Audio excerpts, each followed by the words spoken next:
Chapter 655. It's about time. It's time to return to the primordial world. After erasing the aura of chaos on his body, Feng Zichen stepped into the space-time door and returned to the primordial world. Although the chaos was good, but his foundation, and the people he could not bear to part with, they were all in the primordial world. In the blink of an eye, space-time changed. Looking back again, Feng Zichen had already returned to the Emperor's star. At this moment, only 3,000 years had passed since he left the primordial world. Well, it was just a short moment. And this, of course, was not because Feng Zichen was lucky. One had to know. Because the chaos did not have space-time, one could not feel the passage of time there. Therefore, if one was not careful, one might think that one had only stayed in the chaos for a moment, but in fact tens of thousands of years or even hundreds of thousands of years had passed in the primordial world. Of course, it was also possible that one had spent tens of thousands of years in the chaos, and only an instant had passed in the primordial world. All of this depended on one's luck. To be honest, Feng Zichen's luck could be said to be extremely good. But there was always a possibility. What if his luck was useless in the chaos? So, he did not dare to gamble on this probability. If he was delayed in the chaos for hundreds of thousands of years, then it would be too late. For this, after Feng Zichen entered the chaos, he used the chaos bead to stabilize the chaos and make the flow of time consistent with the primordial world. In this way, no matter how many years had passed in the primordial world, no matter how many years had passed in the chaos realm, the reason why Feng Zichen could return after 3,000 years was because of this. Otherwise, who knew what time and space the time node was when he returned? Feng Zichen's age was already past the time to gamble on luck. The current him was focused on planning before acting. Without sufficient preparation, how could he let himself take the initiative to put himself in an unknown situation? That was not only irresponsible to himself. It was also irresponsible to the forces behind him and the people who cared about him. Feng Zichen. He was no longer a loner. He had a wife. He also had clansmen. He had friends. 3,000 years. In addition to the 10,000 years before that, that's a total of 13,000 years. That's not a short time. It's time to go out. If we don't go out now, it will arouse suspicion. After returning to Emperor Microstar, Feng Zichen estimated the time that had passed and felt that it had been a bit too long. He didn't have time to rest and immediately removed the Tao attainment phenomenon. Outside, there was still a large group of powerful beings waiting. Indeed, they did not know how long it would take to attain the Tao. Therefore, it was reasonable to say that Feng Zichen could come out whenever he wanted. But don't forget, there would also be a day when these great beings would attain the Tao. If that day really came, and they remembered what happened today, he only needed to compare it with the time he attained Tao to know that something was amiss. This would bring unnecessary trouble to Feng Zichen. In order to prevent such a situation from happening, Feng Zichen still had to put on a full show. He had to remove the phenomenon of heaven and earth in time to announce to the world that he had successfully reached the realm of primordial chaos Daluo Jinxian. Rumble. As the phenomenon of heaven and earth disappeared, a vast fluctuation suddenly spread out from Emperor Microstar. In an instant, it swept through the entire primordial world. At that moment, heaven and earth seemed to have stopped. After that, heaven and earth returned to normal. However, the living beings of the primordial world had already unknowingly prostrated themselves in the direction of Emperor Microstar.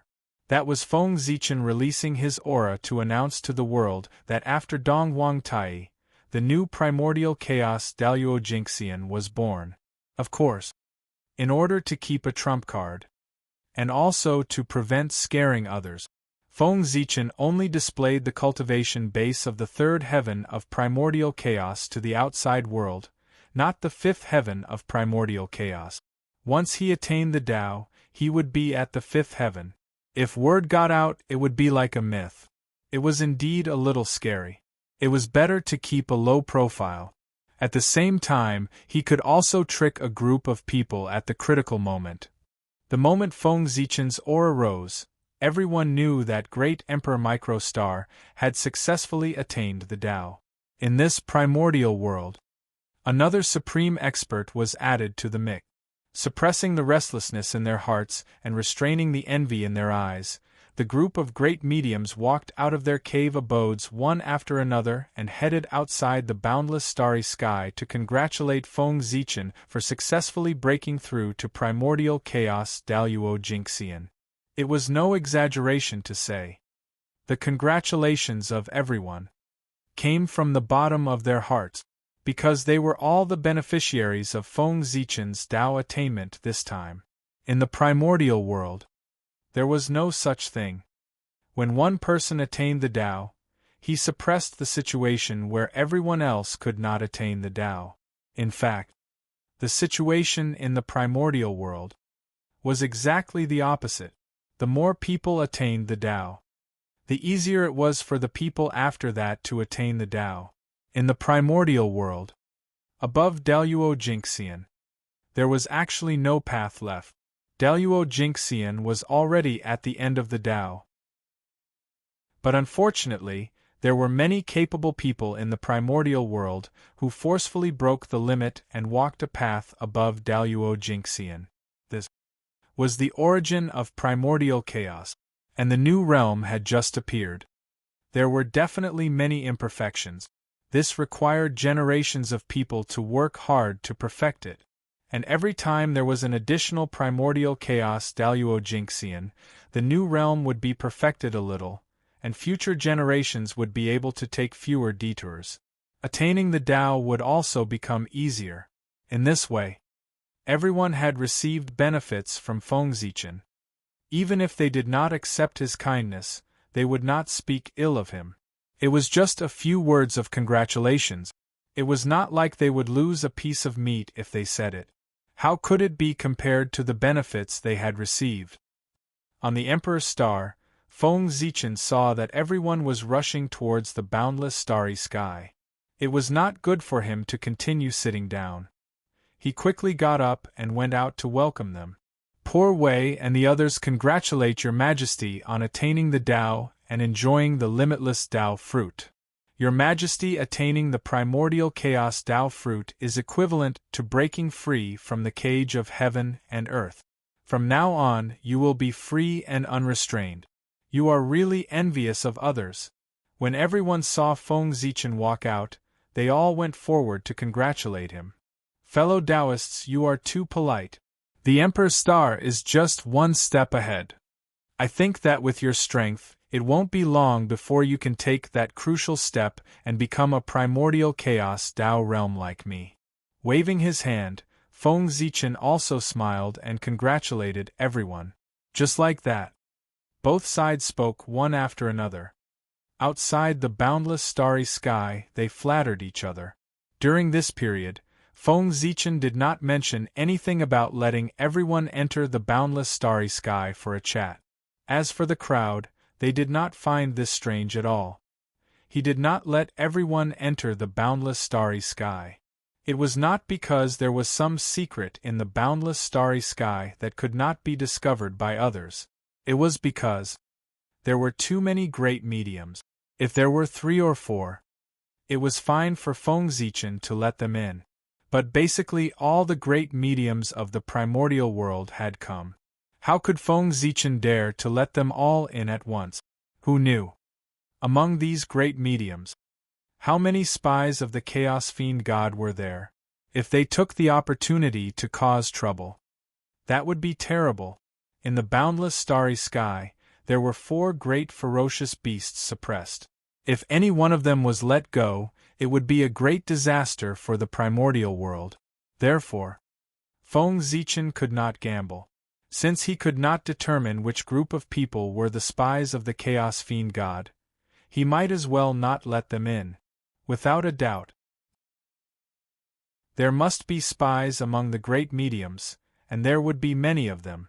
Ever since the Chaos Fiend God possessed the great mediums, these great mediums of the primordial world could not be trusted. Who knew who was the Chaos Fiend God in disguise? There must be some unlucky people who were possessed by the Chaos Fiend God and were not exposed. There were quite a number of these unlucky people. They hid among the great mediums like poisonous snakes hiding in the dark, and could give the primordial world a fatal blow at any time. Therefore, Feng Zichen had to be careful of them and not give them a chance to make a move. Regarding the matter of spies, Feng Zichen knew. The great mediums knew. In the primordial world, almost all the existences with the strength of the quasi-saint realm knew. Feng Zichen did not dare to let everyone enter the boundless starry sky because he was worried about the spies. In order to prove their innocence, everyone did not mention entering the boundless starry sky. What did they want to do by entering the boundless starry sky at this time? No matter what the purpose was, the person who made this request would definitely arouse everyone's suspicion. As everyone was afraid of each other, they began to exchange pleasantries in front of Feng Zichen's house. Gradually, Feng Zichen realized that it was not a good idea to continue like this. If word got out, it would make him seem impolite. Therefore, after some consideration, Feng Zichen decided to bring everyone to the heavenly court for an exchange. It was also because Haotian was not around and Zhuanshu had abdicated.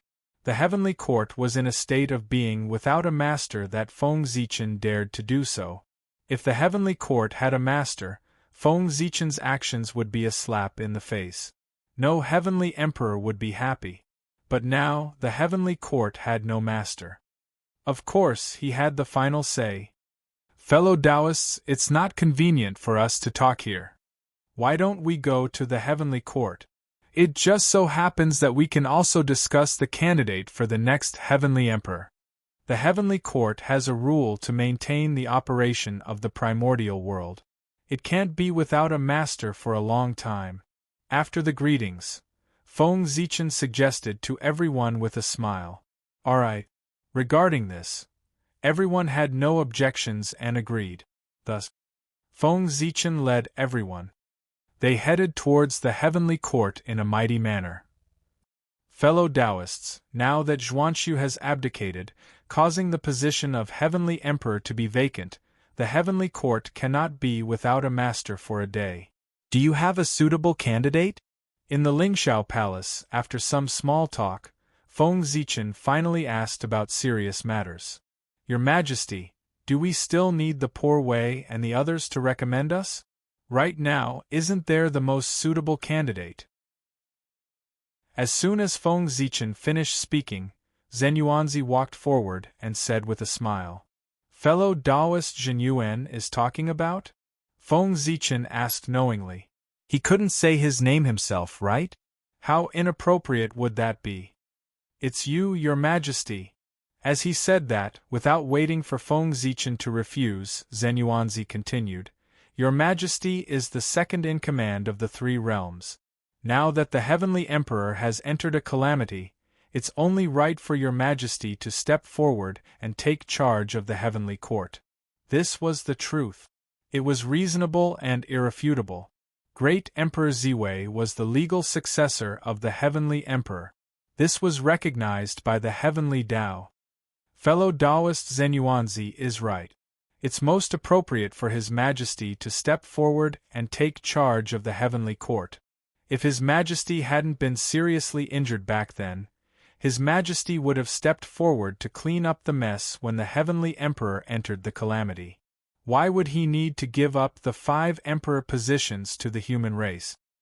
Yes, before the heavenly empress reincarnated, didn't she also entrust the heavenly court to His Majesty?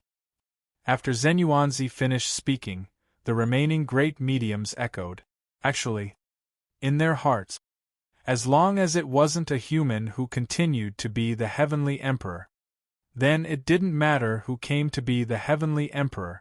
Of course, it would be best if Feng Zichen was the one who became the heavenly emperor. Because he was the heavenly emperor, he was really too suitable. There was no other suitable candidate like him in the primordial world. Under the flattery of everyone, Feng Zichen was not prepared to hold back and was about to agree to this matter immediately. Okay. Since everyone has unanimously recommended me, then I won't refuse. The position of the heavenly emperor. Just as Feng Zichen was about to agree, an accident happened. Quickly go to the chaos beyond the heavens. A heartless voice suddenly sounded in Feng Zichen's ear, interrupting what he was about to say. Heavenly Axie dash, in an instant. Feng Zichen's face darkened, because he recognized whose voice it was. It was the heavenly axiom. In the primordial world, only the heavenly axiom could emit such an extremely cold and majestic voice. At this moment, at the moment when he was about to become the heavenly emperor, the heavenly axiom asked him to go to the chaos beyond the heavens. It would be strange if there was no problem. Obviously, someone did not want him to become the heavenly emperor. As for why he did not suspect that something had happened to the chaos first? Of course, that was because in Feng Zichen's perception, nothing unusual had happened to the chaos. If something happened to the chaos beyond the heavens, it would definitely be difficult to hide from his perception. Because Pangu's projection covered the entire primordial world, and he controlled Pangu's projection, this meant that the entire primordial world was under Feng Zichen's surveillance. Who could it be? The first thing to eliminate was the heavenly axiom. Feng Zichen was only temporarily taking over the position of the heavenly emperor. It was not like he was changing the world and completely replacing Haotian. When he returned, he would still have to return the power to Haotian. Since that was the case, such a small matter, the heavenly axiom would not care. If it was not the heavenly axiom, then it could only be the Tao ancestor or the six saints. In the primordial world, only they could mobilize the power of the heavenly axiom to stop him from becoming the heavenly emperor. Tao ancestor Hongjun might not have a reason to make a move, but the three pure ones and Zhuanti had a full reason. There was a grudge between Feng Zichen and them. With a suspect target, the next thing was much simpler. He only needed to go to the chaos beyond the heavens to verify it personally. One had to know. Among the saints, there were also people who stood on his side. Referring to Nuwa. Cough. Fellow Taoists, I already know your intentions. However, the heavenly axiom urgently summoned me to the chaos beyond the heavens. Therefore, the candidate for the heavenly emperor, you should choose another person. With a light cough to hide his embarrassment, Feng Zichen continued to speak. At the same time, the moment he spoke, an invisible aura spread out from his body. In an instant, it enveloped the entire Lingshao Palace. Chapter 656. The sudden change caused everyone's expressions to change. They hurriedly released their divine senses to check what had happened. Rumble. The majestic divine senses surged out and swept through the Lingshao Palace in the blink of an eye. Time and space are frozen? This is, after everyone sensed it, they did not find any danger. They only felt that the time and space here seemed to be isolated and had fallen into a stagnant state. I see. After thinking for a while, everyone understood Feng Zichen's intention. The heavenly axiom had summoned him, and he had to go. However, at this time, the candidate to succeed the heavenly emperor was still undecided, so he could not leave directly. The matters of both sides could not be delayed. For this reason, Feng Zichen simply froze the time and space here so that it could not flow. In this way, no matter how much time had passed in the Lingshao Palace, the time in the outside world would not move and would always remain at the previous moment. This move could be said to be killing two birds with one stone. It would not delay Feng Zichen's time to go to the chaos beyond the heavens, nor would it prevent him from choosing the next heavenly emperor. This made Feng Zichen much more relaxed. What happened just now, Ziwei had no choice but to do so. I hope everyone can forgive me. After everyone calmed down, Feng Zichen said apologetically. Although there was a reason for his action of freezing time and space, he did not inform everyone in advance. It was inevitable that it would cause everyone's displeasure. It was an emergency. Understandable. Understandable. When everyone heard this, they hurriedly waved their hands to show that they did not care about what happened just now. Now they only had shock in their hearts. How could they care about their displeasure? Too strong. Feng Zichen's performance just now. It was really too strong. Just like that, he froze time and space in front of them, and they did not have any means to stop it. If such a method was used to deal with them, the consequences would be unimaginable. Their minds were completely immersed in the scene of Feng Zichen's action just now. How could they dare to go against Feng Zichen? As long as he did not go overboard, naturally, he would do whatever he said. His power was inferior, so it should be like this. Looking at everyone's expressions, Feng Zichen knew that he had achieved his goal of intimidating them. He made a move to freeze time and space. Saving time was only one aspect. On the other hand, it was to show everyone how powerful he was to intimidate them. Primordial world. After all, this was a place where strength spoke louder than words. If he did not show off his muscles, who would know how much he was worth? Who would take his words to heart? Fellow Taoists, are there any other candidates? Now that he had achieved his goal, Feng Zichen did not want to force them too much, lest it backfired. Therefore, he asked about the important matter. This, for a moment, everyone hesitated, not knowing what to say. In the end, it was because they could not figure out Feng Zichen's thoughts. In the vast, untainted land, wasn't it easy to find a few people who were qualified to become celestial emperors? Even if that didn't work, couldn't they take the field themselves? The reason why they didn't speak was that they didn't know who could satisfy Feng Zichen. Thinking about it, they happily recommended a candidate that they were satisfied with, but Feng Zichen rejected it. Wouldn't that be awkward? Moreover, looking at Feng Zichen's attitude, it was obvious that he didn't want everyone to recommend him. Everyone was smart. From Feng Zichen's performance, they could roughly see that he already had a suitable candidate in his mind, but he was too embarrassed to say it out loud. What he was waiting for was just a step. He naturally said the candidate in his mind. And the step came very quickly. Your Majesty, let's not talk about whether there is a suitable candidate in the minds of Poor Wei and the others. Let's talk about whether there is a suitable candidate in your Majesty's mind? If there is, why don't you say it out loud and let Poor Wei and the others discuss it? As if seeing Feng Zichen's dilemma, Zhen Yuanzi was very sensible and gave him a way out. Yes, yes, yes.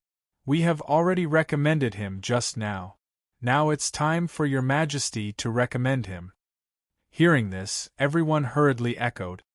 Seeing everyone's performance, Feng Zichen was very satisfied. But on the surface, he looked hesitant. It wasn't until after hesitating for a long time that he said with a troubled expression, "Since everyone says so, then I'll recommend a candidate. Look, what do you think of the Earth Empress?" As soon as he finished speaking, in an instant, the entire hall became so quiet that one could hear a pin drop. The faces of the great divines froze on the spot. The Earth Empress, a name that didn't have much of a sense of existence, almost made everyone forget her existence. But it was this name that brought great shock to everyone the moment Feng Zichen said her name. That was the incarnation of a saint. Everyone thought of many possibilities in their hearts, but they didn't expect that Feng Zichen would recommend the incarnation of the Earth Saint, one of the four royals, as the heavenly emperor. However, in a sense, that person was indeed one of the most suitable candidate. Everyone couldn't refute. Of course, the main reason was that they didn't dare to. That person was the person who couldn't be offended in the primordial world. Facing the Earth Empress who controlled the 6 paths of reincarnation, even Tao ancestor Hong Jun had to be polite to her. Not to mention the great magicians. After all, the Earth Empress had too much merit on her. The merit she obtained when she transformed into reincarnation was second only to the merit of opening the heavens. Fellow Taoists, I would like to invite the Earth Empress to ascend to the heavens and become the Emperor. What do you think? After a long time, Feng Zichen said. Naturally, no one dared to have any objections. If the Earth Empress is willing to come, that would naturally be excellent. But I'm afraid that the Empress might not be willing to come. After a while, someone seemed to have thought of something and said uncertainly, "Sai, there's no need to worry. If the Earth Empress doesn't agree, you can let her recommend a candidate." Shaking his head, Feng Zichen said nonchalantly. Then, without waiting for anyone to reply, he disappeared on the spot. Fellow Taoists, I'll leave the matter of bringing the Earth Empress to the heavens to you. I'll head to the chaos outside the heavens first. After his figure completely disappeared, Feng Zichen's faintly discernible voice could be heard in the void. Obviously, he had already gone far away. Crash! The sound of a mirror shattering could be heard. The barrier that enveloped the Lingshao treasure hall quietly shattered, and time and space returned to normal. This, looking at Feng Zichen's empty seat, everyone was speechless. He left just like that? He just threw the trouble to them so casually? He was too carefree. Sigh. He's born to work. After sighing, everyone did not dare to delay and hurriedly rushed to the netherworld. The earlier they invited the Earth Empress, the earlier they could relax. Just as everyone was heading to the netherworld, the chaos outside the heavens, at the junction of the primordial world and the chaos outside the world, where the gate of witchcraft was, the atmosphere was extremely tense. Feng Zichen was confronting the 3 pure ones, Zhuan and the others. Since he was already here, it was not difficult for him to see who was secretly plotting against him. It was the Heavenly Lord of Primordial Beginning. Back then, because of the matter of the South Pole Star, Feng Zichen had a conflict with the Heavenly Lord of Primordial Beginning and embarrassed him in front of everyone. And this was extremely difficult for the Heavenly Lord of Primordial Beginning, who cared about his reputation. Because of this, the Heavenly Lord of Primordial Beginning secretly hated Feng Zichen and was prepared to find an opportunity to repay him. However, before he could find an opportunity to do so, the disaster of the Chaos Demon God erupted. Helpless, the Heavenly Lord of Primordial Beginning could only go to the sky screen to resist the invasion of the Chaos Demon God. For this, to take revenge on Feng Zichen, he had to put it on hold for the time being. However, putting it on hold did not mean that the Heavenly Lord of Primordial Beginning had forgotten about it. The Heavenly Lord of Primordial Beginning, who was bored in the chaos outside the heavens, planned to use the vision of his clone to observe the current situation of the primordial world. Good Lord, it did not matter what he saw, but he saw an opportunity to take revenge on Feng Zichen. At that time, it was when everyone elected Feng Zichen as the emperor. When the Heavenly Lord of Primordial Beginning saw this scene, how could that be? Of course, he disagreed. He had to think of a way to stop it. After Feng Zichen attained the Tao, it was already very difficult to deal with him. If he became the Celestial Emperor, it would definitely encourage his arrogance. It could not be said that even a saint would find it difficult to restrain him. Feng Zichen becoming the Celestial Emperor, even if it was only temporary, would bring about a greater impact than Haotian. After all, Feng Zichen's strength was ranked there. Third heaven of primordial chaos. Or out of fear. Or out of revenge. In short, the Heavenly Lord of Primordial Beginning decided to stop Feng Zichen from becoming the Emperor. And the 3 pure ones were one. Since the Heavenly Lord of Primordial Beginning had made a move, the Grand Pure One and the Grand Master of Heaven naturally could not just stand by and watch, whether they were willing or not. They had to help. As for why the three pure ones were involved in receiving Zhuan-Ti, it had to be explained from the matter of their identities being exposed. Because of their background, the two of them had been faintly excluded from the circle by the crowd. For this, the two of them already had a bad relationship with the Panga divine system, and it fell to the freezing point. It could even be said that they had become enemies. Since that was the case, when the two of them saw the internal strife in the Panga divine system, they were naturally extremely happy. They had become enemies. Of course, they could not bear to see the other party doing well. If the Panga divine system was harmonious, how could the two of them have the chance to rise? Only when the Panga divine system fought with each other openly and secretly would they have the chance to fish in troubled waters and obtain a chance to develop. Under such circumstances, when they saw the three pure ones, who were the authentic Panga divine system, targeting the other authentic Panga divine Emperor Ziwei, they naturally did not want to stop them.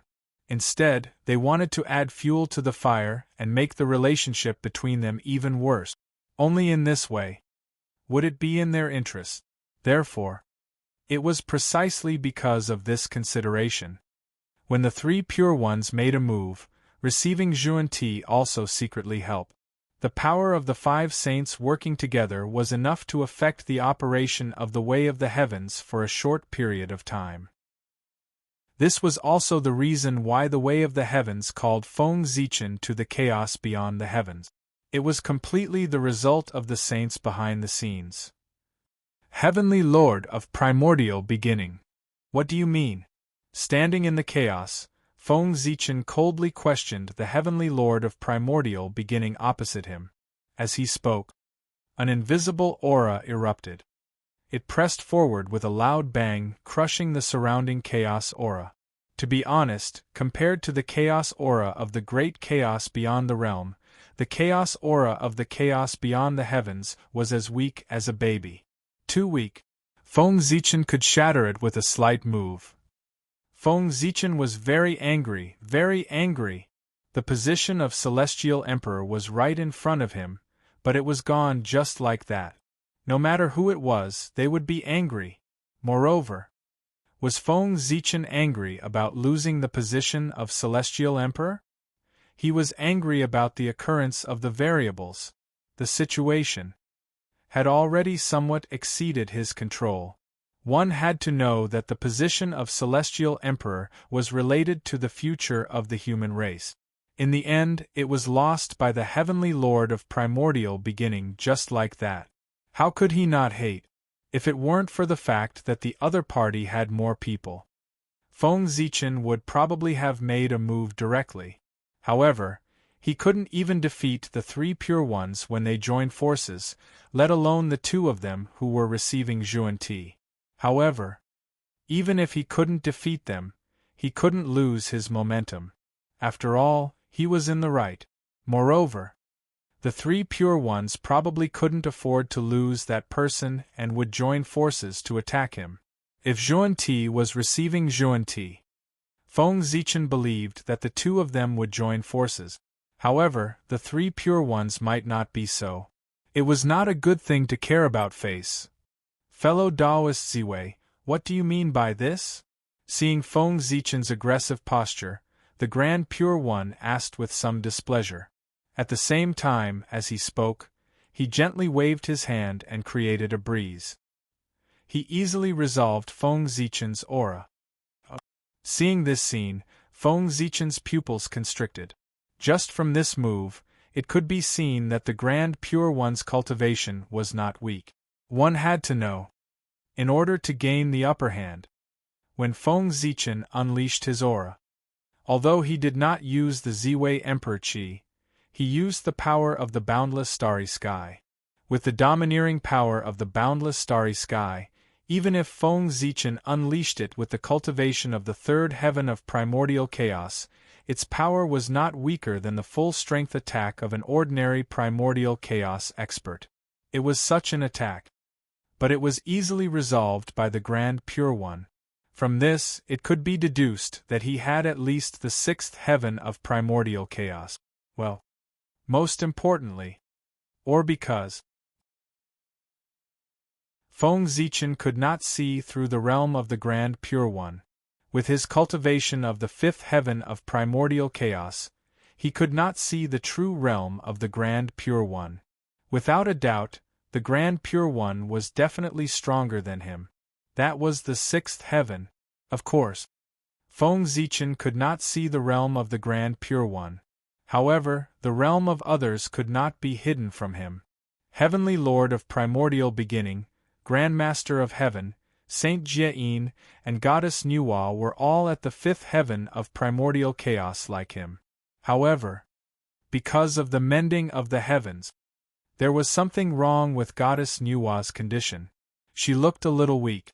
Although she was at the fifth heaven and was even close to the sixth heaven of primordial chaos, she could not unleash her full strength. After the Tao body mended the heavens, it still affected her strength in the end, causing her to become a saint in one fell swoop. However, there were gains and losses. Although her strength had decreased, her realm had increased. The peak of the fifth heaven of primordial chaos was second only to the Grand Pure One's sixth heaven of primordial chaos. It was even higher than Feng Zichen's realm. Chapter 657. This was probably. It was the compensation that the heavenly Tao gave to Nuwa. Since she was injured because of the world, the heavenly Tao would naturally not treat her unfairly to avoid losing fairness. Anyway, in general, Nuwa did not suffer any losses. She even made a small profit. After all, after reaching the primordial chaos, the realm was harder to improve than the origin. Primordial chaos transcended time and space. Time was meaningless to them. They had an almost eternal lifespan, and the origin would slowly increase with the passage of time. But the realm would not. The realm was only related to the comprehension of the Tao. It would not slowly increase with the passage of time. After the four saints was Saint Xuanti, and he was the only person who could make Feng Zichen feel gratified, because Xuanti's realm was only at the fourth heaven of primordial chaos. Compared to Feng Zichen, he was a level lower. He could be said to be the existence with the lowest realm among the seven saints. As for why it was the seven saints and not the six saints, the reason was that although Feng Zichen did not know the true strength of the Hutu, he knew that it was definitely not lower than the fifth heaven of primordial chaos. One had to know that once the Hutu broke through, she was already at the fourth heaven of primordial chaos. Now that so many years had passed, it was impossible for her not to improve. And this meant that the Hutu's realm was higher than that of Saint Xuanti. So, Feng Zichen dared to say, the realm of Saint Xuanti could be said to be at the bottom of the seven saints. This did not mean that Saint Xuanti's talent was worse than the other six saints. On the contrary, for existences at their level, most of their talent was about the same. Even if there was a difference, it would not be too obvious. And the reason why such a big difference happened was mainly because of Saint Xuanti himself. He did not work hard. Among the seven saints, only Saint Xuanti did not cultivate diligently. While everyone was working hard to cultivate, Saint Xuanti was working hard for the revival of the Western sect. It was precisely because of this. That was why his cultivation was delayed. As a result, his cultivation level fell behind everyone else. Of course, it was also because Saint Xuanti was running around outside that Saint Jia-in could settle down and focus on cultivation. In terms of realm, he was on par with everyone else the Western sect could have today. It was all thanks to Saint Xuanti, with the pain of one man in exchange for the prosperity of the West. From a certain perspective, Saint Xuanti was worthy of the word great. He. Fellow Taoist Grand Pure One, why are you asking when you already know the answer? Do you really not know my intentions? With a sneer, Feng Zichen curled his lips and mocked. At this moment, the Grand Pure One was still pretending. It was as if they were not the ones who had used the heavenly Tao to call him over. His face was truly shameless. Poor Wei, I don't know. Poor Wei only saw fellow Taoist speaking ill of my second brother the moment you arrived, and even wanting to attack him. The Grand Pure One shook his head and said. And from what he said, it was as if Feng Zichen was being unreasonable. What do you mean by lying through your teeth? What do you mean by making bogus accusations? This was it. Feng Zichen was so angry that he was speechless. If the three pure ones refused to admit it, he would not be able to find any evidence. After all, the one who called him over was the heavenly Tao, not the three pure ones. He could secretly interfere with the operation of the heavenly Tao, but he could not say it. Did the heavenly Tao not want face? Therefore, once such a thing was said, it might cause a huge storm. It was normal for the three pure ones not to admit it. Good. Very good. Is this the leader of the saints? His methods are indeed impressive. I've seen it today. This is a loss. This solitude accepts it. However, Grand Pure One, since you're willing to bear this karma for the Heavenly Lord of Primordial beginning today, don't blame me for giving you retribution in the future. There's still a long way to go. Let's wait and see. Suddenly, Feng Zichen smiled. He could not help but shake his head and say to the Grand Pure One. He did not let it go. Instead, he remembered this matter in his heart. At this moment, the other party had the advantage in numbers. If Feng Zichen continued to cause trouble, no matter what the outcome was, he would definitely be the one to suffer in the end. Since that was the case, he might as well put this matter aside for the time being and wait for an opportunity to take revenge in the future. The battle of primordial chaos was not in a moment but in a lifetime. One had to know that the human race was still in his hand. If the Grand Pure One wanted to preach in the human race, he would definitely not be able to bypass Feng Zichen, and this was his chance to take revenge. Sigh. Fellow Taoist, why bother? Hearing that, the Grand Pure One did not have much of a reaction. He only shook his head and said indifferently, obviously. He did not take Feng Zichen's words to heart. That's right. With the Grand Pure One's status, why would he be afraid of the threat of others? It was more like he was threatening others. Feng Zichen did not say anything about that. He turned around and walked to the side to study the sky screen. It was useless to say anything about such matters. He still had to rely on his actions to speak. When the Grand Pure One was schemed against by him, he would regret it as much as he was arrogant today. Anyway, no matter what, today Feng Zichen and the Grand Pure One had completely formed a grudge. Trouble. On the other side of the chaos beyond the heavens, Feng Zichen could not help but have a headache. What happened just now not only made him think too much. Just as the plan of the four royals was set, he was called to the chaos beyond the heavens. Was this really a coincidence? Perhaps there was a force in the dark that was interfering with everything. Being in the chaos beyond the heavens, Feng Zichen would probably not be able to return to the primordial world in a short period of time. Then the matter of him becoming the Celestial Emperor would be completely ruined. In this way, even if the plan of the four royals was carried out as usual, the human race would not be able to gather 8 Celestial Emperors. The difference between 7 and 8 Celestial Emperors seemed very small, but who knew how many variables would appear during this period? The difficulty of planning the positions of 2 Celestial Emperors was completely different from that of one. In short, Feng Zichen's plan was completely messed up. I knew that the matter of the 9 Celestial Emperors wouldn't be so simple to complete. At this point, Feng Zichen had no choice but to take one step at a time. Most things in the world were like this. The greater the benefits, the more difficult it was. This was the so-called good things are strewn with setbacks.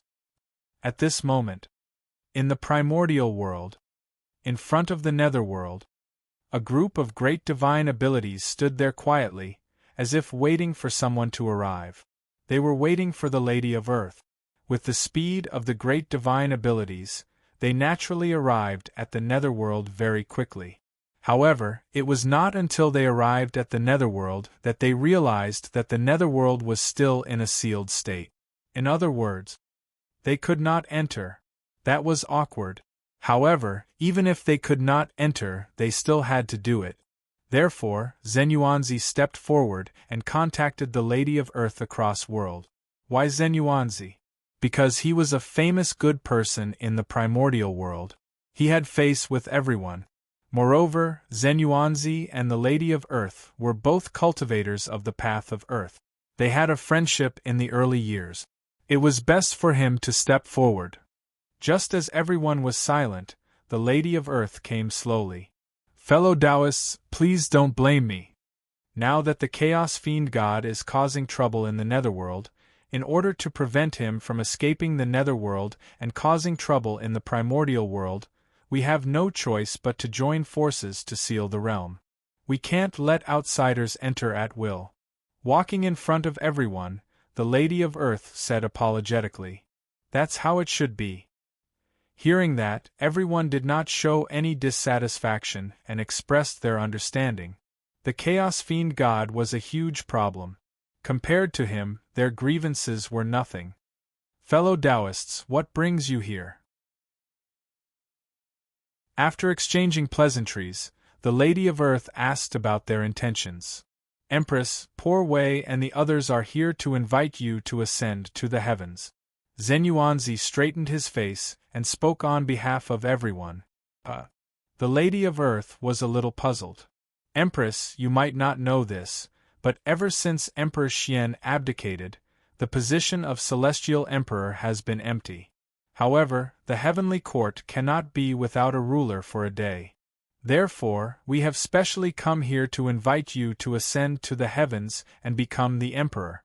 As he spoke, Zenuanzi bowed to the Lady of Earth. We implore Empress to ascend to the heavens.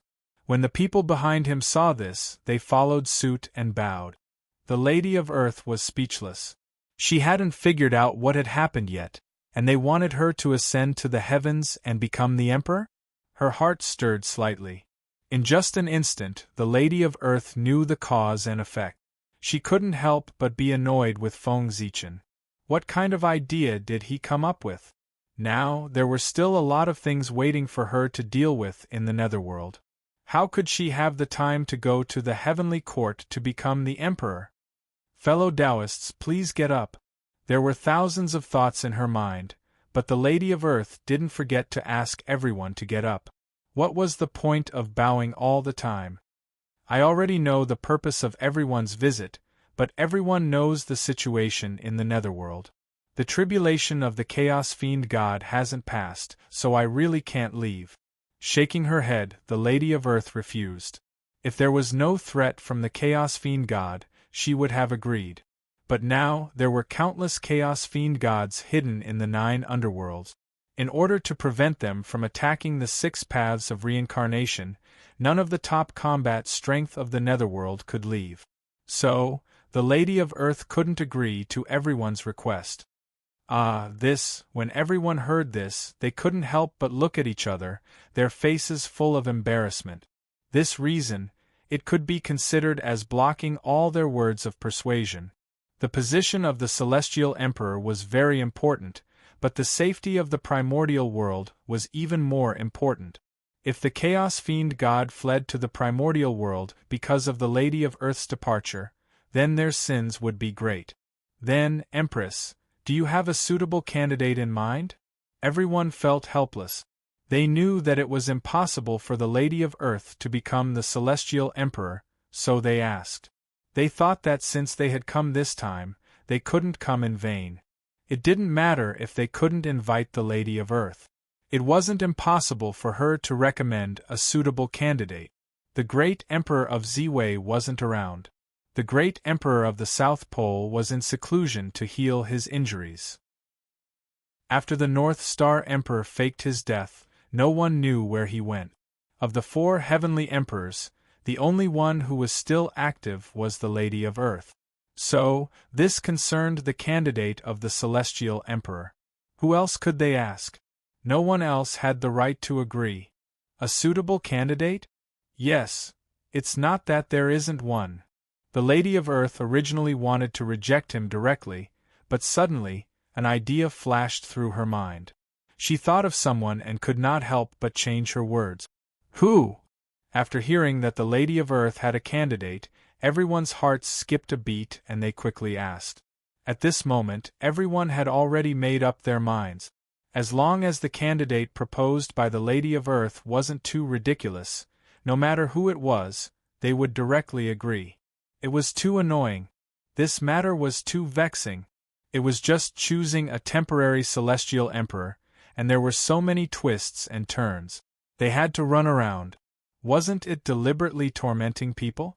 If they had known earlier, they wouldn't have let Zhuanqiu abdicate. They would have let him stay until Haotian returned. Fellow Taoists, what do you think of Taoist Xianqing? After thinking for a while, the Lady of Earth said a name that was beyond everyone's expectations. Who?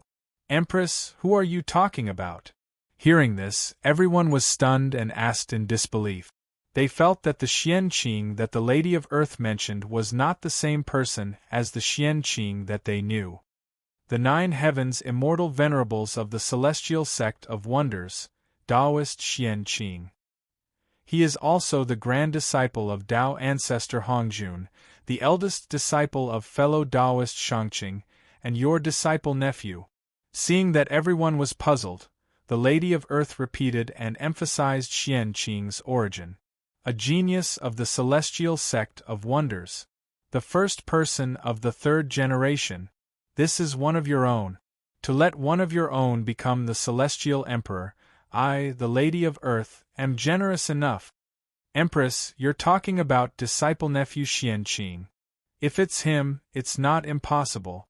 I just don't know how his cultivation is now. If you want to be the celestial emperor, you can't be too weak. After thinking for a while, everyone nodded. If Xianqing officially became the celestial emperor, these powerful beings naturally wouldn't agree. They couldn't accept a future life sitting on their heads. However, it wasn't impossible for them to accept such a temporary role as the celestial emperor. It was only 1,000,000 years. At most, they would go into seclusion for 1,000,000 years. However, there was one thing that they didn't understand. Why would the Lady of Earth recommend Xianqing?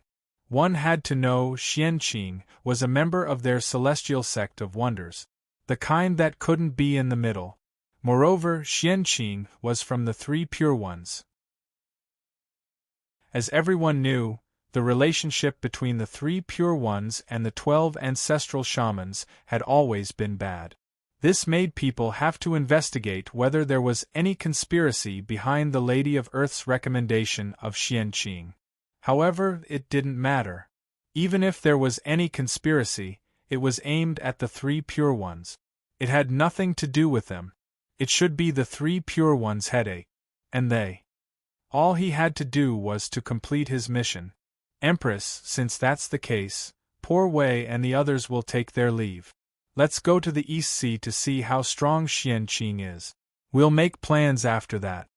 After bowing to the Lady of Earth, everyone took their leave and hurried to the East Sea. Looking at her anxious look, it was obvious that she had set her sights on Xianqing. It was not easy to find a suitable candidate. There could not be any more accidents. Of course, it was better to find him as soon as possible. If they remembered correctly, Xianqing should have broken through to the quasi-saint realm. This strength might not be enough to be the real celestial emperor, but it was enough for the time being. Taoist Xianqing. With this, the karma between you and me can be considered to have been settled. Chapter 658. Looking at the back of everyone, the Hudu had a lot of thoughts in her heart.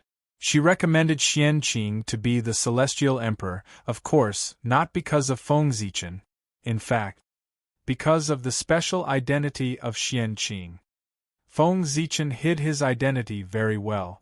Xianqing was a disciple of the Three Pure Ones. If his true identity was exposed, what would happen?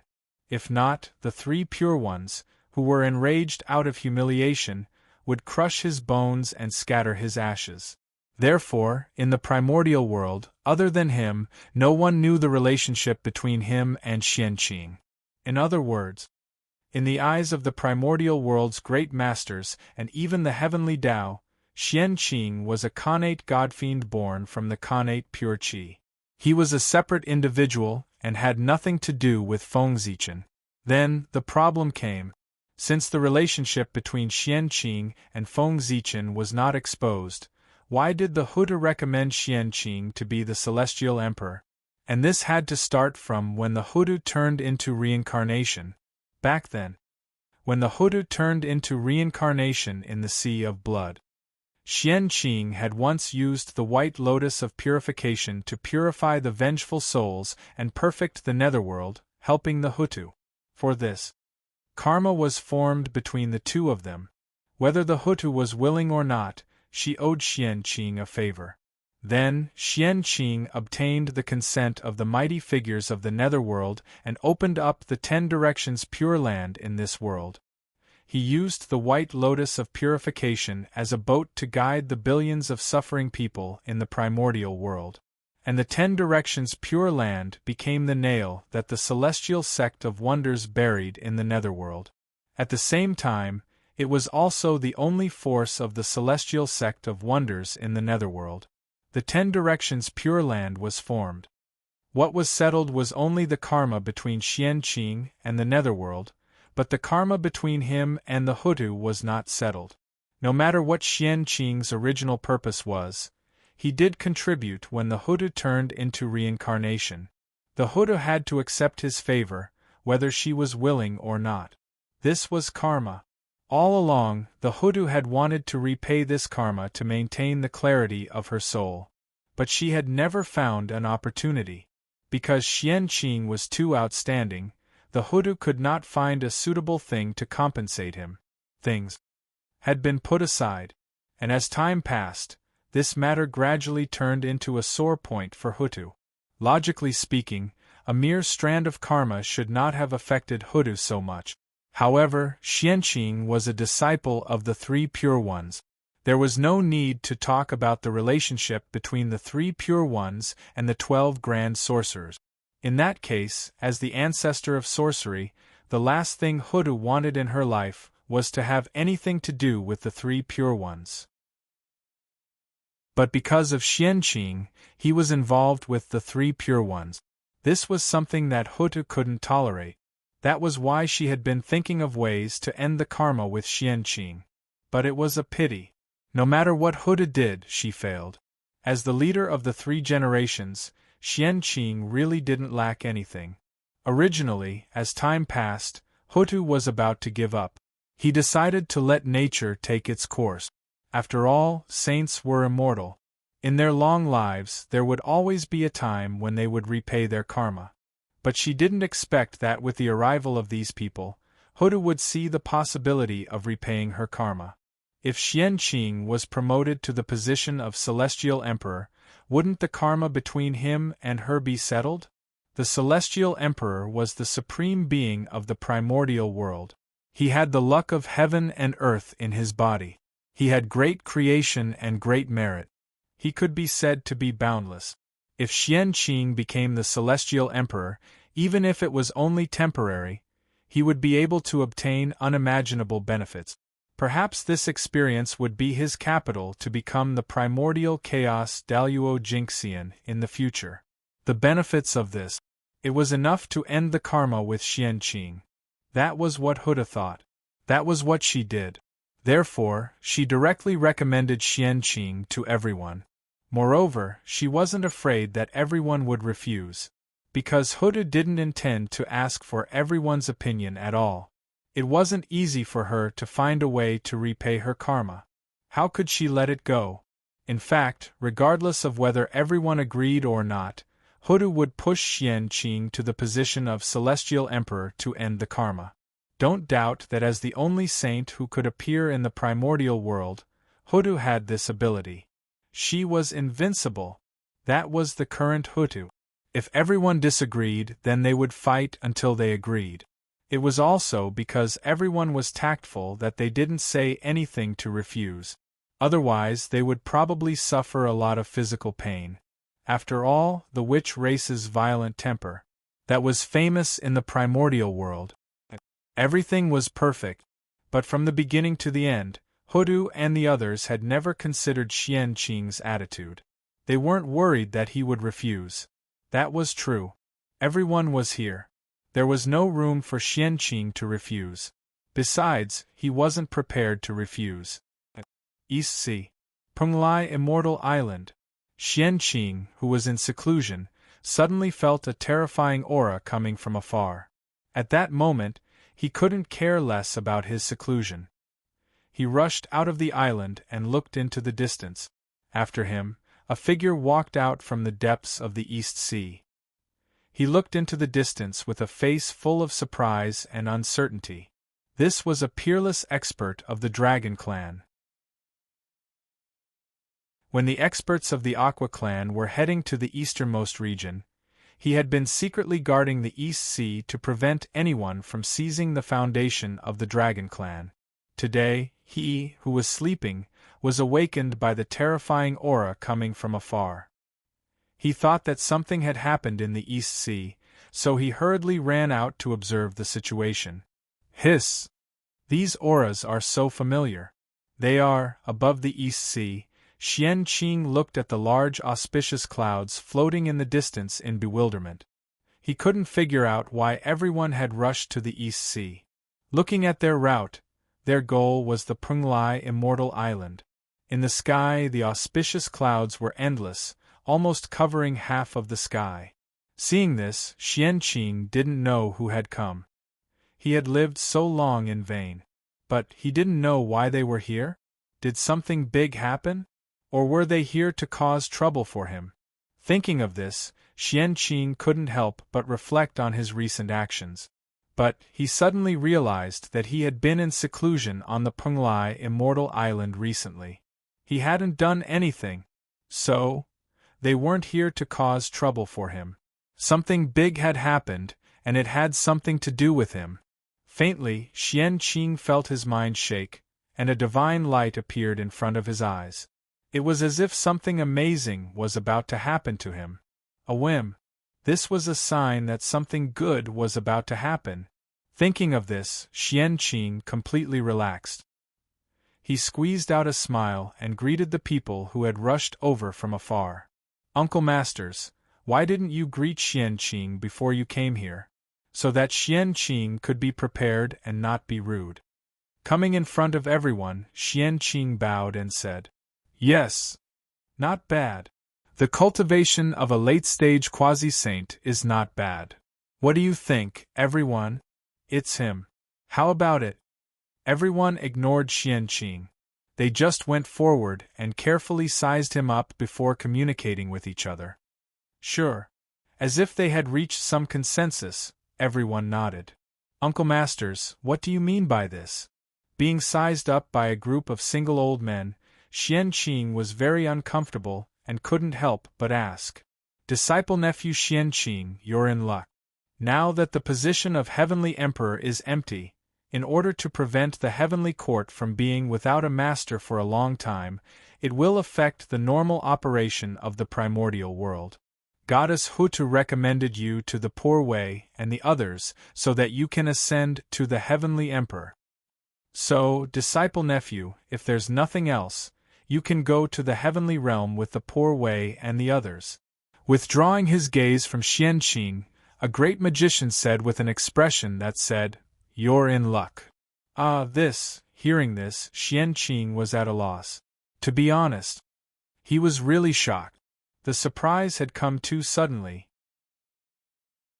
One had to know that not long ago, he was still worried about the matter of the Heavenly Emperor, but in the blink of an eye, the matter of the Heavenly Emperor that had troubled him was suddenly solved. The position of Celestial Emperor that others yearned for but could not obtain had fallen on his head without any warning. What a pleasant surprise! If Xianqing was the Heavenly Emperor, He could fill the vacancy of the original body and allow the human race to continue to have 8 heavenly emperors, thus correcting Feng Zichen's plan. Everything would return to normal. No. If Xianqing was the heavenly emperor, then the next thing would be much simpler than the original plan. The 9th heavenly emperor didn't need to plan at all.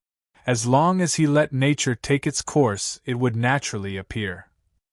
After the initial shock, Xianqing's heart surged with ecstasy, but he didn't show it on his face. Instead, he deliberately put on a difficult look and pretended to say to everyone, "This isn't appropriate, is it? Xianqing's ability is low. How can he spy on the supreme position?" According to Xianqing's intention, of course he couldn't agree directly. He had to pretend to decline. In the end, under the persuasion of everyone, he reluctantly agreed to everyone's request, to show that he wasn't greedy for power. Originally, this was nothing. After all, this was almost a convention. Starting from Fuxi, every generation of heavenly emperors had been like this. But when it came to Xianqing, there was a change. What was the identity of the previous heavenly emperors? The human emperor that was personally conferred by the heavenly axiom had the support of the heavens and earth, and his identity was incomparably noble. Therefore, even if everyone was unwilling, they had to accompany them to finish the show. Because the human emperor had this qualification. But what was Xianqing's identity? Was he everyone's disciple-nephew, their junior? Since that was the case, what qualifications did Xianqing have to make everyone accompany him to play the trick of abdicating? So, Xianqing's show was halfway through. He was forcefully interrupted by the impatient crowd. "Your Majesty, it's getting late. We should leave. Fellow Taoist in the sky, I'm afraid you're already waiting anxiously." With that, without waiting for Xianqing to reply, the group of great mediums carried him and flew towards the heavenly court. During this period, Xianqing had been in a state of confusion. This script was completely wrong. It shouldn't be that he refused. Everyone invited him again, and then he refused again. After doing this again and again, did he just agree with a difficult expression? F*ck, noun, a kind of plant. How could this situation be explained? It was really quite speechless. To be forcefully carried to the heavenly court, he was probably the most aggrieved heavenly emperor in the history of the primordial world. Even Haotian had never been so aggrieved. It wasn't that Xianqing hadn't thought of resisting. However, he was only at the late stage of the quasi-sage realm. Even with the power of a magic treasure, he could exert the power of a perfected quasi-sage, or even the power of a half-step primordial chaos. However, what he had to face was a group of top-notch great mediums of the half-step primordial chaos level. If they really fought, unless he could erupt with power comparable to the primordial chaos Daluo Jinxian, he could only be suppressed by everyone. The difference in strength was too great. Just like that, Xianqing became the 8th heavenly emperor of the primordial world under the coercion of everyone. Dijun Haotian, the 5 heavenly emperors, and just after Xianqing ascended the throne, a group of great mediums announced that they would be in seclusion and would not come out. This made Xianqing, who wanted to take revenge, gnash his teeth in hatred, but there was nothing he could do about them. I didn't expect that the turning point of the matter would happen to the Lady of Earth. It's really a pleasant surprise. I didn't expect that the casual action back then would have such an unexpected effect. It can be said that it has helped me a lot. Fate is really playing tricks on people. In the chaos outside the sky, after learning about everything that happened in the primordial world, Feng Zichen said with emotion. He really didn't expect that the Lady of Earth would recommend Xianqing to be the heavenly emperor. To be honest, Feng Zichen had long forgotten about the karma between him and the Lady of Earth. After all, he had gone to the Blood Sea with the intention of freeloading merit. In this way, after getting the merit, how could he have the face to ask for a favor? Feng Zichen still cared about his face. However, He didn't expect that the Lady of Earth didn't forget. She always remembered this matter and finally found an opportunity to completely repay this karma. This time, I owe the Lady of Earth a favor. Secretly, Feng Zichen thought silently. However, this was nothing. With his relationship with the wizard clan, this favor was not worth fussing over. If he really wanted to calculate, wouldn't the wizard clan owe him more? Now that Xianqing is the emperor, if the plan of the 4 royals can be carried out normally, then the matter of the 9 heavenly emperors appearing in the human race will be simple. In the chaos outside the sky, Feng Zichen hid in a corner and began to think about the impact of Xianqing becoming the emperor on his plan. In fact, it didn't have much of an impact. If he really had to say, it could only be said that after Xianqing became the emperor, his plan went even smoother. According to the original plan, the 3 great emperors of Ziwei, North Star, and South Pole would become the heavenly emperor. However, because of the saint, the plan had changed, and he had to replace Ziwei with Xianqing. This was a good thing. After Xianqing, there were South Pole, North Star, and Ziwei. In this way, wouldn't the human race have 9 heavenly emperors? Of course, things weren't that simple. According to Feng Zichen's estimation, he was now like the saint, guarding the chaos outside the sky. If he wanted to return to the primordial world, he would have to wait until Haotian returned. In this way, the plan could be considered a failure. However, don't forget that the great emperor of Ziwei was the 2nd emperor of the 3 realms. He was destined to become the heavenly emperor. Therefore, even if Feng Zichen couldn't become the heavenly emperor at this time, as time passed, he would eventually become the heavenly emperor. It could be said that as long as the North Star and South Pole could successfully ascend after Xianqing, then the fate of the human race and the heavenly court would be completely united. Chapter 659. Right now, the only thing he needed to worry about was the time for Haotian to return. If Haotian suddenly returned after Xianqing abdicated before the 2 emperors of the North Star and the South Pole ascended to the throne, then everything would be over. No matter how perfect Feng Zichen's plan was, it would be useless, because Haotian was the true celestial emperor recognized by heaven and earth. Unless he lost his virtue in the primordial world. Otherwise, no one could compete with him for the position of celestial emperor. Not even Feng Zichen. Therefore, for the sake of the human race, no matter what, he could not let Haotian return before the North Star and the South Pole. He had to do everything he could to stop him. This matter can't be delayed. Millions of years have passed. Haotian might return at any time. I need to make plans early. I can't let him ruin my plan. Thinking of the impact of Haotian's return after the tribulation, Feng Zichen made a decision in his heart. Therefore, he used the excuse of looking at the sky screen to walk to the other side of the chaos to avoid everyone's sight. The 3 pure ones and the others had no objection to this. They did not want to see Feng Zichen either. Since both sides hated each other, they might as well not meet. Anyway, the 3 pure ones and the others were not worried that Feng Zichen would do anything. He had already come to the chaos outside the sky.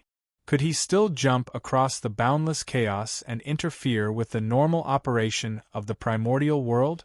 Therefore, the 3 pure ones and the others were very assured of Feng Zichen. It was a pity that they still did not know Feng Zichen very well.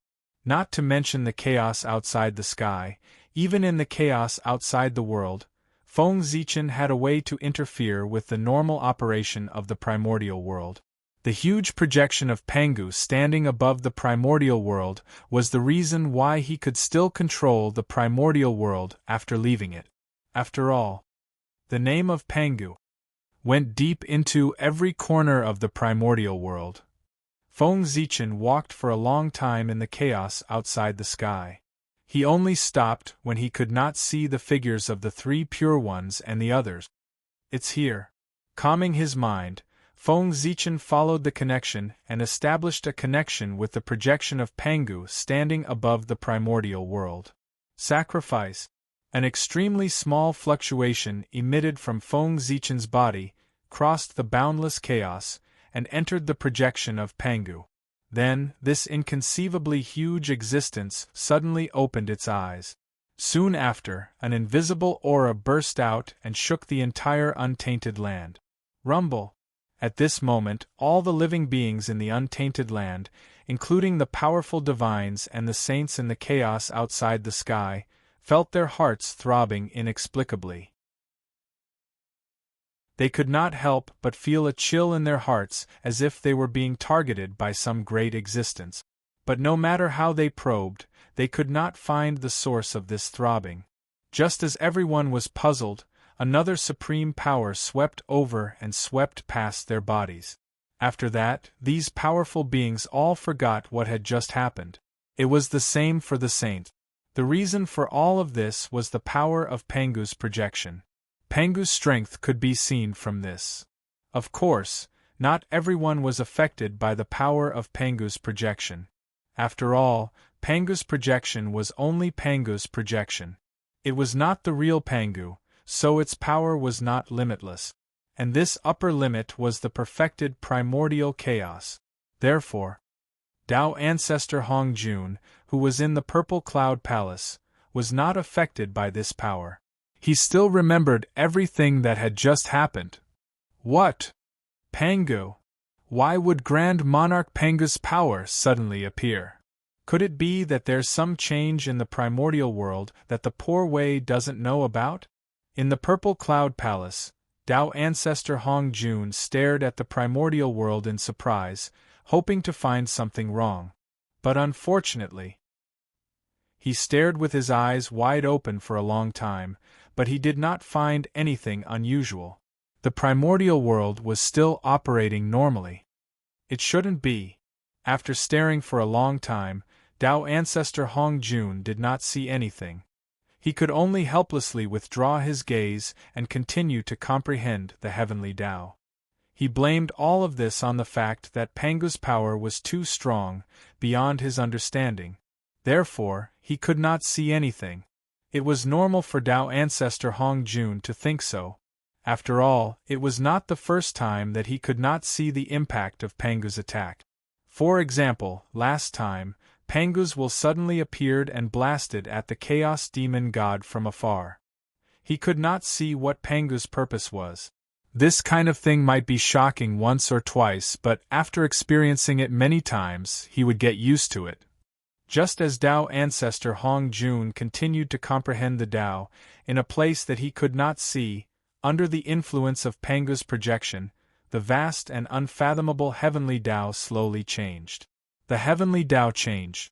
Countless changes immediately occurred in the heavenly Tao. Everything that had been arranged in the dark began to undergo unknown changes. Among these changes, Hao Tian's arrangement was the most variable. The time for his return from the tribulation was silently delayed and set to 3 million years later. Under the intervention of Pangu's projection, no matter when the heavenly Tao arranged for Hao Tian to return from the tribulation, it was now 3 million years later. And 3 million years was the limit that Feng Zichen could do. At the same time, it was also the limit that the heavenly Tao could bear. If it exceeded this time, even with Pangu's projection, Feng Zichen would still not be able to escape the backlash of the heavenly Tao. However, although 3 million years was not long, it was enough to give birth to 3 celestial emperors. This was exactly what Feng Zichen needed. In this way, then everything will be fine. As long as there are no accidents, the plan can be carried out smoothly. After doing all this, Feng Zichen did not worry about what would happen next. Instead, he immersed himself in cultivation. He had done everything that needed to be done. Next, he could only leave it to fate. Being in the chaos outside the heavens and separated by such a long distance, even someone as powerful as him could not always pay attention to everything in the primordial world. Since that was the case, he might as well use this opportunity to consolidate his realm. Time flew by. In the blink of an eye, 1,000,000 years had passed. And 1,000,000 years was enough for the primordial world to undergo earth-shaking changes. At this time, the cultivation environment of the primordial world further deteriorated. The traces of the pre-celestial era became fewer and fewer. On the contrary, the world was filled with the aura of the post-celestial realm. Obviously, the change of the world had reached the end. The era of the post-celestial realm was about to descend. The pre-celestial era was about to become history. For this reason, the pre-celestial lifeforms on the earth became fewer and fewer. They either gradually withered with time, or they could not hold on any longer and went to the heaven realm. Of course, there were also some pre-celestial lifeforms who were exceptions. For example, those pre-celestial races who controlled the heavenly palace. They relied on the heavenly palace's ability to go against the pre-celestial realm and barely retained some traces of the pre-celestial era. But this did not mean that their situation was very good. On the contrary, their current situation was very bad. Although the heavenly palace was powerful, it was not powerful enough to contend with the power of the world. Therefore, even if the heavenly palace's power was fully unleashed, it could only affect the nearby area, allowing it to retain the pre-celestial environment. It could not do anything further away. In other words, the closer it was to the heavenly palace, the more perfect the pre-celestial environment would be. And what about those further away? The effect would decline in a step-like manner until there was no effect at all. The heavenly palace's ability was limited and not enough to support a race. This forced those pre-celestial races to make a choice.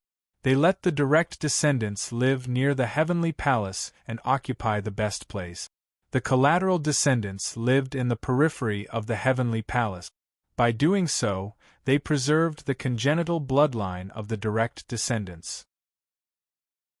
However, the bloodline of those collateral descendants had already degenerated and gradually transformed into post-celestial lifeforms. For this, the myriad races were declining. Of course, it was different from the gradual decline of the myriad races. With the advent of the post-celestial era, the human race, as the number one post-celestial race, became more and more prosperous. Boundless luck gathered, causing the human race to produce a large number of experts. Even more than 10 Daluo-Jinxian appeared one after another. To a certain extent, the current strength of the human race had far surpassed the 3 sections. This did not mean that the human race was very strong, but that the 3 sects were too weak. Even if the 3 sects were the orthodoxies of the saints, it could not hide the fact that the 3 sects were very weak. How weak were they? In the huge 3 sects, there were only 3 Daluo-Jinxian, Xianqing, Xiandu, and Duobao. Tsk. It was embarrassing to say that there were only 3 Daluo-Jinxian. It was really a disgrace to the teachings of the saint. But unfortunately, this was the sins of the saints themselves. They could not blame their disciples. It could even be said that it was precisely because of their burden that their disciples were unable to attain the Tao. Otherwise, with the talent of Guangchengzi, Tai, 3 Shao, and the others, they would have attained the Tao long ago. They would not have still been in the realm of Tai Jinxian until now. That's right. Other than Xianqing, Xiandu, and Duobao, the rest of the disciples of the 3 sects were mostly in the realm of Tai Jinxian. The reason was still because of their master. Back then, the saints sat and watched the great Magi-Demon War, causing the apocalyptic calamity to erupt in the primordial world. Countless living beings died because of it. All sorts of things naturally attracted endless negative karma. However, saints were not tainted by negative karma. Therefore, these negative karma could not do anything to saints. However, since negative karma was born, it would not disappear for no reason. Therefore, in the situation where they could not deal with saints, those negative karma followed the connection in the unseen world and descended on the heads of their disciples. They were sitting at home, and the tribulation came from the sky. For some reason, the disciples of the three sects were burdened with the crime of destroying the world. It was not easy to survive with monstrous negative karma, and they still wanted to attain the Tao? Wasn't that a dream? Only Xiandu, Xianqing, and Duobao had attained the Tao earlier, so they escaped this calamity. However, the rest did not have the strength of the three of them, so they were all affected. The path of the Tao. It was broken just like that. If nothing unexpected happened, they would forever stay in the realm of Tai Jingxian. However, the three pure ones would not sit back and watch this situation continue. If their disciples could not attain the Tao, they would lose face. Therefore, they had been looking for a solution. Nearly 10 million years had passed, and the three pure ones had also thought of a solution. Now they were in the chaos outside the heavens. While defending against the chaos demon god, they were also deducing a solution. They reckoned that when they returned to the primordial world, they would be able to solve the problem of their disciples being unable to break through. Of course, this was the three pure ones' matter. It had nothing to do with Feng Zichen. Right now, there was something closely related to Feng Zichen that was happening. With the advent of the postnatal era, countless amounts of luck between heaven and earth gathered crazily towards the Gauchen planet.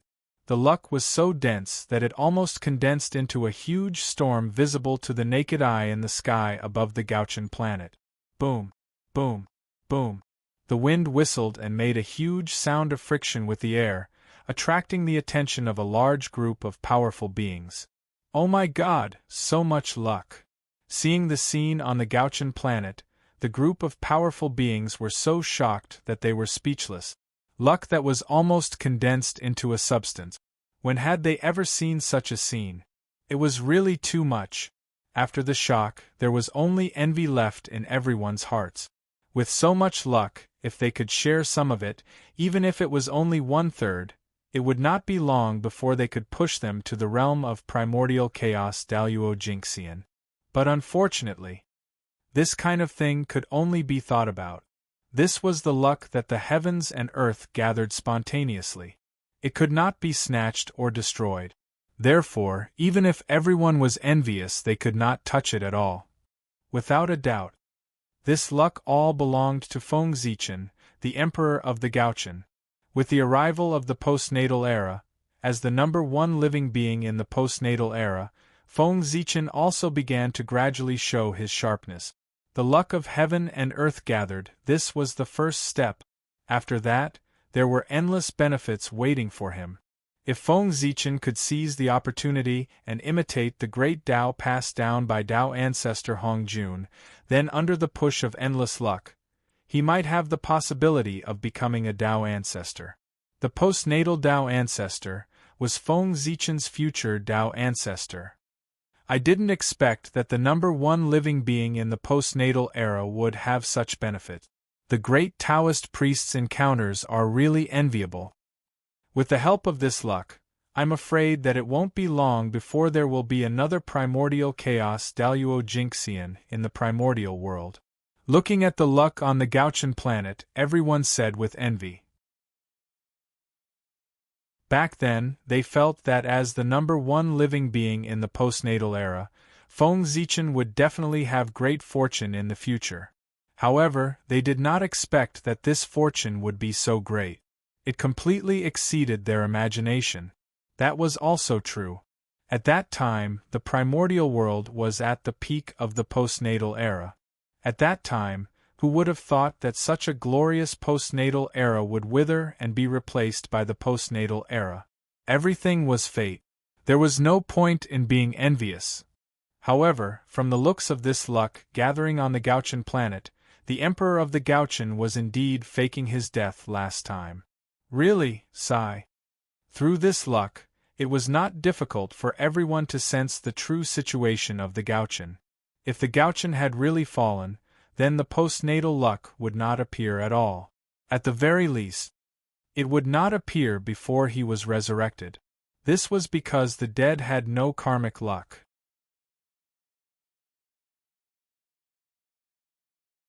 Chapter 660.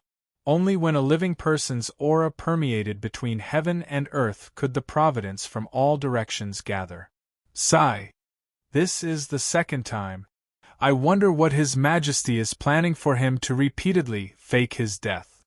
One must know that with his identity as the great Taoist priests, if he is willing to focus on cultivation, it won't take long for him to become a carefree primordial chaos Daluo Jinxian. He won't be like today, stuck in the half-step primordial chaos realm like us. However, after today, everything will be different. With the help of so much providence, it will be difficult for great Emperor Gaochen not to break through. With the power of heaven and earth, under the push of endless providence, isn't it easy to achieve Tao? Everyone retracted their gaze from Gaochen's star and sighed. Don't look, don't look. If they continue looking, their hearts might not be able to take it. This kind of opportunity could not be envied. Boom, boom, boom. On Gaochen's star, in the Gaochen celestial palace, as the endless providence surged, the giant cocoon formed by great Emperor Gaochen was beating wildly. Every time it beat, it seemed to have reached a resonance with the myriad Tao of heaven and earth, affecting the pulse of heaven and earth, causing it to beat rhythmically. Vaguely, an unparalleled pressure spread out, suppressing heaven and earth, the past, present, and future. This is the aura of primordial chaos. He was about to break through. Great Emperor Gaochen was about to break through. He, who was already in the transformation period, was finally about to take that crucial step under the push of endless providence and cultivate to the realm of primordial chaos Daluo Jinxian. One could see that the huge Gaochen celestial palace was filled with boundless providence, almost condensing to the point where it could be seen with the naked eye. Boom! Just as the providence condensed to the limit, an inexplicable force appeared. Then, like a spark falling into a pot of oil, the providence burned with a boom, turning into a dazzling Tao fire. It burned fiercely and released unparalleled energy, surging toward the giant cocoon formed by great Emperor Gaochen. Providence was the #1 treasure of the primordial chaos. It had unimaginable power. His power could be said to be mysterious to the extreme. The power of a flame ignited with him, as the fuel could be imagined. It was absolutely beyond imagination. You can see that. Under the burning of the fire of providence, the cocoon formed by the North Star Emperor underwent a tremendous change.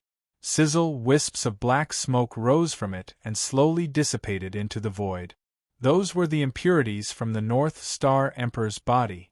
To be precise, it was the impurities in the power of faith. Back then, in order to recover his strength as soon as possible, the North Star Emperor had chosen to use the power of faith. He used his great magic to transform the power of faith accumulated by the Gaochen celestial palace for nearly 10 million years into a huge cocoon of light. His true spirit entered the cocoon and used the power of faith to reconstruct his Tao body. This was the origin of the cocoon of light in the North Star Heavenly Palace. It was also the method that the North Star Emperor used to revive himself. The power of faith was a miraculous power born from the hearts of all living beings. It had the ability to make dreams come true. Using this power to reconstruct the Tao body, the speed was unbelievably fast. However, the power of faith was not without its own hidden dangers. As the saying goes, incense is poisonous. How could the power born from the hearts of all living beings be so easily absorbed? The power of faith was mainly formed by the thoughts in everyone's hearts. They may be good or bad, but all of them carried the distracting thoughts of all living beings. Perhaps one or two wouldn't be a problem, but if the thoughts of countless living beings attacked together, even a great divine ability expert would probably lose himself completely under the impact of the thoughts of all living beings. Even though the faith force used by great Emperor Gaochen had been refined by Xian Hua and removed the 7 emotions and 6 desires of the living beings, it was still not enough. But after all, Xian Hua was just the Xian Hua of the human race. Its power was limited, and it might not be able to remove all the impurities in it. If it was any other time, some impurities might not affect anything. However, things were different when one broke through to primordial chaos. A primordial chaos cultivator's primordial chaos was perfect and flawless. The slightest flaw was enough to cause the breakthrough to fail. Therefore, making use of this rare opportunity, the North Star Emperor used his fate as the fire to temper his body. He wanted to completely resolve the hidden danger of the faith power in his body. Luck was the most mysterious power in the untainted land. If even he could not solve the hidden dangers of incense and willpower, then there was really no other way to solve the hidden dangers of incense and willpower in the primordial world. But was this possible? There might be things that luck could not solve, but it would definitely not be incense and willpower. As time passed, more and more luck gathered, causing the fire of luck under the light cocoon to burn even more brightly. And under the burning of the fire of luck, more and more impurities were refined out of the light cocoon. Great Emperor Gaochun's Tao body became even more perfect. An aura that was close to perfection was emitted from his body. It was abnormally mysterious. He was getting closer and closer to primordial chaos Daluo Jinxian. He would probably attain Tao in another 1,000,000 years. And after 1,000,000 years, it would be his turn to become the Celestial Emperor. With primordial chaos Daluo Jinxian's potential to ascend to the position of Celestial Emperor, the scene at that time would definitely be very exciting. Thinking about it, it was really exciting. Time passed unknowingly, and great Emperor Gaochun had been silently transforming in the Gaochun star, waiting for the day he attained Tao. In 1,000,000 years, it was enough for too many things to happen. The most famous one was the abdication of the human emperor, Emperor Yao, and the succession of the human emperor, Emperor Shun. Just like that, the human race welcomed the fifth and last great emperor. Not long after the transfer of the supreme power of the human race, the high and mighty heavenly court's power also changed. On this day, heavenly Emperor Xianqing, who had not moved for 1,000,000 years, suddenly walked out of the heavenly court and headed to the South Pole in the boundless starry sky. No one knew the purpose of heavenly Emperor Xuanqing's actions. They only saw that 3 days after heavenly Emperor Xianqing went to the South Pole, the South Pole suddenly emitted a bright divine light, shocking the entire primordial world. Then, an endless amount of lightning began to spread. It was like an ocean that covered the entire sky. Rumble. Thunder rumbled incessantly. Until 3 years later, it turned into a heavenly palace and slowly disappeared. It was also on this day, the South Pole Emperor reappeared in the primordial world and walked out of the South Pole to the heavenly court. In the name of the South Pole Immortal Emperor, he ruled the primordial world. This also marked the change of ownership of the heavenly court. The era that belonged to heavenly Emperor Xianqing had become a thing of the past. The current primordial world welcomed the era of the South Pole Emperor. Boom! It was like a bolt of lightning. The news of Xuanqing's abdication and the South Pole Emperor's ascension spread among the great mediums at an astonishing speed. Soon, almost all the great mediums were awakened by this news and looked at the heavenly court in bewilderment. They were puzzled as to why the South Pole Emperor suddenly appeared and took over the authority of the heavenly court. However, although they were puzzled, they could not stop it. Because, unlike the human emperor and Xianqing, the South Pole Emperor was the supreme of heaven and earth. In the era when the heavenly emperor did not appear and the other great emperors were in seclusion, he was the well-deserved master of heaven and earth. It was most appropriate for him to take charge of the heavenly court. Even the heavenly Tao approved of this. In the past, if the heavenly court changed owners and a new emperor ascended the throne, it had to be witnessed by everyone to complete the last step and obtain the recognition of heaven and earth. But the South Pole Emperor did not need it. Because he was the supreme of the primordial world recognized by heaven and earth, why did he need others to recognize him?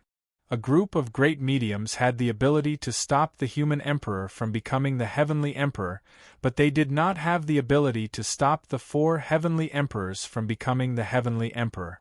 An outsider becoming the heavenly emperor was called promotion, and the 4 heavenly emperors becoming the heavenly emperor was fulfilling their duty. If an outsider dared to stop them, it would be defying the heavens. It would definitely attract the wrath of the heavens and end up in a miserable state. Therefore, with the ascension of the South Pole Emperor, the great mediums of the primordial world had already lost the ability to control the heavenly court. How the heavenly emperor would choose in the future was the matter of the 4 heavenly emperors. It had nothing to do with them anymore. They could finally go into seclusion properly. Boom, boom, boom. Above the heavenly court, countless bolts of lightning were ready to strike. They locked onto the primordial world from afar, as if they were about to descend upon the world and destroy all life. This strange phenomenon was the symbol of the South Pole Emperor as the Heavenly Emperor. Although the South Pole Longevity Emperor was known as the Longevity Emperor, in fact, he was the emperor who controlled the power of punishment in the primordial world. He had the power to control lightning and was known as the Lord of all lightning. Because he controlled the heavenly tribulation, he was also known as the Lord of heavenly tribulation. The heavenly emperor, who controlled the power of punishment, knew what it would bring to the primordial world. During the reign of the South Pole Emperor, he took it as his responsibility to maintain the operation of the heavenly Tao. Anyone who dared to defy the heavens, commit heinous crimes, or violate the heavenly rules, and so on would be punished by him. The connate divine thunder that densely covered the sky above the heavenly court was prepared for this. It could be said that, during the reign of the Thunder Lake Emperor, it could be considered the best era of the primordial world, and it was also the happiest time for mortals to live. In this era, even someone as strong as Daluo Jinxian did not dare to kill mortals wantonly, let alone ordinary cultivators. Otherwise, what greeted them would be the anger of the South Pole Longevity Emperor. The true anger of thunder. Oh right, during the reign of the South Pole Emperor, there was one thing that had to be said. That was the so-called heavenly rules, which were also the laws against immortals. It was perfected in the hands of the South Pole Emperor. It was that rule that caused a lot of trouble in the later generations. The rule that immortals and mortals could not fall in love was also set by the South Pole Emperor. This was not because the South Pole Emperor had any problems in his heart, but because the heavenly Tao had made such a rule. Feng Zichen was such a lazy person. How could he specially take out a portion of his time to deduce heavenly rules for the heavenly court? Of course, it was to directly copy the heavenly Tao and list all the things that the heavenly Tao did not allow. Wasn't this a ready-made heavenly rule? In this way, even if there was a mistake in the future, it would be the fault of the heavenly Tao, and it would have nothing to do with Feng Zichen. That was the request of the heavenly Tao. What else could he do? Of course, he had to follow it. Could it be that he still had to defy the request of the heavenly Tao? Moreover, from Feng Zichen's point of view, he did not feel that there was a problem with this rule. Not allowing immortals and mortals to fall in love was not allowing immortals to fall in love, but immortals and mortals were not allowed to fall in love. Immortals and mortals were 2 different species. If they were forcefully combined, they would not be happy. Think about it. Immortals were so powerful. They could move mountains and fill seas with a raise of their hand. What about mortals? Not to mention moving mountains and filling seas, they could not even lift a slightly larger rock. Compared to immortals, mortals were too weak. How were they different from ants? Just a breath could take a mortal's life. With such a huge gap, how could they be happy if they were still together? To put it bluntly, if an immortal was agitated and used a little strength, he would probably be able to tear a mortal into pieces on the spot. In this way, should he save or not? If he did not save, he would not be able to live with himself. If he saved, he would really be courting death. Bringing the dead back to life was a heaven-defying act. At any time, it was a great taboo of the heavenly Tao. Daluo Jingxian could do it at will. Tai Jingxian could also do it if he paid a price. However, ordinary immortals would definitely not be able to do it, because what he had to fight against was the entire world. The combination of immortals and mortals was the beginning of the tragedy. Therefore, the heavenly Tao would not allow such a situation to happen. Husband and wife were harmonious. That was just the plot of a novel. The reality was that immortals and mortals lived together. They had to be careful in everything they did so as not to accidentally kill mortals. The difference was too great. It was just like how humans and ants lived together. They had to be vigilant at all times, afraid that they would accidentally kill the ant. Of course, if their love was unwavering, then they could nurture each other into immortals. The heavenly rules only stipulated that immortals and mortals could not fall in love, but they did not stipulate that immortals could not fall in love with immortals.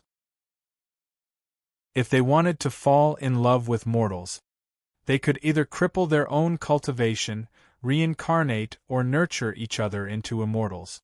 The heavenly rules were so harsh. Of course, no matter how strong the heavenly rules were, they were only targeted at ordinary immortals. When one's strength reached Tai Jingxian, they could basically ignore them. After all, no matter what era it was, the strong all had special privileges. The bigger the fist, the harder the truth. Amidst the rumbling of thunder, time quietly passed. Unknowingly, 1,000,000 years had passed. Rumble. On this day, the destiny of the human race shook. That vast aura spread out from the long river of destiny, shocking the entire primordial world. This was the destiny of the human race was perfect. They had completely stabilized the position of the protagonist of the world. And the reason for all of this was that Emperor Shun had completed his merit. He stepped down from the position of the human emperor and went to the Fire Cloud Cave. Emperor Shun, the 6th grandson of Emperor Zhuanxu. He was also the 5th great emperor of the human race. At the same time, he was also the last destined great emperor of the human race. As his merit was completed, the heavenly Tao had set an opportunity for the human race to prosper. The 3 emperors and 5 emperors, these 8 supreme positions could be considered to have been completely completed. Therefore, the moment Emperor Shun abdicated, heaven and earth immediately sensed it. Endless destiny gathered and spontaneously poured into the destiny of the human race to help it complete the final transformation and completely stabilize the position of the protagonist of heaven and earth. On this day, the primordial world shook. Under the astonished gazes of all living beings, a vast river appeared with a loud rumble, vast and mighty. Chapter 661. That was the River of Destiny, the place where the fate of all living beings gathered. It was also the most mysterious place in the primordial world. Rumble. The River of Destiny was vast and boundless. It appeared from the mysterious and unknown void and spanned between heaven and earth. It was vast and mighty, passing through the past, present, and future. Countless universes appeared clearly in front of everyone. At this moment, all living beings who raised their heads to look at the River of Destiny found a trace of their future trajectory in the vast river. Vaguely, some living beings seemed to have understood something. They grasped a trace of opportunity from the future and had the possibility of confirming their Tao. However, most of them still gained nothing. They looked at the River of Destiny blankly, not knowing what had happened. Boom! Suddenly, an inexplicable vibration shook the entire primordial world and attracted everyone's attention. This is, just as everyone was puzzled, they saw a shocking change in the human race. Terrifying destiny rose and rushed straight to the River of Destiny. It gradually merged with the tributary that represented the destiny of the human race in the river of destiny. At the same time, in the void, the phantoms of the 5 elements' sacred beasts suddenly appeared. They were accompanied by terrifying dragon roars, phoenix cries, chelan roars, tiger roars, and turtle roars that shook the entire primordial world. Rumble! With the appearance of the 5 elements' sacred beasts, the river of destiny changed again. Among the countless tributaries of destiny, 5 of them were countless times larger than the other tributaries. They were like vast rivers that suddenly changed their trajectories and flowed towards the destiny of the human race, converging with it. After that, countless mysterious shadows appeared in the sky above the river of destiny. Each of them represented a tributary and gathered towards the destiny of the human race. These mysterious shadows were formed from the destiny of the myriad races.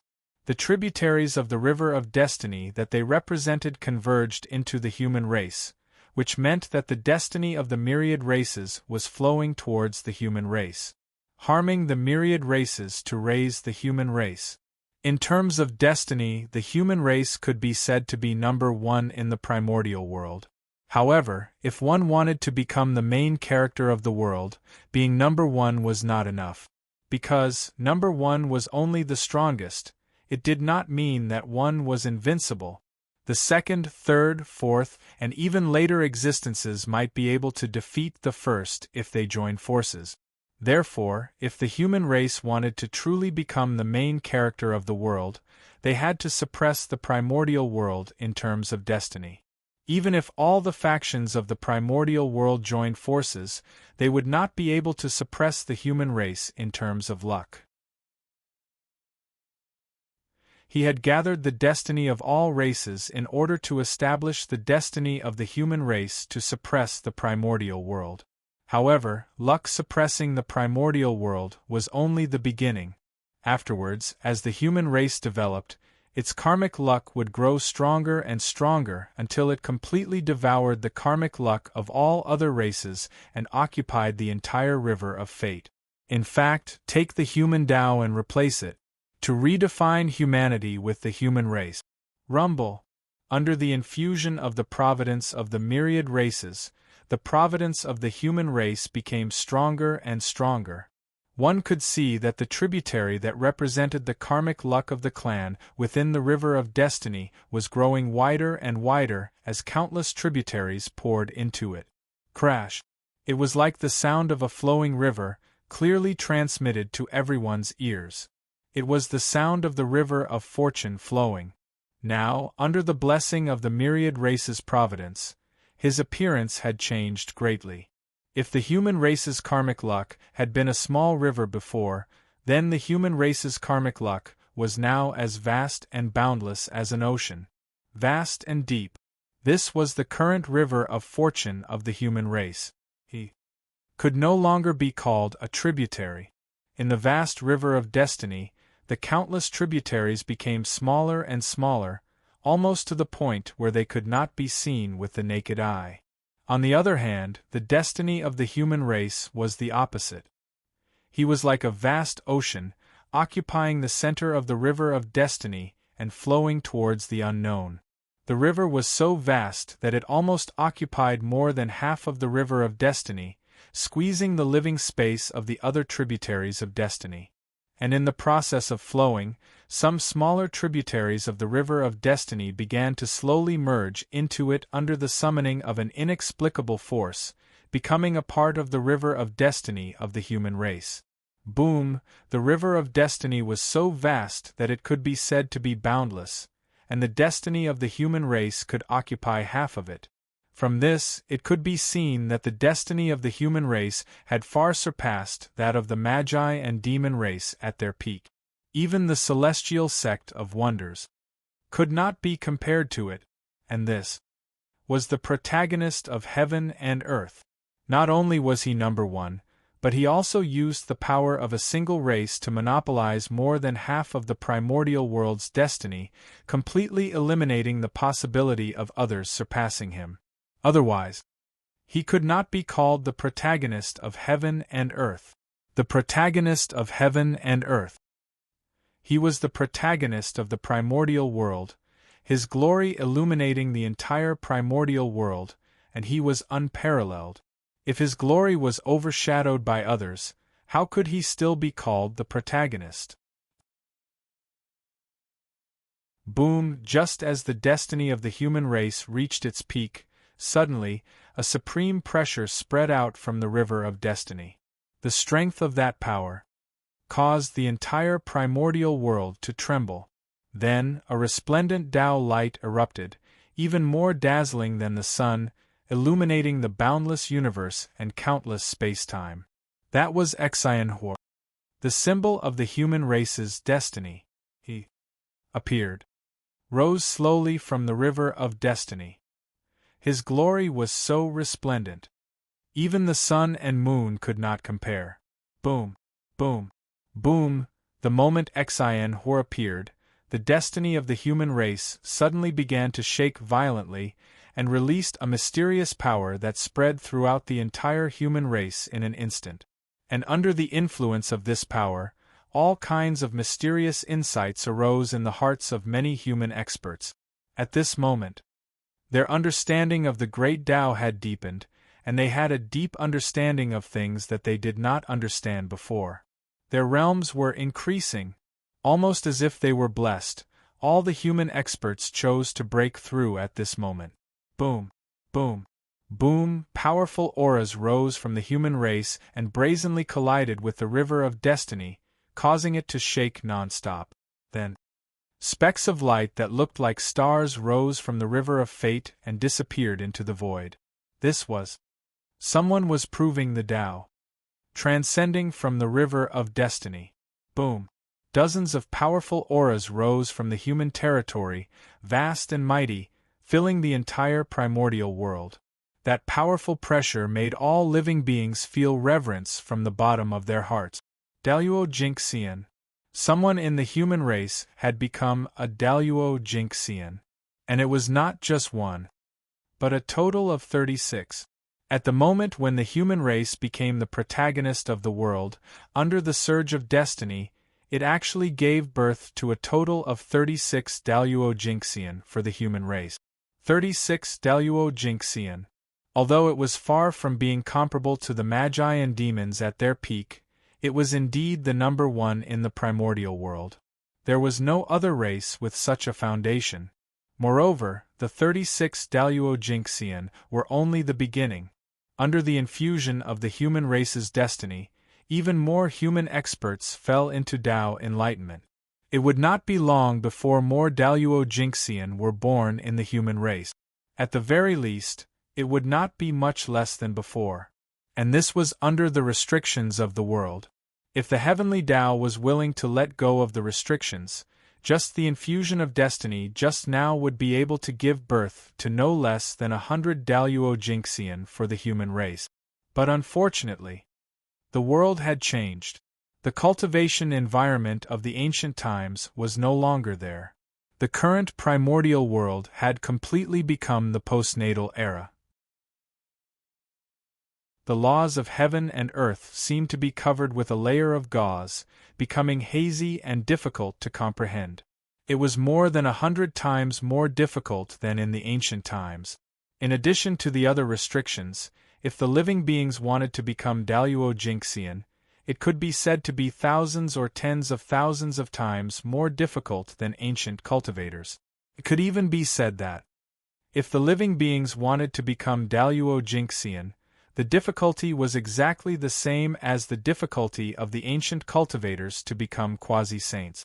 From this, it could be seen the difficulty of the living beings to attain the Tao. In other words, it was almost impossible for the living beings to attain the realm of Daluo Jinxian through normal means. This was a restriction of the heavenly Tao on all living beings. There were too many Daluo Jinxian in the primordial world, but the world did not need so many Daluo Jinxian. Therefore, the heavenly Tao placed a restriction on the world, increasing the difficulty of attaining the Tao. It was fine if there were Daluo Jinxian in the past, but in the future, not too many Daluo Jinxian would be allowed to appear. This could be considered a punishment of the heavenly Tao for cultivators. The reason why cultivators were getting worse with each generation was not only because the cultivation environment was getting worse, but also because the heavenly Tao was deliberately restricting them. Even under such circumstances, the destiny of the human race could still give birth to 36 Daluo Jinxian for the human race. It could be seen how powerful the destiny of the human race was. And the strength of the destiny of the human race was not only shown. Under the Daluo Jinxian, there were more Tai Jinxian and Golden Immortals breaking through. It could be said that, as the human race became the main character of the world, the strength of the human race as a whole increased by a large level. With so many experts breaking through, almost all the spiritual energy in the human territory was squeezed dry. Even the heavenly cycle palace, which the human race had the most, was not enough. If the human race's destiny was not strong enough to directly draw innate spiritual energy from the heavenly realm, the spiritual energy in the human territory would not be enough to support the breakthrough of so many experts. After this, the only shortcoming of the human race has been completely fixed. In the heavenly court, the South Pole Emperor quietly watched the changes of the human race, his heart filled with joy. The sudden change really brought him a huge surprise. One had to know that although the human race was strong in the past, it was obviously abnormal. There were many low-level cultivators, and they could be said to be the most powerful in the primordial world. Excluding Feng Zichen, there were also the 3 sovereigns and 5 emperors, these 8 supreme experts. However, there were really too few middle-level and high-level cultivators. Daluo Jinxian was only in his 30s, obviously not worthy of the identity of the main character of the world. However, under the infusion of destiny, the strength of the human race suddenly increased to a level that was enough to match the identity of the main character of the world. In Feng Zichen's eyes, the strength of the human race was still far from being comparable to the shamans and demons at their peak. However, in the current primordial world, it was enough. They deserved to be number 1. Even if the 4 great sage orthodoxies attacked together, they were far from being a match for the human race. It could be said that under the infusion of destiny, the changes of the human race in this short period of time were comparable to the changes of the human race's normal development for tens of millions of years. This change. Who would it be? Who would be unhappy? Not to mention Feng Zichen. The human race's destiny skyrocketed, and even the 3 sovereigns and 5 emperors who were cultivating in the Fire Cloud Cave received some benefits, and their strength increased to varying degrees. Even Yuhua, who was far away in the chaos outside the heavens, was also affected, and her strength suddenly increased by a large margin. However, for them, the improvement of their strength was secondary. The main thing was that with the improvement of their destiny, their understanding of the Tao had become deeper. Especially for Fuxi, the improvement of his destiny was even more significant. With the blessing of the human race's destiny, he, who already had a deep foundation, truly saw the possibility of attaining the Tao. It was estimated that it would not be long before he could take that crucial step and cultivate into the primordial Daluo Jinxian. This kind of power was not the power brought by the quasi-saint karmic rank, but the power that truly belonged to him. The primordial Daluo Jinxian. The karmic rank only brought him the power comparable to the primordial Daluo Jinxian, but it did not deprive him of the possibility of continuing to improve. The two did not conflict. On the contrary, the two complemented each other. Karmic rank was the authority of the primordial world. Having a karmic rank, it was like the authorities were giving you a cheat. With the blessing of the karmic rank, the cultivation speed would be faster. Similarly, the stronger one was, the more perfect the power brought by the karmic rank could be. It was true that the power of the karmic rank was very strong, but this did not mean that the person with the karmic rank was weak. In other words, even the current 6 sages, even if they had suddenly lost their sage karmic rank, they were still the supreme masters who suppressed the primordial world. This was because they had already cultivated into the realm of the primordial Daluo Jinxian with the blessing of the sage karmic rank. The sixth heaven of the sage was the sixth heaven of the primordial chaos. In terms of the essence of the realm, there was no difference between the two. The only difference was that the former could control the power of the way of heaven, while the latter could not. As the supreme masters of the human race, the 3 sovereigns, 5 emperors, and Nuwa had all benefited.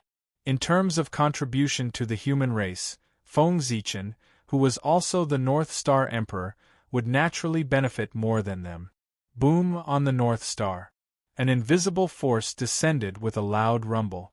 It ignored all the restrictions and formations and directly blasted on the light cocoon formed by the North Star Emperor in the North Star Palace.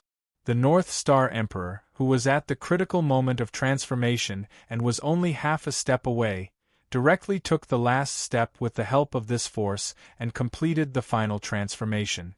Bang!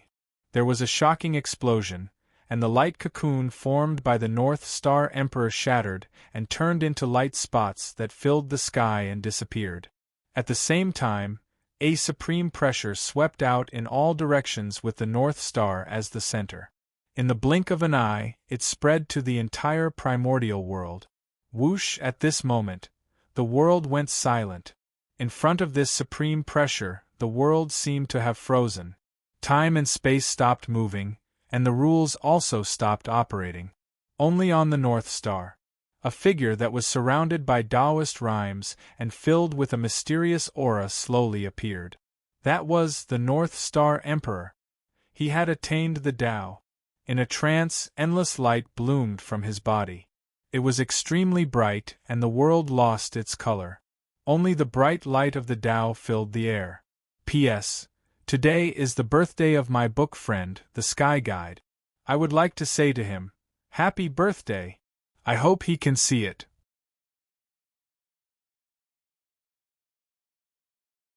Chapter 662. However, very soon, the unbelievably bright Tao light began to fade. Like flowing water, the Tao light that shrouded the entire eldritch universe vanished in the blink of an eye and gathered behind the North Star Emperor. After a series of distortions, the bright Tao light gradually dimmed, and endless mysterious runes appeared. Not long after, the Tao light completely disappeared. A long river made of innate runes replaced his position and floated behind the North Star Emperor, bobbing up and down. That was the Great Tao River. It was formed by the North Star Emperor's Great Tao and was more than 3,000 miles long. It represented the North Star Emperor's third heaven of primordial chaos. That's right, it was the third heaven. With the help of the postnatal providence, the North Star Emperor's position, and the human race's providence, the North Star Emperor broke through to the third heaven of primordial chaos. That was the benefit of having a karmic rank. It was fine if he did not break through, but once he did, he would break through to the next realm. Ordinary people could not be envious. Rumble. The Great Tao River was vast and mighty.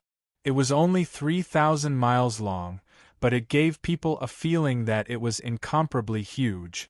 It was like a bridge of heaven and earth that pierced through the entire world and emanated endless majesty.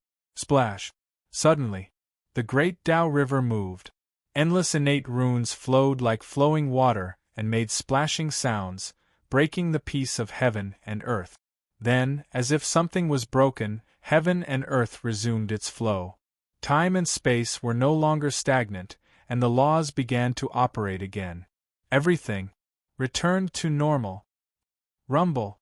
The moment heaven and earth returned to normal, countless great Taos and laws appeared in the sky at the same time and gathered toward the North Star. When one person achieved the Tao, thousands of Taos came to congratulate him. That was the sign of achieving the Tao. Almost at the same time, a hazy figure appeared in front of everyone. He stood at the peak of heaven and earth. He was only the size of an ordinary person, but he gave people the feeling that he was as vast as heaven and earth. It was as if he was the incarnation of the Tao. No, not the incarnation of the Tao, nor the carrier of the Tao. Instead, he was the Tao. Praise the North Star Upper Palace's heavenly emperor, infinite. Praise the West's heavenly emperor of supreme polarity, infinite. Praise the West's heavenly emperor of supreme polarity, infinite. Almost involuntarily, the living beings could not help but worship the Gauchan star and praise it. After that, not long after all the living beings bowed, the phenomenon of flowers falling from the sky and golden lotuses surging from the ground suddenly appeared in the heavens and the earth, and boundless auspicious aura suffused the air. It could be said that, following the North Star's attainment of the Tao, a joyous atmosphere pervaded the entire wilderness. This was the heavenly Tao's blessing to the North Star Emperor. The North Star Emperor's attainment of the Tao was celebrated by everyone. This treatment was almost comparable to that of a saint. As the supreme of heaven and earth, the innate sword ancestor, the sage emperor of the human race, the post-celestial Tao ancestor, and the great Taoist priests, great Emperor Gauchan was qualified to do so. If the heavens and earth did not bless him when he attained the Tao, given the vastness of the primordial world, who was qualified to receive the blessings of the world when they attained the Tao? After all, in a sense, the status of the North Star Emperor was even more honorable than that of a sage. Not to mention anything else. The 3 words, great Taoist priests, were enough to make the North Star Emperor stand at the top of the untainted land and be worshipped by all living beings. The North Star Emperor has attained the Tao. The great divine masters who were awakened by the commotion of the human race stared blankly at the North Star Emperor's attainment of the Tao. Even though they had thousands of words in their hearts, they could not say a single word. Even though they knew that the North Star Emperor would attain the Tao at any time, everyone was already mentally prepared. However, when this scene really happened, it still brought great shock to the great divine masters of the primordial world. Even the great Emperor Ziwei's attainment of the Tao did not bring such a great shock to everyone. Under this kind of shock, because of the North Star Emperor's attainment of the Tao, the bottleneck that restricted them from breaking through the primordial chaos Daluo Jinxian began to loosen. They did not have the time to check. Everything was because the one who attained the Tao was the North Star Emperor. The young man from the human race was from the Zichen clan. He was different from the great Emperor Ziwei. The great Emperor Ziwei had a strong background and was almost unparalleled in the primordial world. He was a great god born from the Ziwei star and was from the same sect as the heavenly Tao. He was known as the god of Pangu and was the purest Pangu. Such a person was destined to attain the Tao. No matter how great his achievements were, it would not surprise anyone. At most, they would sigh and say, "The legacy of the Pangu is so terrifying." On the contrary, it would be surprising if such a person could not attain the Tao. Therefore, even if the great Emperor Ziwei only used less than 10 million years to attain the Tao, no one would be too surprised. Moreover, from the fact that the great Emperor Ziwei and the North Star Emperor were on good terms, it could be seen that the great Emperor Ziwei had already existed countless years ago. It was just that he did not show up because of the threat of Dijun. Being born during the great calamity of the world was just a trick to deceive people. Who knew how many years he had hidden in the dark to cultivate? Therefore, using less than 10 million years to reach the Tao was something that could only deceive some ignorant existences. None of the truly powerful existences would believe such a thing. However, the North Star Emperor was different. He was a great existence that had really grown up under their noses. It had only been more than 10 million years since the birth of the human race. As the leader of the 10 generations of the human race, Feng Zichen, from the moment he embarked on the path of cultivation, it had been less than 10 million years. However, in such a short period of time, not only had he surpassed them, but he had also attained the Tao before them. He had left them far behind and even surpassed them by a large margin. Compared to him, they could be said to have lived for hundreds of millions of years in vain. Moreover, the most unacceptable thing for the great divine masters of the primordial world was Feng Zichen's background. If Feng Zichen was the reincarnation of a chaos fiend god or some other creature with a profound background, then everyone would be able to accept his current achievement. However, Feng Zichen was a postnatal lifeform. Even if he was the first postnatal lifeform in the primordial world, he was still a postnatal lifeform. In the Khanate era, he was far inferior to a Khanate lifeform, let alone a Khanate godfiend or a Khanate saint. A creature that was incomparably humble in their eyes, even inferior to an ant, had achieved more dazzling achievements than them in a short period of time. In front of Feng Zichen, the great divine masters, who had always thought that they were not weaker than others, felt that they were inferior to him for the first time. The huge difference made it difficult for the great divine masters, who were used to being high and mighty, to adapt. That sense of unwillingness deeply pierced their self-esteem, making it difficult for them to accept the truth in front of them. However, they had to accept it even if they couldn't. As the North Star Emperor withdrew his aura, the heaven and earth phenomenon also ended. The majesty that suppressed the heavens and the earth also disappeared in an instant. And all of this symbolized that the North Star Emperor had stabilized his realm. Sigh. Don't be conflicted. The North Star Emperor's attainment of the Tao is his own and also his opportunity. There's nothing to be envious of. Moreover, his attainment of the Tao is also a good thing for us. The poor Wei feels that with the North Star Emperor's attainment of the Tao, the boundary between the quasi-sage realm and the primordial chaos Daluo Jinxian realm is becoming more and more blurred. Perhaps it won't be long before we can attain the Tao. After all, they had seen too many storms.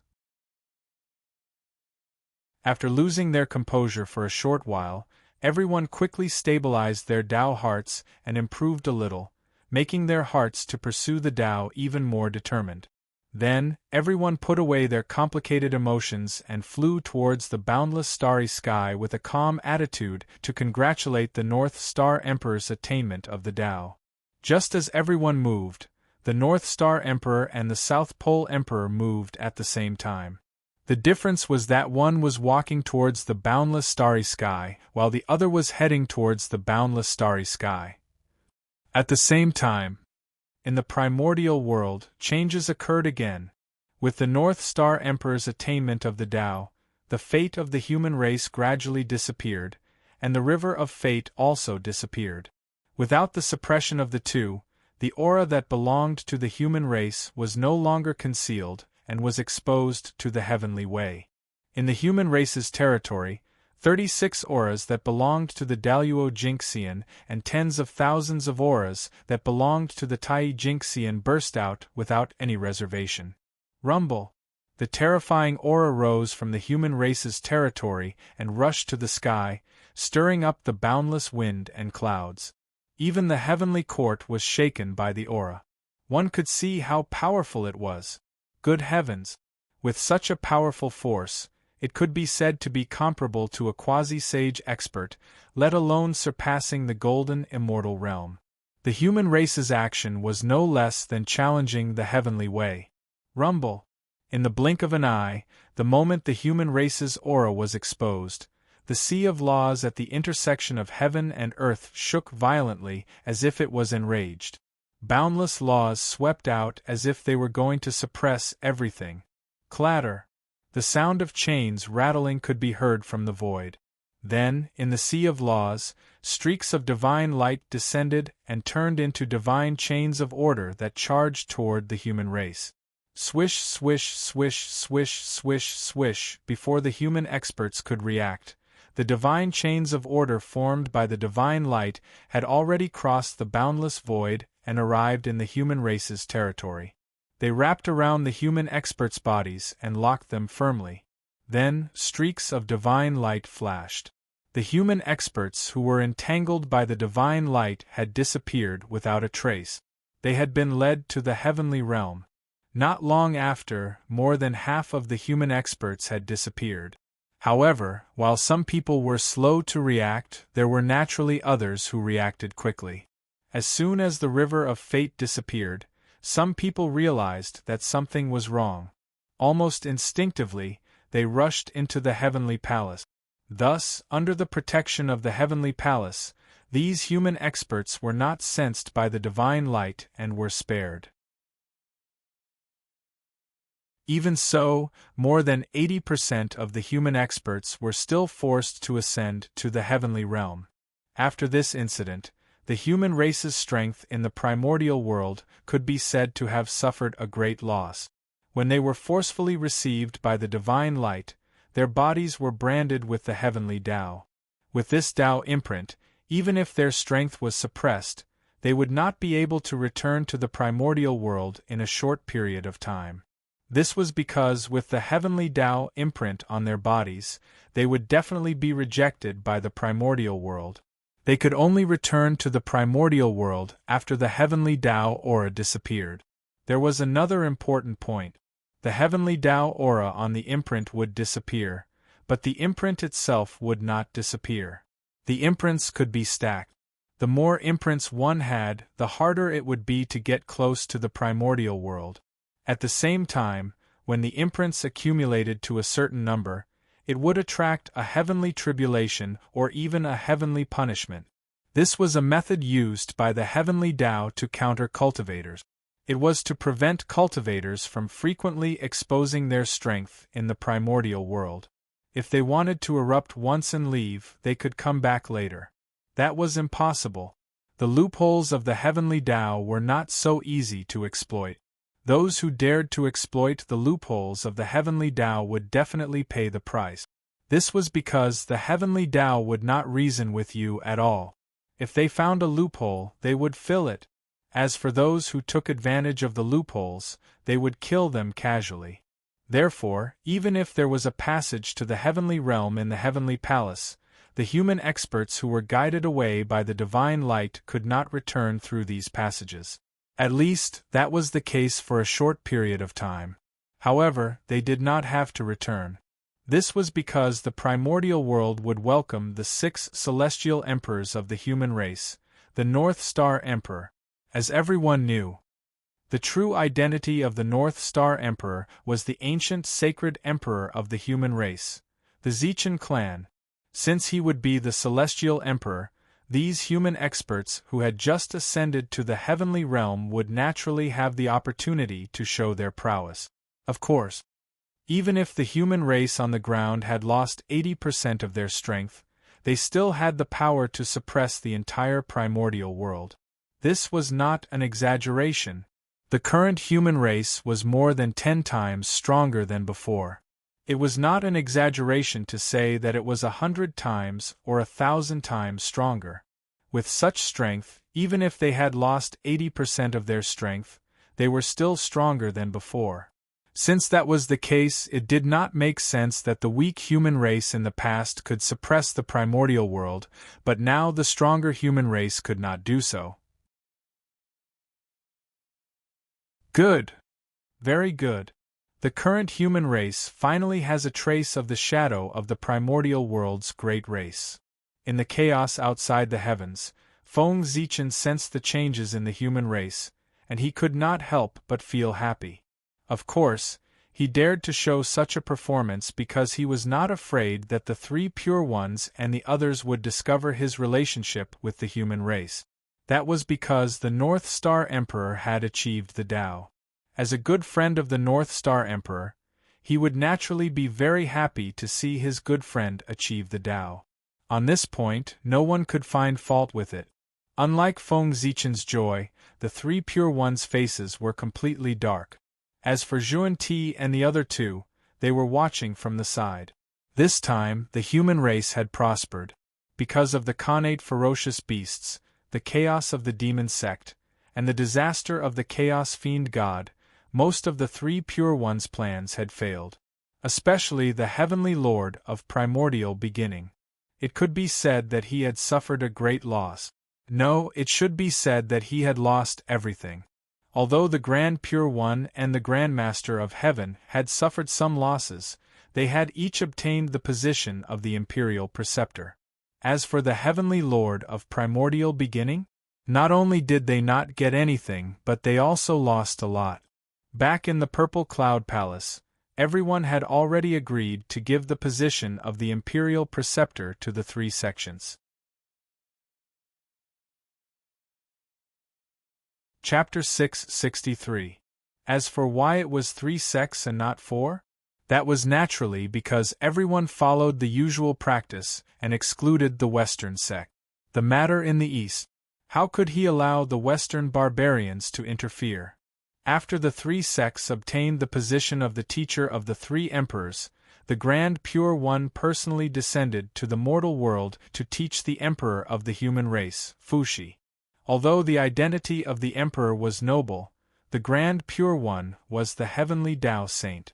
He was the spokesperson of the heavenly Tao in the primordial world. With such a status, he was definitely qualified to become the Sky Emperor's master. After Heavenly Emperor Fuxi, it was Earthly Emperor Shenong. However, at that moment, in order to protect the primordial world, all the saints had left the primordial world and headed to the chaos outside the heavens. Since the prime of Tongtian was not around, Xian Qing took the Earthly Emperor as his disciple. Although the Earthly Sovereign's status was much higher than Xian Qing's, the Earthly Sovereign's status was much higher. Moreover, Xian Qing was far from being comparable to the Grand Pure One.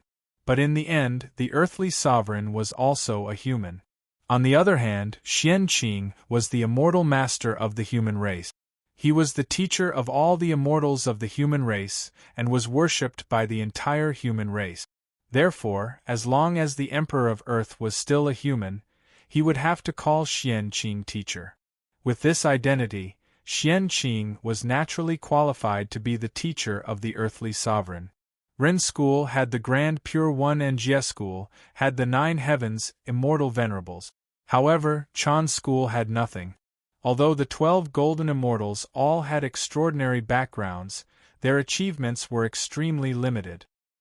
He hadn't even touched the threshold of Daluo Jingxian, let alone become the teacher of Ren Huang. Furthermore, due to Fuxi and Shenong's exceedingly outstanding performance, the position of the Ren Huang changed. He went from the ruler of a race to the ruler of all races. Therefore, the Ren Huang became even more honorable. In that case, with the cultivation of the 12 golden immortals of the Chan school, who were not as strong as Daluo Jingxian, how could they be qualified to be the human emperor's teacher? Wasn't he afraid of being devoured by the qi of heaven and earth and falling into the cycle of reincarnation? He knew that he was not qualified. Even if the disciples of Chan school were unwilling, they had no choice but to change. He changed his plan from becoming the teacher of the human emperor to helping the human emperor unify the primordial world. In this way, although the merit points obtained would be less, at least he would not return empty-handed. After all, no matter what, this was an opportunity that the 3 pristine ones fought so hard for. They cannot waste it. If he could get a little more, he would get a little more. Unfortunately, the 12 golden immortals of Chan school had a good idea, but they had overestimated their strength. In the battle between Xianyuan and Qiyu, not only did they not gain any benefits, but they were also caught in the tribulation. If Taoist Randang had not taken action in time, they would have died in the tribulation and turned into ashes. After a great battle, not only did he not reap any benefits, he almost lost his disciple. How could the primordial Lord of Heaven not be angry? And this was not what angered him the most. What infuriated him the most was that because of the tribulation aura, the disciples of the Chan school had to go through the tribulation in the future to erase the tribulation aura on their bodies. Otherwise, he would have to go through the cycle of reincarnation. It was already good enough that the Heavenly Lord of Primordial Beginning did not fly into a rage on the spot when such a great opportunity was ruined. In short, the matter of the imperial tutor. The primeval Lord of Heaven had suffered a great loss. After the 3 sovereigns were the 5 emperors. Since the 3 imperial tutors belonged to the 3 pure ones, then the imperial tutors of the 5 emperors belonged to them as well. However, the 3 sovereigns were too strong. With the strength of the 3 of them, they stirred up the boundless momentum and forcefully raised the position of the human emperor, causing the position of the 5 emperors to change. Once they succeeded to the throne, they would be the master of all races. With such an identity, the remaining disciples of the 3 sects were not qualified to be their teachers. If they forced it, they would only end up being devoured by luck. Just like that, the 3 pure ones' plan for the human race was broken in an unexpected way. The failure of the imperial tutors' plan undoubtedly had a huge impact on the 3 pure ones, because this caused their subsequent plans for the human race to be unable to be carried out. The reason why the 3 pure ones valued the position of the imperial tutor so much was not because of the merit. How much merit was there? How could it move the 3 pure ones, who had the merit of opening the heavens? What really moved them was the destiny of the human race. After grasping the position of the imperial tutor, they could use this as a foundation to slowly erode the destiny of the human race. Without the position of the imperial tutor, the 3 pure ones would lose a method to erode the destiny of the human race. In this way, how could their faces not turn black? As for receiving Xuanti, no matter how high the destiny of the human race was, it would have nothing to do with them. No, it was not completely unrelated. After all, there was an irreconcilable blood feud between the 2. If the destiny of the human race was too strong, it would not be a good thing for receiving Xuanti. In the future, he still needed to find an opportunity to weaken the strength of the human race. Otherwise, if the human race was too strong, they would attack the Western sect instead.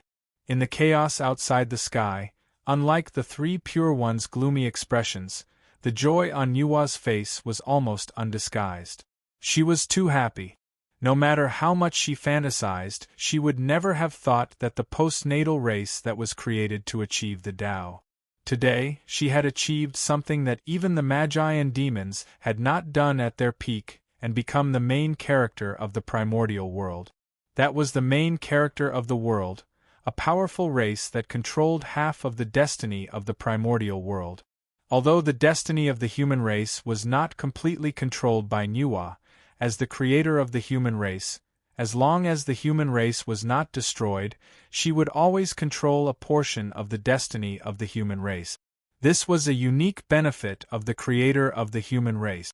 Others could not envy it. This portion of destiny was between 10% and 20%. The remaining destiny of the human race was more complicated. Because of the immortal Tao, the celestial sect of wonders controlled 20% to 30% of the destiny of the human race.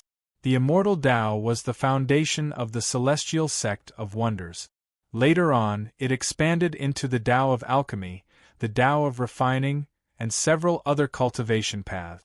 As long as there were people in the human race who cultivated these great Taos, a portion of the destiny of the human race would definitely flow into the celestial sect of wonders.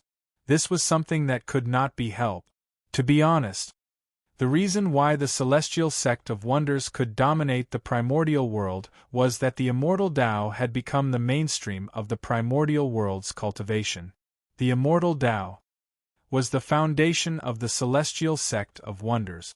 In a sense, anyone who cultivated the immortal Tao was a member of the celestial sect of wonders. The power of the celestial sect of wonders could be seen from this. The destiny of the human race that belonged to the celestial sect of wonders was not unique to the 3 pure ones, but shared by the disciples of the celestial sect of wonders. However, the 3 pure ones made up the majority, about 90% of them. After the celestial sect of wonders, the heavenly court also controlled a portion of the human race's destiny, but it was not much. The heavenly court, as the ruler of the primordial world, His destiny was not born out of thin air. When the heavenly court was formed, all existences in the primordial world, regardless of whether it was a person or an object, as long as they were in the primordial world, they had to part a wisp of destiny and gather in the center of the primordial world. And this was the destiny of the heavenly court, and it was also the symbol of the heavenly court's control of the primordial world. As a member of the primordial world, the human race naturally had a wisp of destiny in the heavenly court. If the heavenly court had it, so did the Een court. After all, countless people died every year in the human race. After deducting the destiny in the hands of outsiders, the destiny that the human race truly controlled was only about 50%. This was already quite a lot. In addition to the destiny in Yua's hands, it was already almost 70%. This 50% of the destiny that belonged to the human race belonged to the human race, and it was not in the hands of a single person. However, although this portion of destiny was shared, it was not something that anyone could use. Without a doubt, Feng Zichen had the highest priority in the use of this portion of providence. After that, it was the 3 sovereigns and 5 emperors. After that, it was those with high authority in the human race. Don't underestimate this 50% of the human race's destiny. One had to know that the destiny of the human race was as much as half of the primordial world's destiny. Its strength had reached an unbelievable level. Even a saint would not dare to say that he could contend with it. Even if it was only 50%, if it could be completely concentrated on a single person, it could create an existence that was comparable to a saint out of thin air. However, it was a pity that unless it was a last resort, the destiny of the human race would not all gather on a single person. After all, the destiny of the human race was not all on a single person. 50% of the destiny is not much, but it is not little either.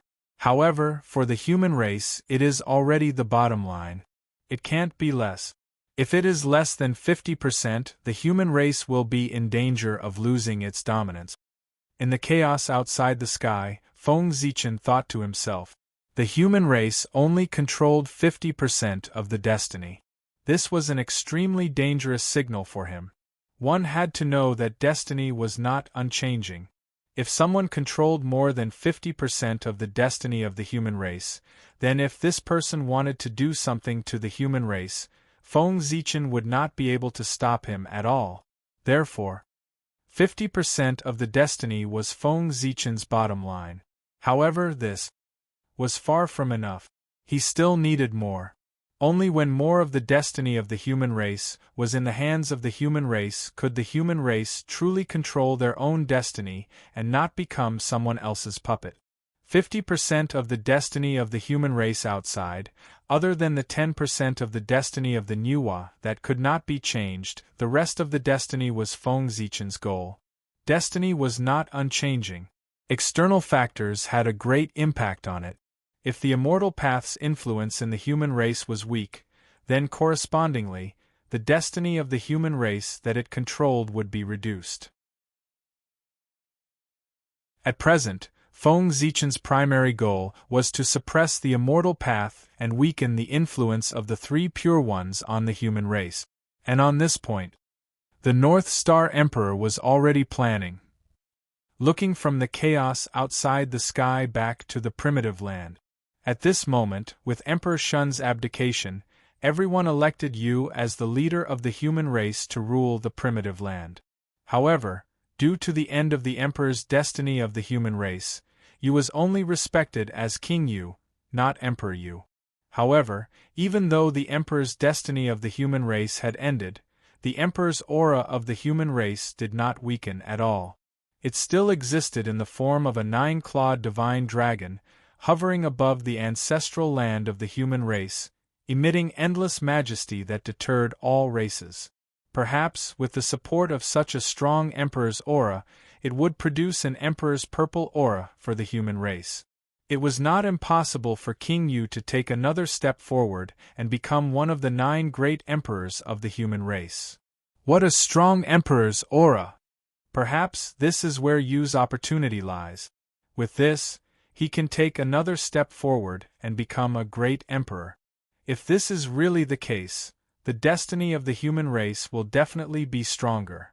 In the heaven, the North Star Emperor could not help but exclaim when he saw the scene in the ancestral land of the human race. Such a strong emperor's aura could be said to be the foundation of becoming an emperor.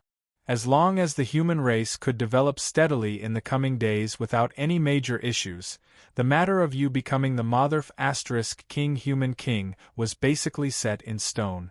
However, things would obviously not go so smoothly. That was because Heaven's Way had decided for the human race to prosper, and there were only 8 great emperors, the 3 sovereigns and 5 emperors. The extra one was obviously not within Heaven's Way's plan. This was going against Heaven's Way. There would definitely be countless tribulations accompanying it to cut off the possibility of the 9th great emperor appearing in the human race. The peace in the primitive land would not be maintained for long. That was because Heaven's Way had not noticed the signs of King Yu becoming an emperor. Therefore, the primitive land could continue to maintain its peace. However, once Heaven's Way noticed that something was wrong, endless tribulations would definitely follow and descend upon the primitive land to destroy King Yu's foundation of becoming an emperor. Heaven's Way. Then let's have a fight and see whose methods are better. Emperor Gaochen thought silently as he thought about the possible tribulations in the future.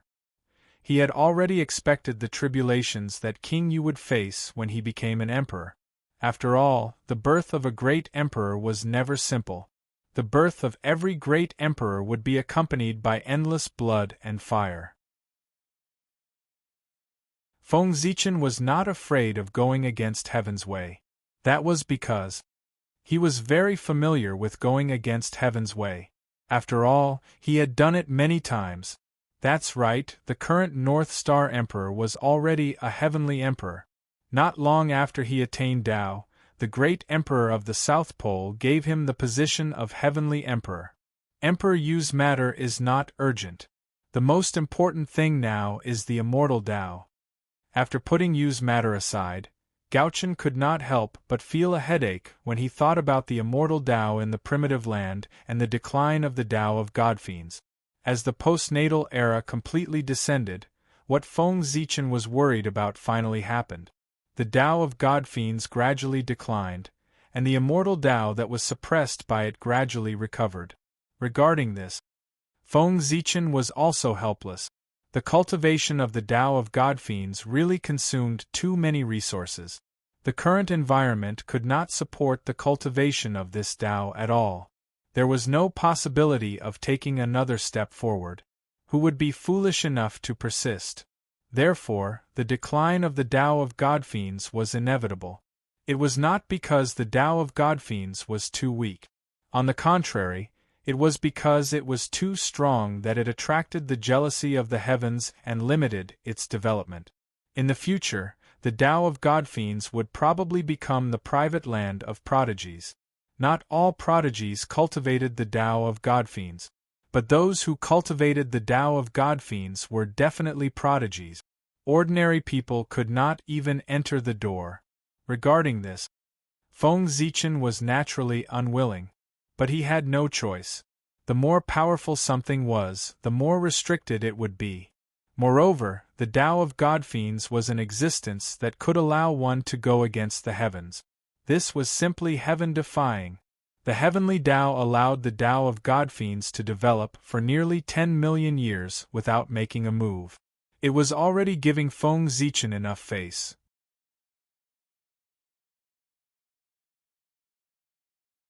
Chapter 664. Sigh. The times have changed. If the Tao of the Godfiend cannot be changed, it is inevitable that it will be abandoned by the times. Forget it. Since I have nothing to do recently, I might as well spend more effort on the Tao of the Godfiend to simplify it and make it like the immortal Tao, suitable for the general public. With that thought, Feng Zichen made a decision in his heart to modify the Tao of the Godfiend. If the threshold of cultivation was too high, it was definitely not a good thing for a Tao path, especially one that was preparing to prosper in the world. If the threshold was too high, it was equivalent to rejecting the majority of living beings.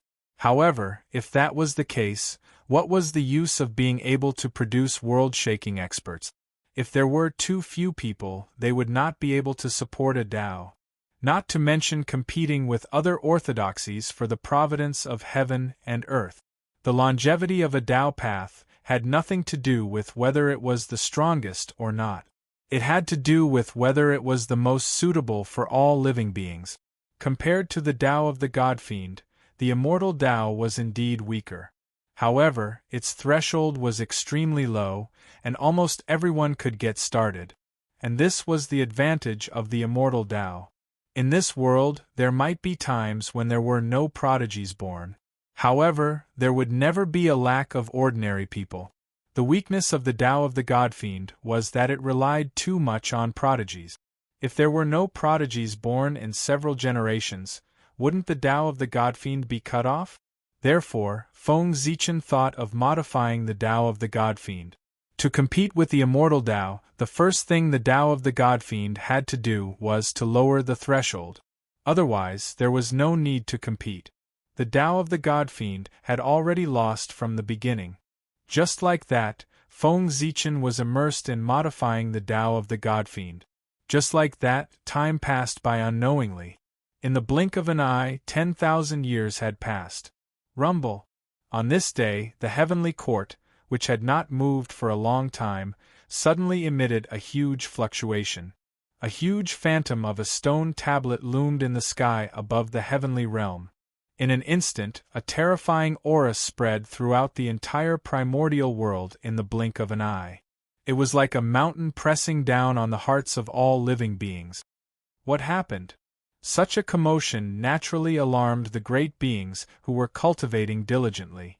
Thus, they all raised their heads and looked at the place where the aura erupted. A terrifying gaze shot out from the eyes of the great magics, piercing through the layers of void. Soon, it arrived above the celestial court. As far as the eye could see, there was a huge stone tablet standing between heaven and earth, emitting endless majesty. The body of the stone tablet was engraved with mysterious runes, as though they recorded the most noble truth of the world. Endless Taoist rhymes swirled around them, making them look exceptionally mysterious. When facing such a profound stone tablet, if an ordinary person were to take a single glance at it, the person would probably be unable to help but be immersed in it and disregard everything to comprehend the grand Tao profundities within it. However, the great masters from the celestial sect of wonders were different. The moment they saw the mysterious characters on the stone tablet, a strong desire to destroy appeared in their hearts without any warning, urging them to destroy the stone tablet. It was as if the existence of the stone tablet could shake the foundation of their existence, giving them an extremely dangerous feeling. It was this feeling that made them want to destroy the stone tablet, and they couldn't get rid of it. Almost instinctively, the great masters from the celestial sect of wonders unconsciously raised their palms and were about to blast a magical ability at the stone tablet. However, at this moment, a loud roar suddenly sounded between heaven and earth. It was like thunder exploding in everyone's ears, waking them up. Then, endless golden light descended from the sky and surged crazily toward the stone tablet. That was the golden light of merit. What is the origin of that stone tablet? Why did the poor Wei have the idea of destroying it just by looking at it? At this moment, the great masters of the celestial sect of wonders who had regained their senses looked at the stone tablet with bewilderment. They had no idea why such a situation had happened. If these great masters were only panicking, then the one in the purple cloud palace was already so shocked that he was speechless. The moment the stone tablet appeared, Tao ancestor Hong Jun, who was comprehending the heavenly Tao in the purple cloud palace, suddenly felt a wave of palpitations and directly withdrew from his enlightenment. Then, before he could understand the situation, he saw the destiny of the celestial sect of wonders shake violently as if it had met a mortal enemy. Under this power, even the purple cloud palace, which was as powerful as it was, could not stop shaking. Rumble! The entire purple cloud palace was shaking. The terrifying Tao runes spread and set off huge waves in the chaos outside the heavens. This sudden scene caused even Tao ancestor Hong Jun's powerful state of mind to be unable to help but cause waves and ripples. Ever since the Celestial Sect of Wonders established the primordial world after the war between Taoists and demons, the destiny of the Celestial Sect of Wonders had been unparalleled. It firmly controlled the general trend of the primordial world, suppressing all the major forces until they could not raise their head. No one could compete with it. It could be said that the Celestial Sect of Wonders was the pillar of the primordial world. Naturally, no one could shake such a powerful existence's destiny. But today, the destiny of the Celestial Sect of Wonders was shaking violently out of the ordinary, as if it had met a mortal enemy. How could Tao ancestor Hong Jun not be shocked? This kind of situation had only happened in the primordial era, when the demon sect was at its peak. Therefore, Tao ancestor Hong Jun's first thought was that the demon sect had been revived again. But immediately, he felt that something was amiss. Under the joint suppression of the 4 emperors of the heavenly court, the demon sect had been crippled. Even the demon ancestor Rahu had been severely injured and would not be able to rise again in a short period of time. Therefore, the threat to the Celestial Sect of Wonders was definitely not the demon sect. If it was not the demon sect, who else could it be? The Celestial Sect of Wonders' destiny was clearly shaking the foundation of the Celestial Sect of Wonders. And what was the foundation of the Celestial Sect of Wonders? Naturally, it was the immortal Tao. An existence that threatens the immortal Tao? While feeling puzzled, Tao ancestor Hong Jun could not help but calculate in his heart. In a trance, he first saw the figure of the North Star. Then, he saw a huge stone tablet appear in his hand. It was extremely powerful, shattering endless time and space. It suddenly came to the long river of destiny and pressed down on the Celestial Sect of Wonders' destiny, erupting with an intense battle. Martial Tao! It's the North Star. Shocked, Tao ancestor Hong Jun withdrew from his deduction, but he had already understood the cause and effect. Martial Tao, an existence on par with the immortal Tao? North Star, is this the trump card you left for the human race? It's indeed an incredible achievement. However, if you want to rely on this to deal with the immortal Tao, you're underestimating the poor way and the Celestial Sect of Wonders. The Celestial Sect of Wonders was able to stand at the peak of the Eldritch world for countless years, not only because of the advantage of the immortal Tao, but also because of the accumulation of the immortal Tao cultivators who occupied almost 90% of the Eldritch world's living beings. In the face of such a powerful force, how can a newly born martial Tao compete with the immortal Tao? After understanding everything, Tao ancestor Hong Jun only sneered coldly, and then he once again fell into a state of enlightenment. Even though he knew about the existence of martial Tao, he had no intention of doing anything to it. Firstly, martial Tao had just been born, and it was naturally protected by the heavens and earth. With the support of endless merit, others could not destroy it. Secondly, there was no need to. Yes, there was no need. Just as Tao ancestor Hong Jun had said earlier, martial Tao had just been born and did not have the capital to compete with the immortal Tao. Did they really think that the power that the immortal Tao had accumulated over countless years was a joke? It could be said that, as time passed, the immortal Tao had long penetrated into every corner of the world and became an indelible part of it. In the Eldritch world, almost 90% of the living beings had chosen to cultivate the immortal Tao. This power, just thinking about it, was terrifying. Back then, the reason why the demonic Tao could compete with the immortal Tao was only because everyone was on the same starting line.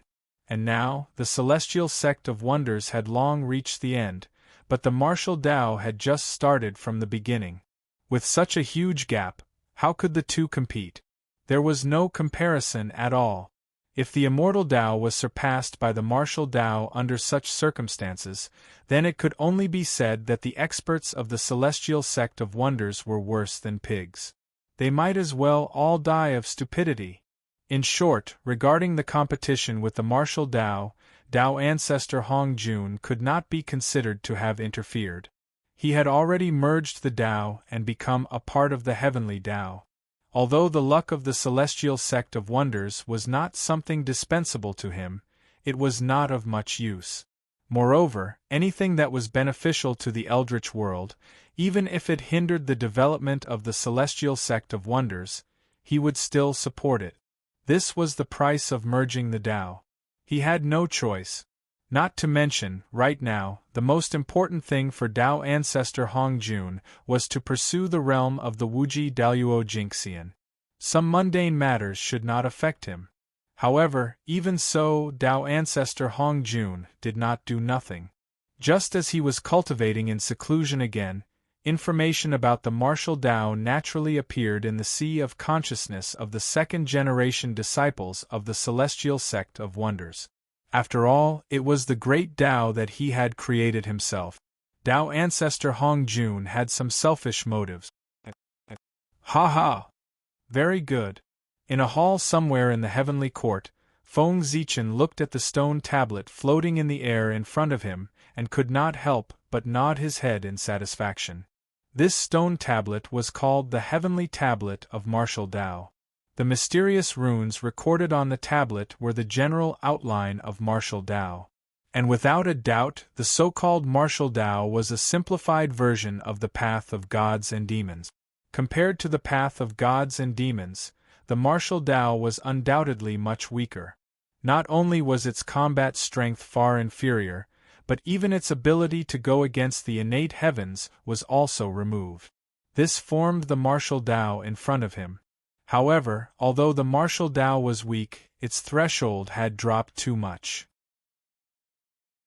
It was even lower than the immortal Tao. Basically, anyone could enter the martial Tao. There was no aptitude requirement at all. There was just one thing that was not good. That was, it was easy to enter the martial Tao, but difficult to achieve great success.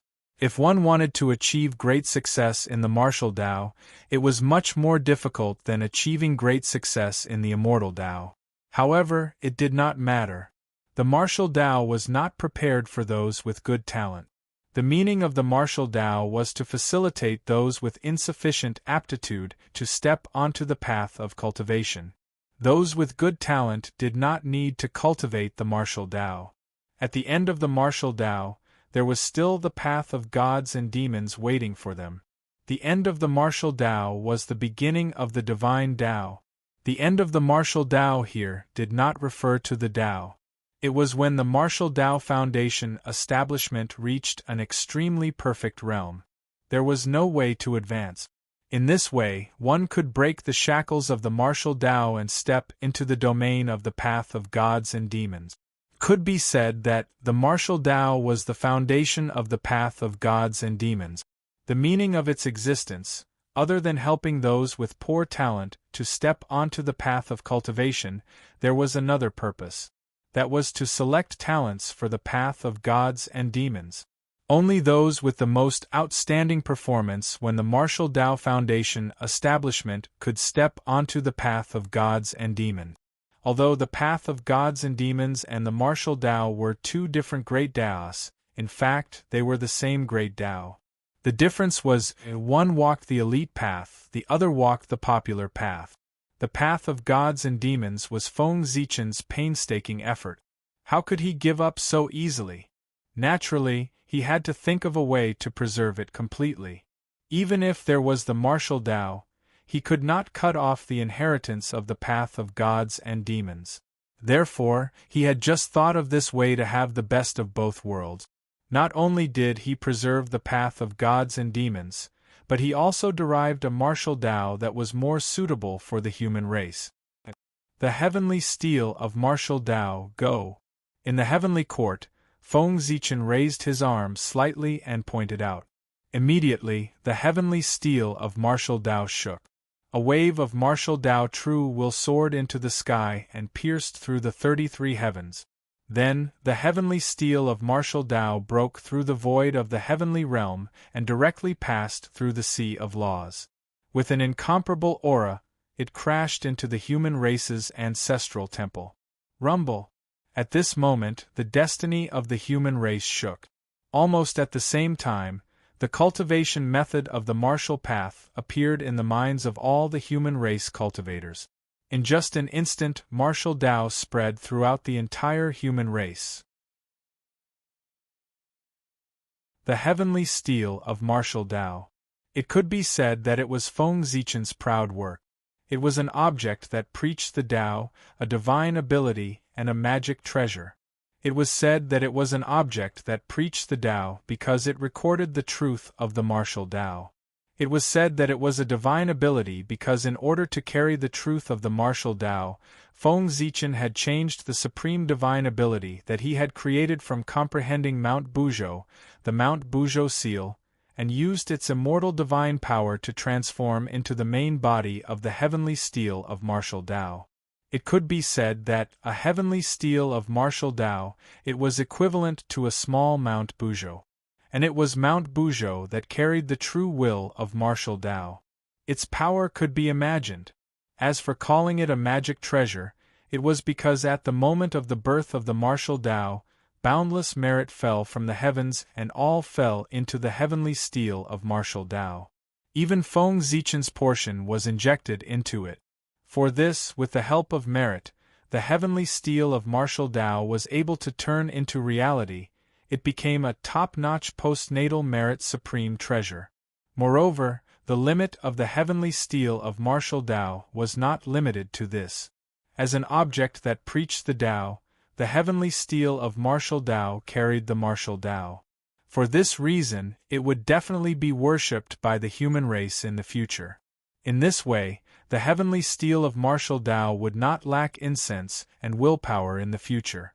Unlike humans, magic treasures did not have spiritual intelligence, so they did not have to worry about the hidden dangers in the incense and willpower.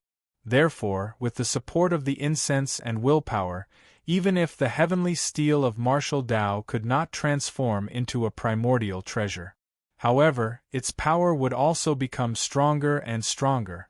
Sooner or later, it would reach the level of a primordial treasure. In that case, the human race would have another primordial treasure, and these would be the human race's capital to fight against the celestial sect of wonders in the future.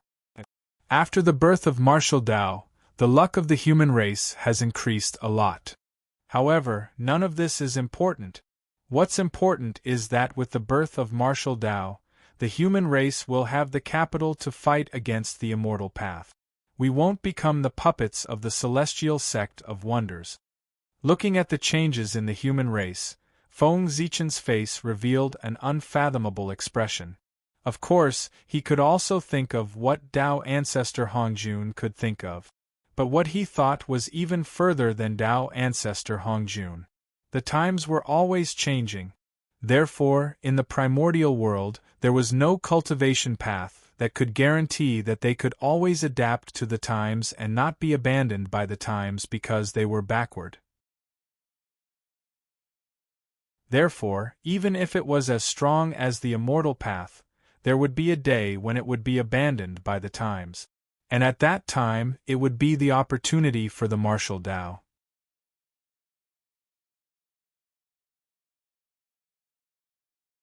Chapter 665.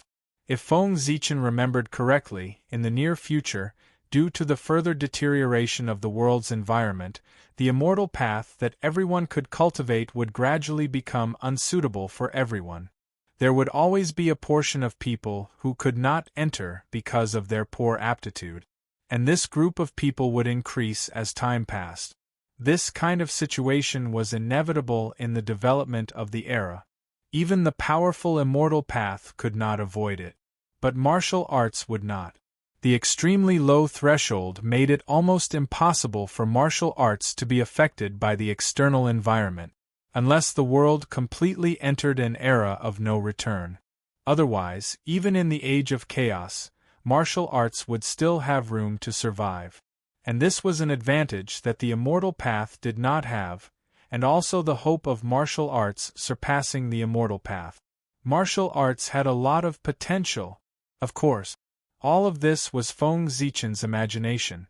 The changes in the future were just a possibility for martial arts to surpass the immortal path, but whether or not it could really achieve this would depend on Feng Zichen's method. After all, the Xian sect was not to be trifled with. They would not watch martial arts surpass the immortal path. Moreover, the world's environment could not continue to be bad. This was because with the formation of the god Pangu, the primeval world had the possibility of taking a step closer. In theory, the innate spirit qi should be getting denser and denser. The current situation in the primeval world was the result of the deliberate suppression of the heavenly Tao. However, there was a limit to everything. Even the powerful heavenly Tao could not always suppress the primeval world. When it reached the limit, the harder it was suppressed now, the stronger it would rebound in the future. Perhaps it would return to the ancient primeval age in one fell swoop, or even surpass it. However, that was another story, the story of the recovery of spirit qi. To be honest, Feng Zichen was looking forward to the day of the recovery of spirit qi, because that was the most suitable era for the path of gods and demons. After the recovery of spirit qi, the ancient bloodline that had been suppressed by the environment for countless years began to slowly recover in the bodies of all living beings. If at this time, all living beings with awakened bloodlines cultivated the path of gods and demons, combined with their ability to go against the innate heavens, wouldn't they have the potential to soar into the sky? This was an advantage that the other Grand Daos did not have. It could be said that this environment was tailor-made for the Tao of Fiend Gods. With the momentum in his body, his God-Fiend Tao soared, suppressing all other great Daos. Therefore, Feng Zichen was looking forward to that day. Of course, this was all in the future. It was also a backup plan that Feng Zichen had deliberately left behind. If in the future, martial arts really lost to the immortal path, then the rise of the Tao of gods and demons would be Feng Zichen's last resort to deal with the immortal path. However, according to his original intention, he still did not think that the martial path would lose to the immortal path. Martial arts, a future enemy of the immortal Tao. Seeing the message that suddenly appeared in their minds, the people of the celestial sect of wonders were puzzled at first. Then, they suddenly became alert. There were also many people whose eyes were emitting shocking killing intent.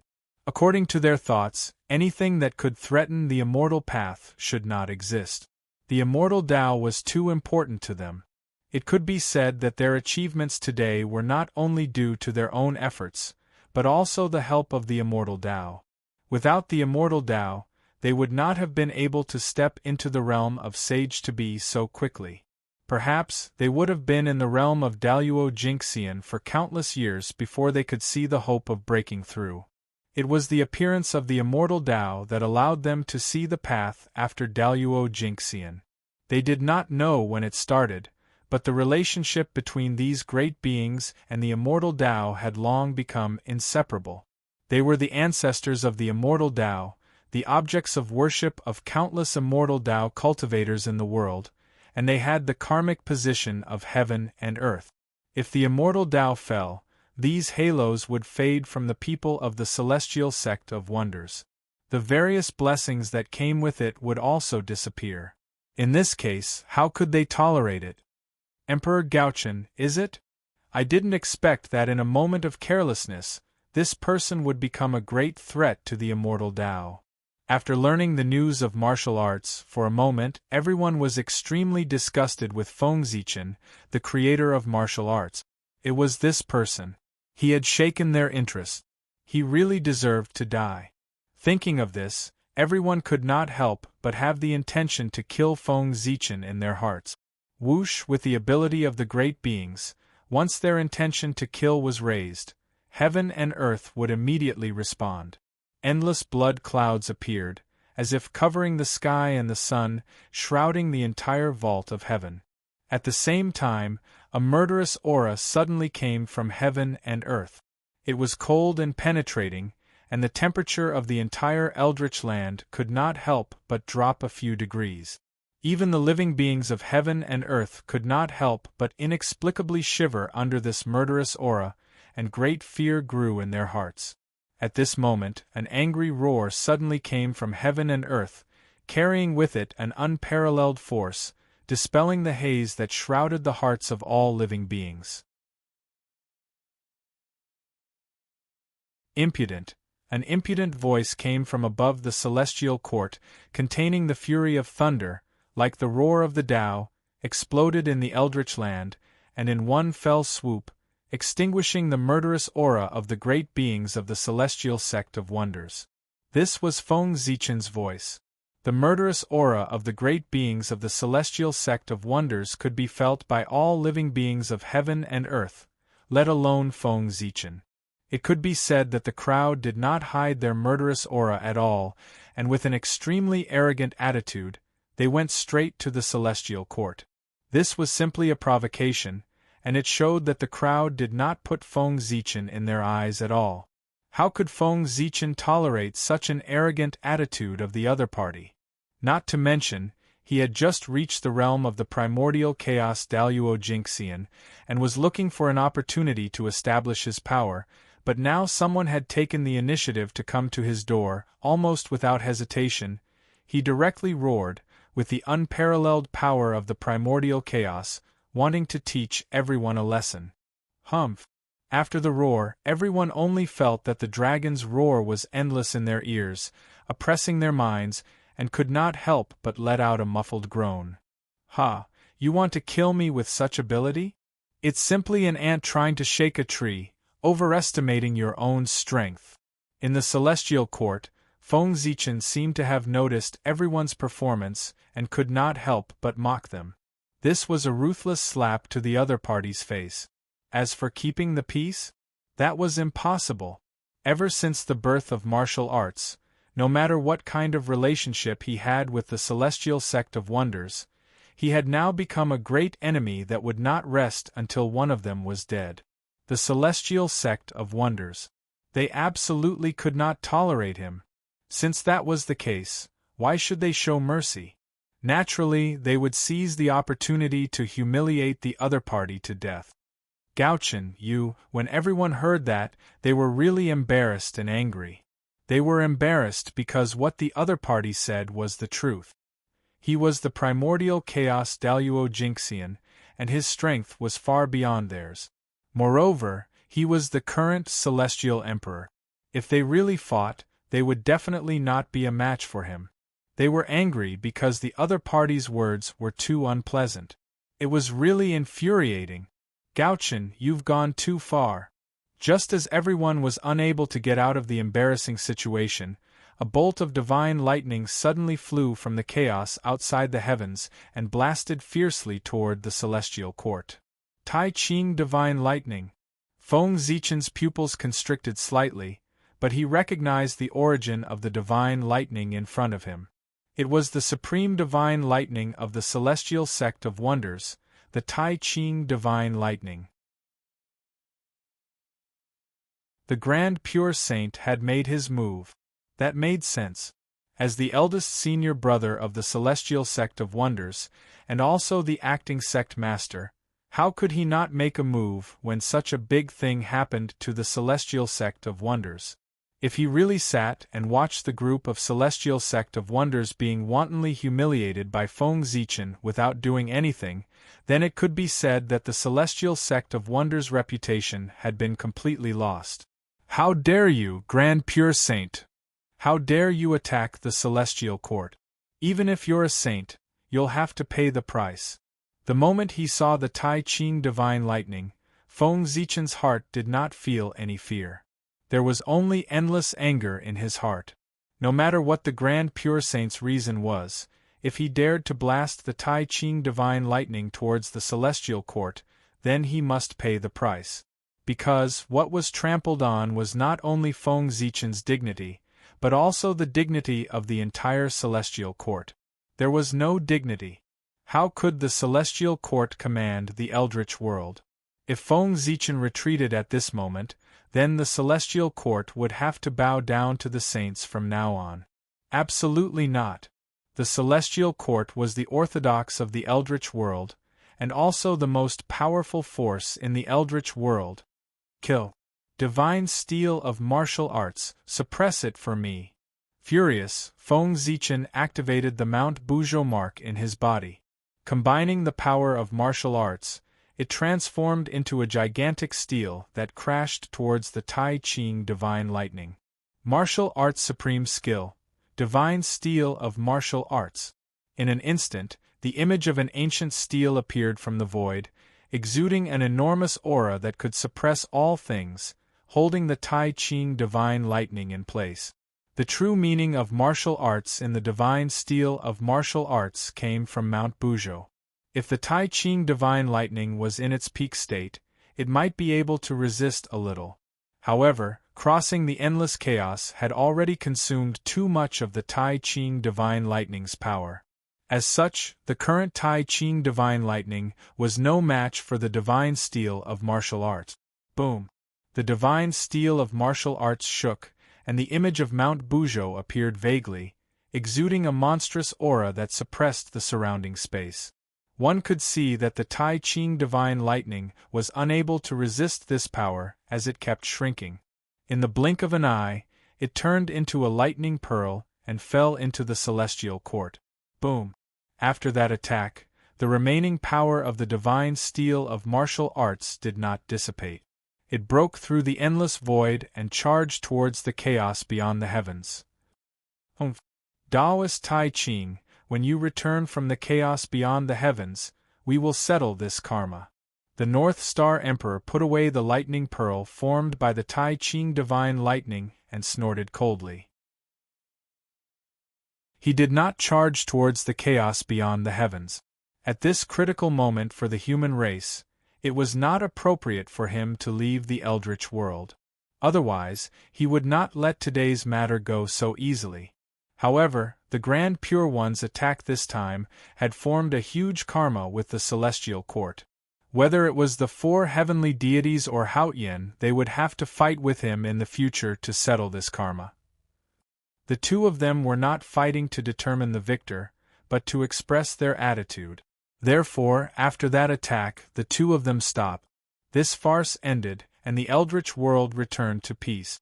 However, the eldritch world was calm, but the chaos beyond the heavens stirred again. With a boom, the chaos shattered, and a huge stone tablet suddenly appeared and blasted towards the Grand Pure One. "How dare you!" With a roar, the Grand Pure One waved the horsetail whisk in his hand and brushed it towards the divine steel of martial arts. Immediately, endless grand pure immortal light erupted, drowning and devouring the divine steel of martial arts. "Old Grand Pure One, how dare you bully me like this?" The moment the divine steel of martial arts shattered, Feng Zichen casually threw out 1,000 elephant divine lightning at the defenseless Grand Pure One. At the same time, his body swayed, and a huge Pangu Dao body appeared, charging towards the Grand Pure One. As one of the four heavenly deities, how could Feng Zichen, the great emperor of Ziwei, not react when he saw the Grand Pure One attack the celestial court? Rumble! Pangu's Dao body appeared. It was hundreds of millions of feet tall, and was accompanied by boundless Dao runes. With every move he made, an unparalleled power erupted, shattering the surrounding primal chaos. This was called the extreme of strength. "What? How can your physical body be so strong? I'm afraid even if Di Jiang comes back to life, he won't be so powerful." The appearance of Pangu's Dao body, Feng Zichen version, for the first time brought a huge impact to the Grand Pure One. The vast and violent aura made his eyelids twitch, and he felt a sense of oppression. "Oh no! This beast is too powerful. I can't fight it." The moment Feng Zichen pounced, the Grand Pure One did not hesitate to activate the Khanate Cardinal Treasure, the Taiji painting, and evolved the yin and yang qi to protect himself.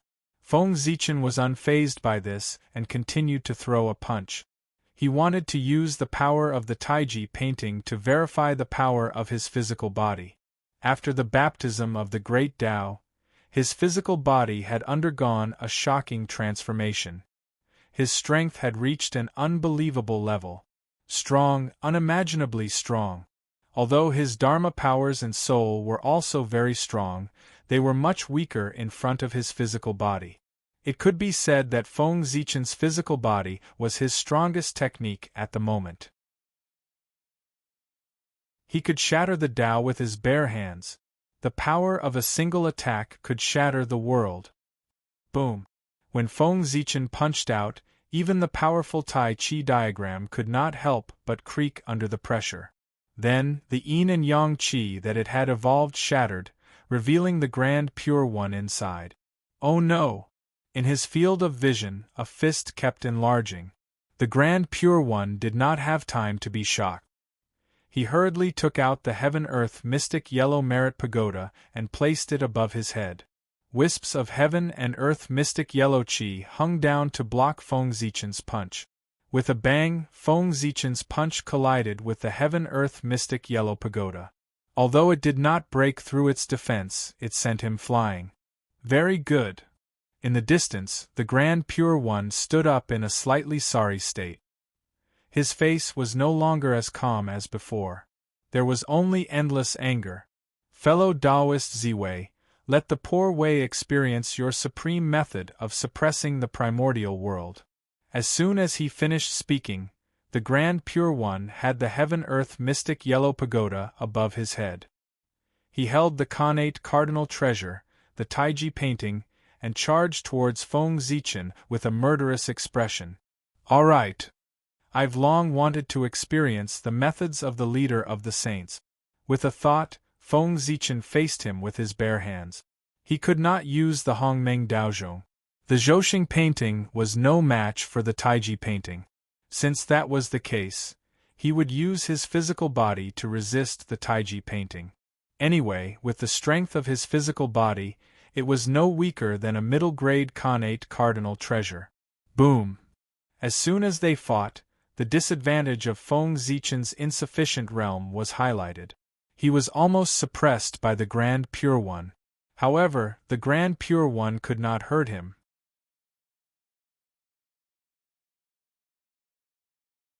Chapter 666. Feng Zichen's physical body was too strong.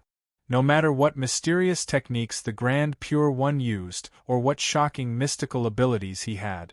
However, when it landed on Feng Zichen's body, it did not even cause a ripple. It had no effect at all.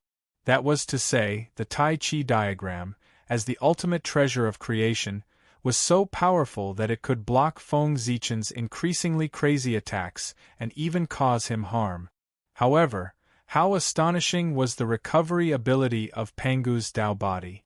Feng Zichen had just been injured by the Taiji painting, but in the blink of an eye, his injuries would recover at an extremely fast speed as the qi and blood in his body flowed crazily. It was because of the amazing recovery ability of Pangu's Tao body that Feng Zichen could fight with the Grand Pure One, who was at the sixth heaven of primordial chaos, with the power of the third heaven of primordial chaos. In fact, he slowly reversed the situation. After realizing that the Taiji painting could not cause fatal damage to him, Feng Zichen gave up on defense and launched the most ferocious attack on the Grand Pure One. It could be said that every move was a life-and-death attack. Under such a desperate attack, Feng Zichen gradually turned the situation around. From being suppressed by the Grand Pure One previously, he was completely suppressing the Grand Pure One. Boom! Boom! Boom! After fighting with the Chaos Fiend God for countless years in the spiritual world, Feng Zichen's mystical abilities had long been polished to an extremely high realm. It could be said that it had gone deep into his bones and turned his mystical abilities into instincts.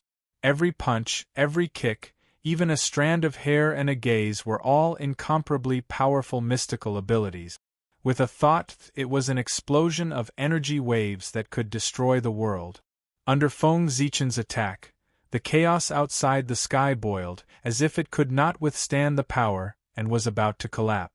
Even someone as strong as the Grand Pure One, who was known as the #1 saint, was forced to retreat. Even the heaven-earth mystic Yellow Pagoda, which was known to have the best defense in the postnatal realm, was dimmed. Clearly, it had been severely injured. At that moment, the Grand Pure One looked like a lone boat in the storm under Feng Zichen's attack. He was in danger of capsizing at any time. But in reality, that was not the case. Although Feng Zichen had suppressed the Grand Pure One the entire time and seemed to have the upper hand, he knew his own situation very well. This situation could not be maintained for long. Completely abandoning defense and turning it into the strongest offensive, this move of his had, of course, temporarily gained the upper hand. However, doing so would consume a lot of energy, and he wouldn't be able to maintain it for long. Furthermore, as a heaven-opening cardinal treasure, the Tai Chi diagram was far more mysterious than other connate cardinal treasures. Even among chaos spiritual treasures, it was one of the best. Not to mention anything else, just the 10% merit of creation in the heaven-splitting treasure was enough to make them stand at the top of all the treasures in the untainted land. What kind of concept was 10% of the merit of creation? The 3 pure ones became the saints of heaven because they each had 10% of the merit of creation. Each of the 3 heaven-opening cardinal treasures had 10% of the merit of creation. That was their invincible foundation in the primordial world. Facing such a powerful treasure, no matter how strong Feng Zichen's body was, it was only comparable to a middle-grade connate cardinal treasure. How long could he last under the attack of the Tai Chi diagram? It could be said that the current situation where Feng Zichen had the upper hand was just an illusion that he had risked his life to maintain. Once his strength was exhausted or his body reached its limit and he could not continue to resist the Tai Chi diagram, that would be the beginning of his defeat. Feng Zichen knew that, and so did the Grand Pure One. Therefore, in the face of Feng Zichen's crazy attacks, the Grand Pure One did not choose to resist them head-on. Instead, he chose to defend. With his realm that surpassed Feng Zichen's third firmament, it was enough for him to calmly block Feng Zichen's attacks. He was not very calm either. At the very least, he looked quite pathetic, but he did not suffer any injuries. Defense was the best way to deal with Feng Zichen at this moment. If he used the Tai Chi diagram to exhaust his Qi and blood, wouldn't he be at his mercy when his Qi and blood were exhausted? However, how could Feng Zichen let the Grand Pure One have his way? After fighting for so long, Feng Zichen was certain that unless he revealed his strength at the 5th firmament of primordial chaos, he would definitely not be a match for the Grand Pure One. However, it was not a life-and-death battle now. It was just a battle of emotions. It was not worth him revealing his trump card in advance. With that thought in mind, Feng Zichen decided to call a truce. He was not playing anymore. The moment he thought of it, Feng Zichen retreated and distanced himself from the Grand Pure One. Is this the strength of the leader of the saints? I've finally experienced it today. It's a little disappointing. After dispersing Pangu's Dao body, Feng Zichen said to the Grand Pure One in an extremely disappointed tone. That expression, that posture, it was as if the words, "That's all there is to it," were plastered on his face. Hearing that, even with the Grand Pure One's mental state, he could not help but be furious. What did he mean by SOSO? He was clearly not his match, but he still acted as if he had taken advantage of him. That attitude was really infuriating. If you're really strong enough, why don't you continue fighting? Didn't you see that the situation was not good and retreat in time? If they continued fighting, the Grand Pure One was definitely confident that he could suppress Feng Zichen. Unfortunately, at the critical moment, Feng Zichen retreated. That made the Grand Pure One very angry. Moreover, Feng Zichen had grasped the timing of his retreat very well. It happened to be the moment when he was exhausted and the Grand Pure One was about to counterattack. He was filled with anger and was about to counterattack so that he could vent his anger.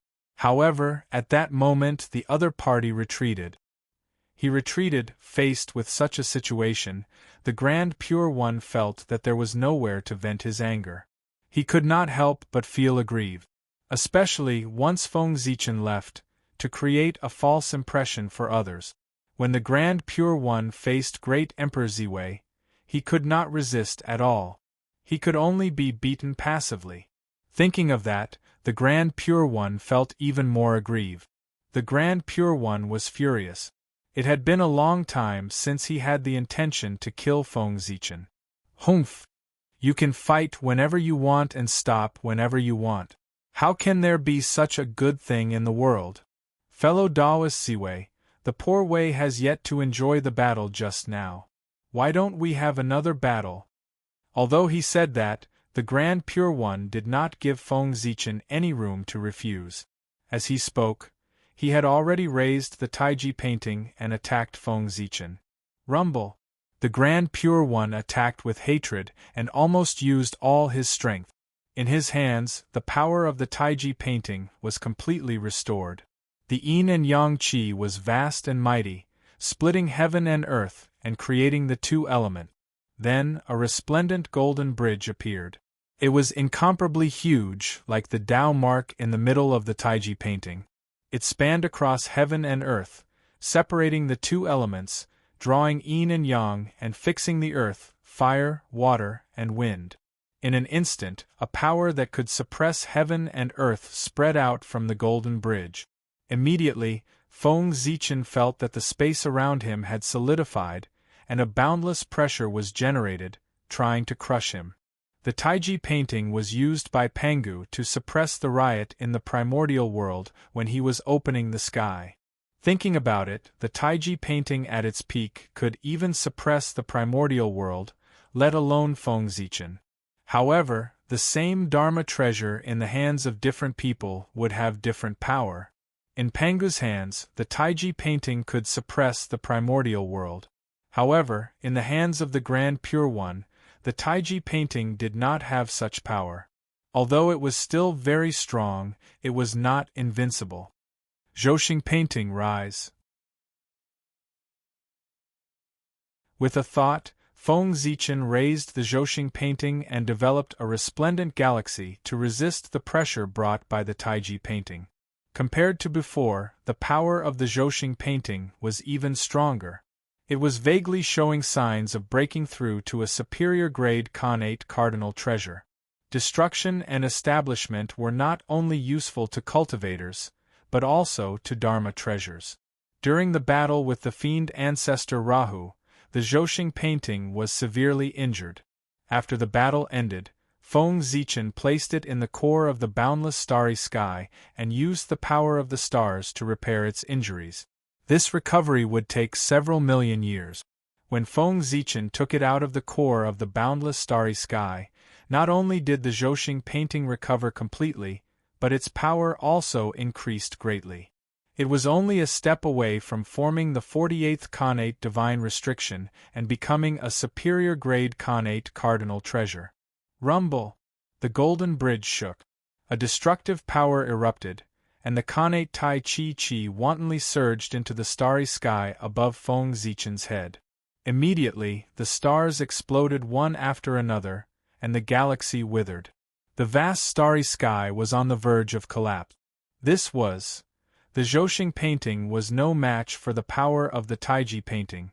Not to mention that the Zhouxing painting was not a superior grade connate cardinal treasure.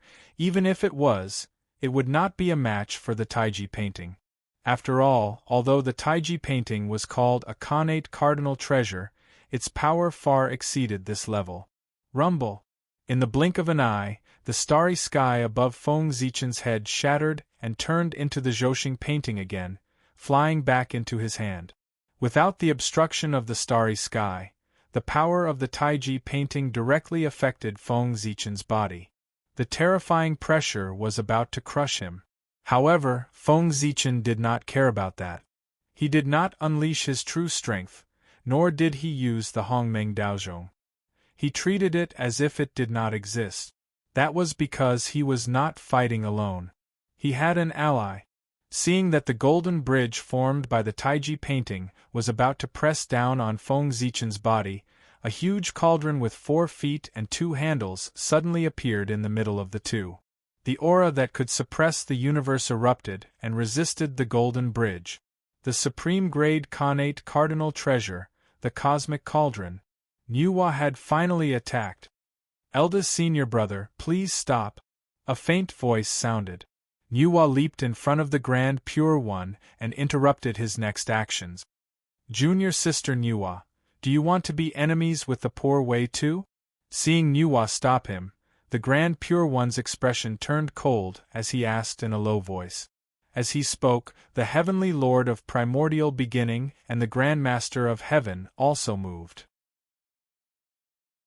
With a flash, they arrived behind the Grand Pure One and faced Nuwa together. The 3 Pure Ones were indeed the 3 Pure Ones. Even though they did not attack, just standing together gave people endless pressure. The chaos was destroyed silently. In the blink of an eye, thousands of kilometers of chaos turned into nothingness. Everything showed the power of the 3 Pure Ones. It's not that the Poor Way wants to be enemies with Senior Brother, but the Heavenly Tao doesn't allow it. Not to mention that the Chaos Fiend Celestial is eyeing the primordial world covetously and can invade at any time. Let's talk about the two of you. One is the Heavenly Tao Saint, and the other is the Paragon of Heaven and Earth. What would happen if you fought with your life and death here because of a momentary dispute? Nuwa shook her head and said in a low voice. However, her words were clearly not convincing. The Grand Pure One only sneered at that. He continued to activate the Taiji painting and charged towards Feng Zichen. A mere Nuwa, how could she shake his decision? Although she had expected it, the Grand Pure One really did not give her face. Nuwa was still so angry that her face turned pale. She immediately raised the cauldron of heaven and earth and collided with the Taiji painting. However, the moment she attacked, the Heavenly Lord of Primordial Beginning and the Grand Master of Heaven also attacked. Pangu's banner and the Immortal Vanquishing Array appeared at the same time. They tore through the chaos and collided with the cauldron of heaven and earth, sending it flying far away. Being surrounded by the two of them, Nuwa was shocked and furious. She did not waste any time and directly revealed the Dharma idol of the human-headed snake god and charged towards the two of them. With Nuwa's strength, she was no match for one of them, let alone two of them. However, the two of them did not dare to attack her. In order to make up for the lack of heaven, Nuwa had destroyed her Tao body, causing her strength to regress. In order to compensate her, the Heavenly Tao used the Qi of heaven and earth to reconstruct her Tao body. Although the body of heaven and earth merit was not as powerful as her previous Tao body, it was clearly more mysterious. At the very least, no one dared to hurt her. If anyone dared to damage the Tao body, refined by the heaven and earth merit, they would definitely attract negative karma. Although the saints were not afraid of negative karma, their disciples were. If the negative karma could not hurt the saints, it would descend on their disciples. It could be said that if the Heavenly Lord of Primordial Beginning and the Grand Master of Heaven dared to attack Nuwa, they would not only lose their mystical abilities, but also the future of their disciples. Was it worth it to use the future of their disciples in exchange for Nuwa's injury? It was definitely not worth it. Nuwa was immortal and indestructible. If she was injured, it would be a loss of face. However, if the future of their disciples was gone, it would really be gone. The Grand Master of Heaven and the Heavenly Lord of Primordial Beginning were both smart people. Naturally, they knew how to choose. Therefore, after seeing Nuwa rush over, the two of them did not dare to make a move. They only used their methods to trap Nuwa so that she could not save Feng Zichen. Senior brothers, do you really want to make things difficult for the Poor Way? Trapped by the two of them, Nuwa said unhappily. Junior sister Nuwa, it's not that the poor way wants to be your enemy. It's that you're determined to be my enemy and the entire celestial sect of wonders. Your disciple, the Zichin clan, has created their own martial arts and shaken the foundation of our celestial sect of wonders. Instead of cleaning up the sect, you're protecting his good friend. What are your intentions? Do you still have the celestial sect of wonders in your eyes? The heavenly lord of primordial beginnings smiled coldly. Not only did he not take Nuwa's threat seriously, but he also questioned her. Feng Zichin was from the human race. He was a disciple that the Nuwa had personally admitted.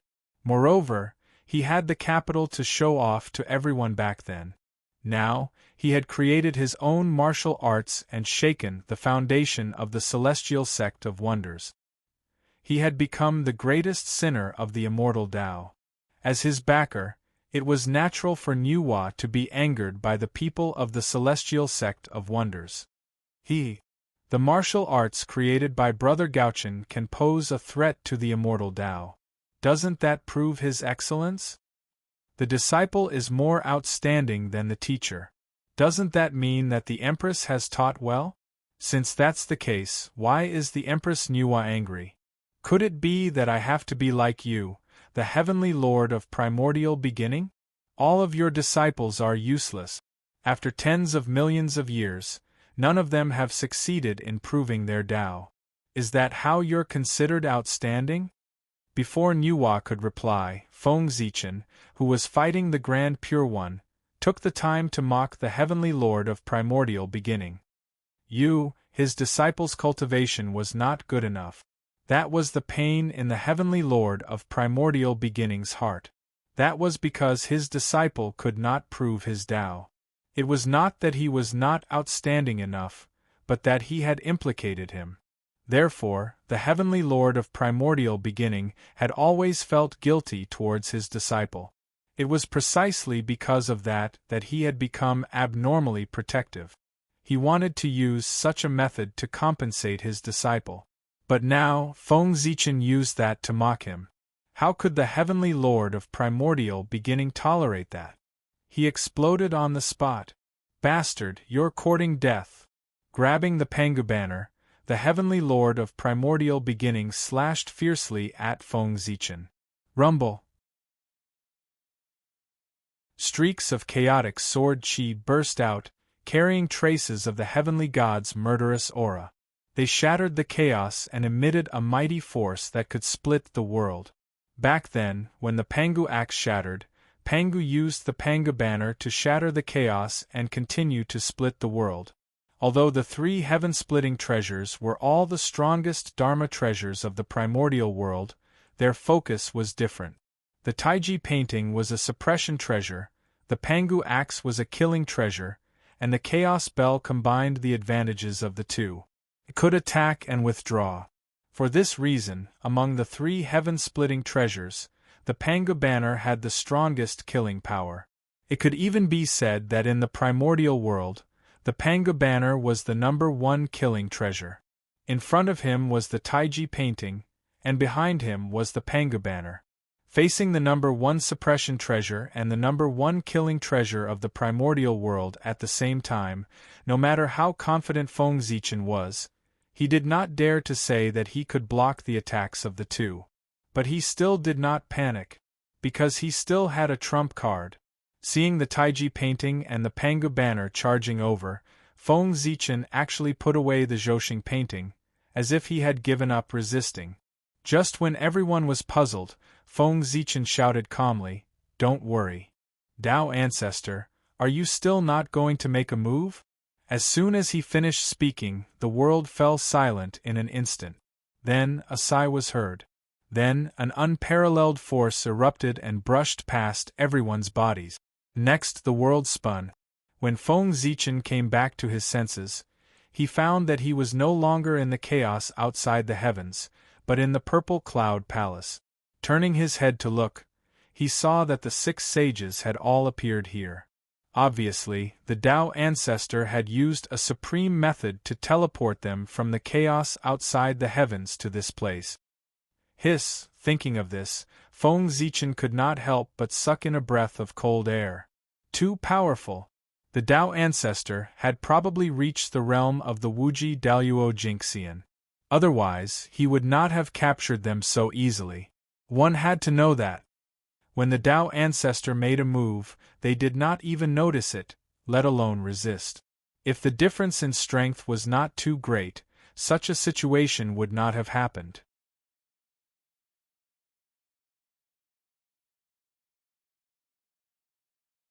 Chapter 667. However, it was not like Feng Zichen had never seen a perfected primordial chaos existence. Back then, demon ancestor Luo Ho was at this realm. However, he definitely could not reach this level. If not, how could they have defeated demon ancestor Luo Ho back then? Since that was the case, then Tao ancestor Hongjuan's realm was self-evident. He must have surpassed the primordial chaos realm and reached the level of Wuji Daluo Jinxian. It was just that he did not know which level he had reached. However, even if it was the lowest level, the power it possessed was far from what the current Feng Zichen could contend with. Just now, he had been captured by Tao ancestor Hongjun without any resistance. This was enough to prove this point. While feeling shocked, Feng Zichen could not help but look around to observe the performance of the other saints.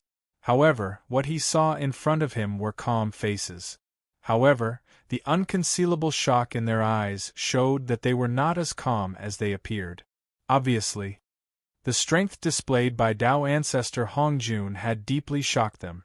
That was also true. After cultivating hard for countless years, they had finally reached the realm of saint. Moreover, they had achieved good results on this path. They had thought that they could reach the realm of Tao ancestor. But all of a sudden, he realized that the gap between them seemed to have become even bigger. Such an outcome was indeed a huge blow to the proud and arrogant saints.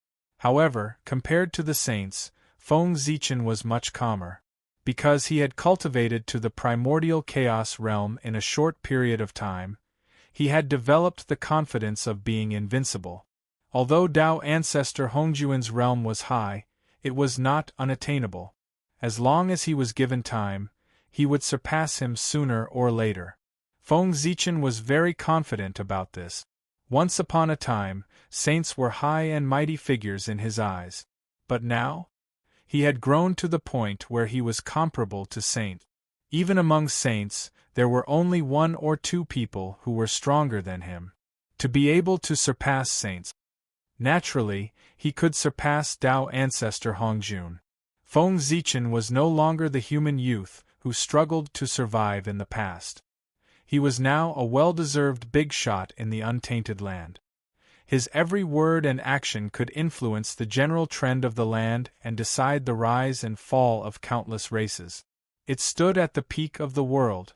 Ziwei greets Tao ancestor.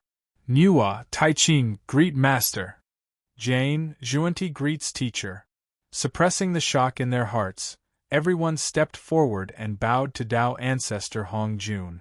After that, everyone stood there with their heads lowered, waiting for Tao ancestor Hongjun's reprimand. As for what happened before, since Tao ancestor Hongjun had intervened, it was naturally over. That's right, Tao ancestor Hongjun was Feng Zichen's greatest trump card. Despite knowing that the three Pure Ones were present, he still dared to provoke the Grand Pure One. The reason was that Feng Zichen knew that Tao ancestor Hongjun would not sit back and watch him get into trouble. To be more precise, the heavenly axiom would not allow anything to happen to him. In the boundless starry sky, it was Feng Zichen's greatest protection. The heavenly axiom needed Feng Zichen to repair the boundless starry sky and even strengthen the origin of the boundless starry sky to promote the advancement of the primordial world.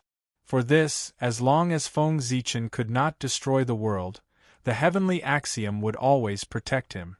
And this protection time would be as long as the lifespan of the world. he would truly be with the world. It could be said that, as long as the world still needed the boundless starry sky, Feng Zichen would not really encounter any fatal danger. Even if he was besieged by the saints, he would still be able to turn the situation into a blessing. At most, he would be sealed in the boundless starry sky and could not come out. In a sense, Feng Zichen could be considered a different kind of saint. Under the protection of the heavenly axiom, he could already be like a saint and achieve immortality in the true sense of the primordial world. What he lacked was to mobilize the authority of the heavenly axiom. However, as the supreme being of heaven and earth, how could Feng Zichen lack the authority of the heavenly axiom? Even if he was not as good as a saint, it would not be that bad. Therefore, the saint did not have much of an advantage in front of him. That was not right either. At the very least, the vast sea of knowledge that the saint had accumulated over the countless years was what Feng Zichen lacked. Sigh. You are also existences that have achieved the Tao. It's not appropriate to reprimand you like before. Therefore, the poor way will not say much today to avoid annoying people. However, I have something to remind you. I hope you will keep it in your hearts. In the future, when you attack, can you first consider whether the primordial world and the endless living beings can withstand your torment? Tao Ancestor Hongjun's words were not heavy, but in everyone's ears, they were like a thunderclap. They were so frightened that they hurriedly stood up and said that they did not dare. All right. They are all figures like Saint Tao Masters. How can they lose their composure in front of the poor way? Get up. Tao Ancestor Hongjun waved his sleeve, causing a gust of wind. Immediately, everyone felt a supreme force, causing them to be unable to bow. They could not help but be incomparably shocked. Thank you, Master, Teacher. Once again feeling the power of Tao Ancestor Hongjun, everyone did not dare to be rash. They hurriedly returned to their original positions and waited for the Tao Ancestor's instructions. All right. It's been hard on you all these years. Since all of you are here, and the poor Wei has recently made a breakthrough in her cultivation, I'll tell you about the path after primordial chaos. Perhaps it was because of the breakthrough in his cultivation, or perhaps it was because everyone had worked hard to guard the chaos outside the sky for so many years. In short, Tao Ancestor Hongjun was very happy and had the idea of preaching to everyone. Thank you, Master, Teacher. Hearing this, everyone was overjoyed. What kind of realm was Tao Ancestor Hongjun? He had already surpassed primordial chaos and reached the level of Wuji Daluo Jinxian. For such an expert to preach to them and elaborate on the cultivation path of the primordial chaos realm, it could be said to be a shocking opportunity. If they could comprehend something from it, it would save them a lot of detours and a lot of time. In that case, how could everyone not be happy? Perhaps the opportunity to advance further should be here. Not to mention how the Tao Ancestor preached in the Purple Cloud Palace. After Feng Zichen passed down the martial path, chaos gradually appeared in the primordial world. And this was inseparable from martial arts. What was martial arts? Some people said that it was to stop the spear for martial arts, some people said that it was to use the spear for martial arts. However, whether it was to stop the spear or to use the spear, they both had the meaning of fighting. Martial meant fighting, and with fighting there would be chaos. Therefore, due to the gradual rise of martial arts experts often broke out into great battles. Moreover, there were many troubles caused by martial arts battles in various places, causing chaos in the primordial world to gradually appear. Logically speaking, even if martial artists liked to fight, the human emperor ruled the primordial world and ordered all races. He should be able to control the situation. Moreover, no matter how bad he was, he should have the ability to suppress the chaotic situation within a certain range and not affect the entire primordial world. However, right under the nose of the human emperor, The chaos in the primordial world quickly spread to the entire primordial world with an irresistible force. As a result, the human emperor completely lost the ability to control the situation. By the time he came back to his senses and comforted the good people, the situation in the entire primordial world had already become a mess. The various races attacked each other and the war was endless. Many races took advantage of the chaos in the primordial world to target the heavenly cycle temple, causing the war to further worsen. There were also many powerful beasts that were unknown, extinct, or only existed in legends. They suddenly appeared out of nowhere and scattered all over the primordial world, causing chaos one after another. These chaos broke out almost at the same time. It was precisely because of this that the peace that had lasted for millions of years in the primordial world was suddenly broken and it fell into chaos again. And these things happened so together, of course, it could not be a coincidence. All of this was secretly pushed by someone. And the origins of the people who were secretly pushing all of this were a little complicated. There were great masters from the celestial sect of wonders, and there were also great masters from ancient races. In short, ever since the human race became the protagonist of the world, there were too many people who were jealous of the human race.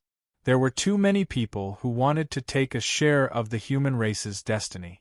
If the human race had been developing steadily, they might not have been able to do anything to the human race. However, after the birth of martial arts, the celestial sect of wonders was furious and wanted to teach the human race a lesson.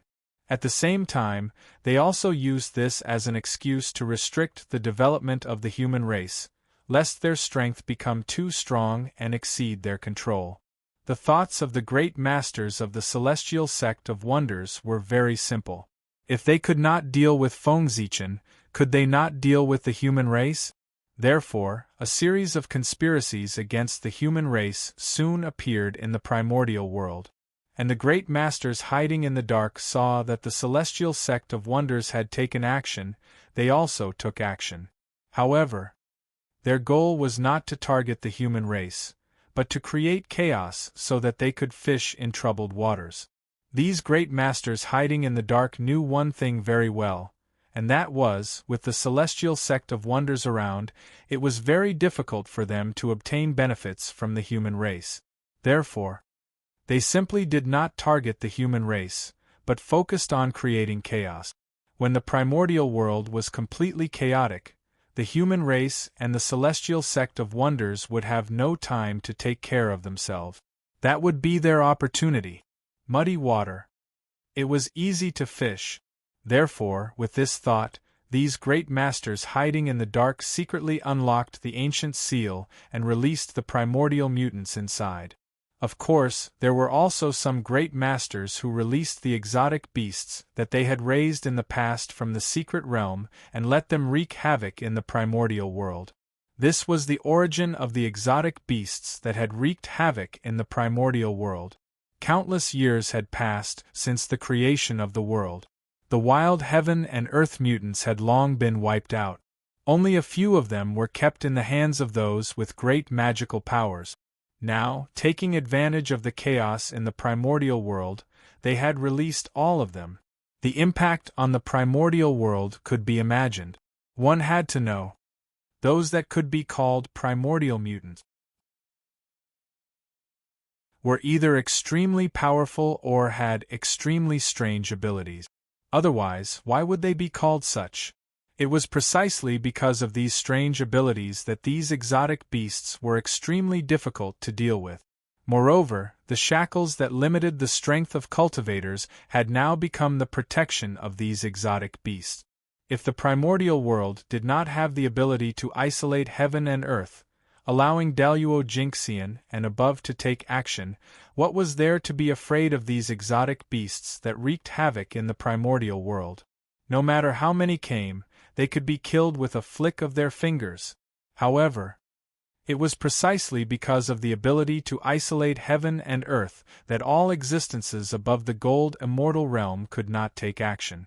The primordial exotic beasts might not be strong, but their innate magical abilities were absolutely strange. With only the cultivation of a gold immortal, how difficult would it be to suppress and kill them? If one was not careful, one might even be killed by them instead. Moreover, these exotic beasts were not the most terrifying. They were just scabies. Although they were a little troublesome, they could still be solved with some time. The truly troublesome ones were the heaven and earth mutants that had walked out of the ancient seal. The fact that the ancient seniors had sealed them instead of killing them was enough to show how troublesome they were. If they could kill them, they would have done so long ago.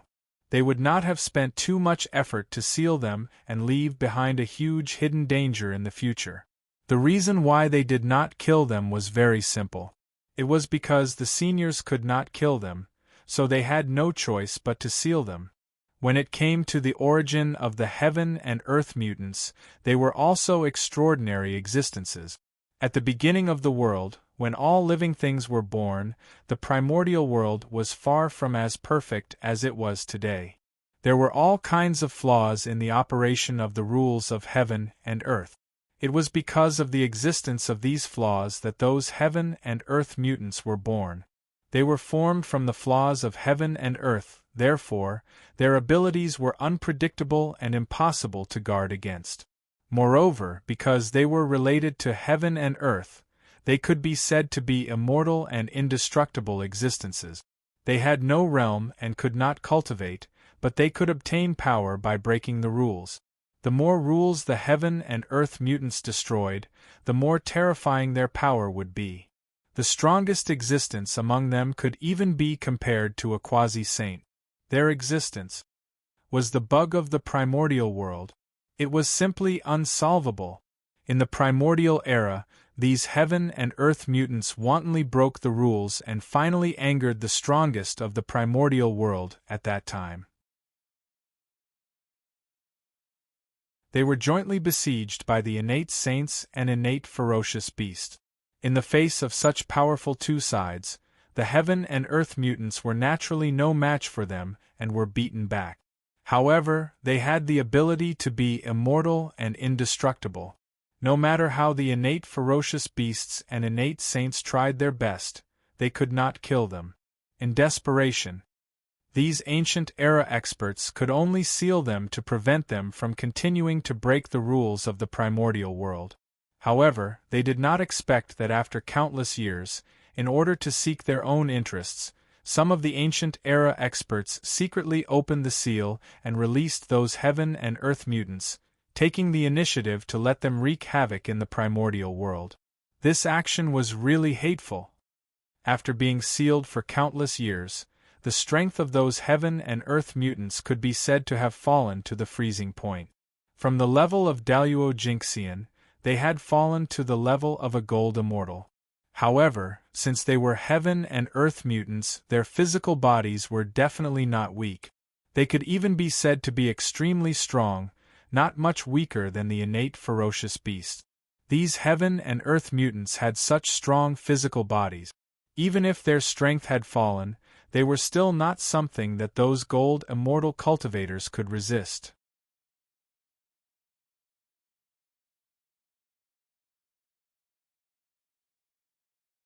Chapter 668. Not to mention, the Xenogeneics also had those strange and unpredictable talents and abilities. Therefore, with these mutants around, it was hard for the Eldritch world to not be in chaos. Damned Xian sect. Damned immortal path. At this moment, in the human emperor palace, the current human emperor of the human race, Si Wenming, Yu the Great, looked at the void in front of him with an ugly expression, cursing at the Xian sect. This was because his surroundings were covered in divine chains of order. They firmly trapped him within the emperor's palace, causing him to be unable to take a single step out of here. Without a doubt, this was the Xian sect's method. Although the divine chains of order did not have the slightest bit of immortal Tao aura, the heavenly energy on the divine chains exposed their origins. It was this heavenly energy that could trap the human emperor, Si Wenming, who was comparable to a great perfection quasi-saint, in the human emperor palace, unable to move. In the Eldritch world, other than the Xian sect's immortal path, which other force could control such powerful heavenly energy? The answer was none. The end of the immortal path was the heavenly path. The original intent of the immortal path was a description of the heavenly path. With the strength of the human race's fate, only the Xian sect could restrict the human emperor's movements. One had to know that the most terrifying thing about the Xian sect was not their long fate, but the fact that they had the largest number of great mediums in the Eldritch world. It could even be said that the Xian sect alone could represent all the forces in the Eldritch world. In front of this force, the human race, as the main character of the world, could not fight against it. Therefore, once the Xian sect took action, the human race fell into a passive position. Restricting the human emperor's freedom was the first step of the Xian sect against the human race.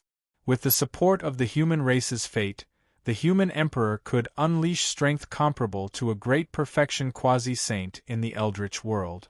A great perfection quasi-saint was the top existence even in the heaven realm and Daluo sky, where experts were everywhere. Needless to say, a great perfection golden immortal was the pinnacle of the Eldritch world. Without a doubt, the human emperor with the strength of a great perfection quasi-saint was an invincible existence in the Eldritch world. Absolutely invincible. As long as the human emperor's presence, any schemes against the human race, no matter how perfect they were, would be useless. That was because, in the face of absolute power, all schemes and tricks were unable to withstand a single blow. The strength of the human emperor was enough to sweep away everything in the untainted land. Therefore, the great masters of the celestial sect of wonders, who were well aware of this, used the fortune of the celestial sect of wonders to restrict the freedom of the human emperor as soon as they decided to deal with the human race. This was the only way. Only then could they deal with the humans with ease. Otherwise, they were afraid that as soon as they made a move, the human emperor on the other side would use his absolute power to defeat all their means. Furthermore, after restraining Wanren Huang, these great mediums from the celestial sect of wonders were worried that it would not be safe. Then, they restrained the 9 supremes of the human race, Daluo Jinxian. The 9 Daluo Jinxian were ministers who assisted the human emperor. With the blessing of the luck of the human race, they were qualified to display strength beyond that of a gold immortal in the primitive world.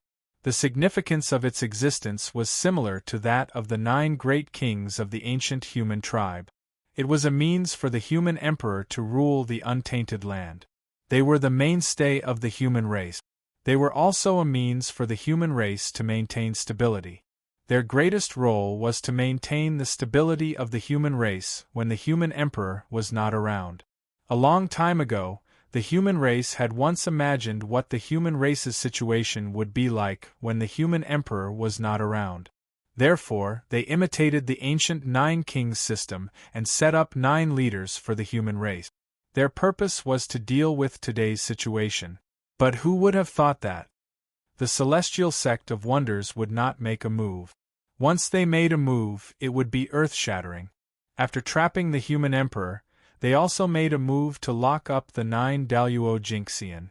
It made the human race's preventive measures a complete joke. And this was the main reason for the chaos of the primitive world. With the vastness of the primitive world, without the suppression of a peerless expert, how could a few dozen Tai Jinxian-level existences control the situation? It would be strange if nothing happened. Open for me. In the human emperor palace, Si Wenming was naturally unwilling to be trapped here. He tried his best to activate Xian Hua, trying to break through the divine chains of order to regain his freedom. But unfortunately, the foundation of the human race was still a little shallow. How could it be compared to the celestial sect of wonders that controlled the primitive world? Therefore, no matter how hard he tried, other than expanding his range of activities, there was no other effect. In the heavenly court, the North Star Emperor naturally noticed the abnormality of the human race at the first moment, but he did not make a move, because, just as he was about to make a move, he suddenly frowned. He sensed that outside the heavenly realm, there were hundreds of extremely powerful auras that firmly locked onto him. Without a doubt, as long as he dared to help the human race, what greeted him would be the joint attack of hundreds of great mediums. If it was a one-on-one battle, no matter how many great mediums came, the North Star Emperor would not be afraid. He could suppress them with a flip of his hand. But one against hundreds? Then he would have to think twice. Perhaps he would not be able to win. Moreover, even if his skills were better and he was lucky enough to win, the price he would have to pay would be unimaginable. Therefore, the North Star Emperor hesitated for a moment and slowly put down his right hand that he had stretched out. He could not make a move. Of course, if he could not make a move, then the hundreds of great mediums outside who were monitoring him could not make a move either. According to this calculation, if he were to drag out 100, he would not be at a disadvantage. It could even be said that he had made a profit. Good fellow! Hundreds of great mediums. The Celestial Sect of Wonders is really willing to spend money. Sighing secretly, the North Star Emperor shook his head and said, he really did not expect the Celestial Sect of Wonders to mobilize such a large force to deal with him. This really made people feel overwhelmed by favor from their superiors. In order to deal with me, fellow Taoists, you have really put in a lot of effort. It must not have been easy to gather so many fellow Taoists. The North Star Emperor calmed his mind and said in a clear voice. In his perception, the origins of the great divine masters who surrounded him outside were extremely complicated. Not only were there people from the Celestial Sect of Wonders, but there were also many unfamiliar auras. The ancient Taoist charm that was inadvertently revealed made one's heart palpitate. Strong. Absolutely ridiculously strong. The strength of the experts who came from the ancient era was definitely stronger than that of the great mediums from the Celestial Sect of Wonders. This did not mean that the great mediums of the Celestial Sect of Wonders were not as talented as them, but that their experiences were different. In the ancient era, Daluo Jingxian should have been the end of the great Tao, the end of the cultivators. However, there were always some amazing existences who were unwilling to accept this. With their great wisdom and courage, they opened up another major realm after the golden immortal of the great firmament. That was a brand new realm, similar to the quasi-saint realm, but completely different. However, there was no doubt that it was a power that surpassed Daluo Jingxian. At that time, there was no such thing as a quasi-saint. Therefore, they were respectfully called Supremes by the innate saints at that time. Supremes Daluo, the Supremes of Daluo Jingxian, and also the Supremes of the primordial world. Tao Ancestor Hongjun was once such a figure, Demon Ancestor Luoho was also once such a figure, Ancestral Dragon, Phoenix Ancestor, and the other innate sacred beasts of the 5 elements, and even Wangshu were also once such figures. They were all the Supremes of the ancient era. Even if such an existence did not achieve the Tao, with their courage to open their own Tao, it was enough for them to have the strength comparable to primordial Daluo Jingxian in advance. Unlike primordial Daluo Jingxian, but better than primordial Daluo Jingxian, they were existences like them. After all, their foundation was too deep. This kind of existence, if they did not achieve the Tao, they would be fine. Once they achieved the Tao, they could be said to have soared into the sky. They could not be described as simply at the early stage of primordial chaos. Of course, it was precisely because their foundation was too deep that their path to achieving the Tao became extremely difficult. On this point, one could refer to the Demon Ancestor, Tao Ancestor, and the 5 elements sacred beasts. Their path to achieving the Tao was not simple. That had triggered a battle that had almost destroyed the primordial world. Such a difficult path to achieving the Tao was absolutely difficult to achieve with ordinary method. For this reason, they would have an idea they would attack the destiny of the human race. The destiny of the human race was really too much. It occupied half of the entire primordial world.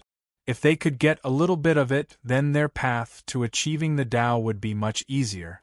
It was with this idea that these ancient supremes, who had entered a state of seclusion since the end of the ancient era, finally could not suppress the thoughts in their hearts. They appeared in the primordial world after a long time and caused this turmoil. Compared to achieving the Tao, so what if he had to sacrifice a little? As for the threat of the heaven and earth mutants, they had never taken it seriously.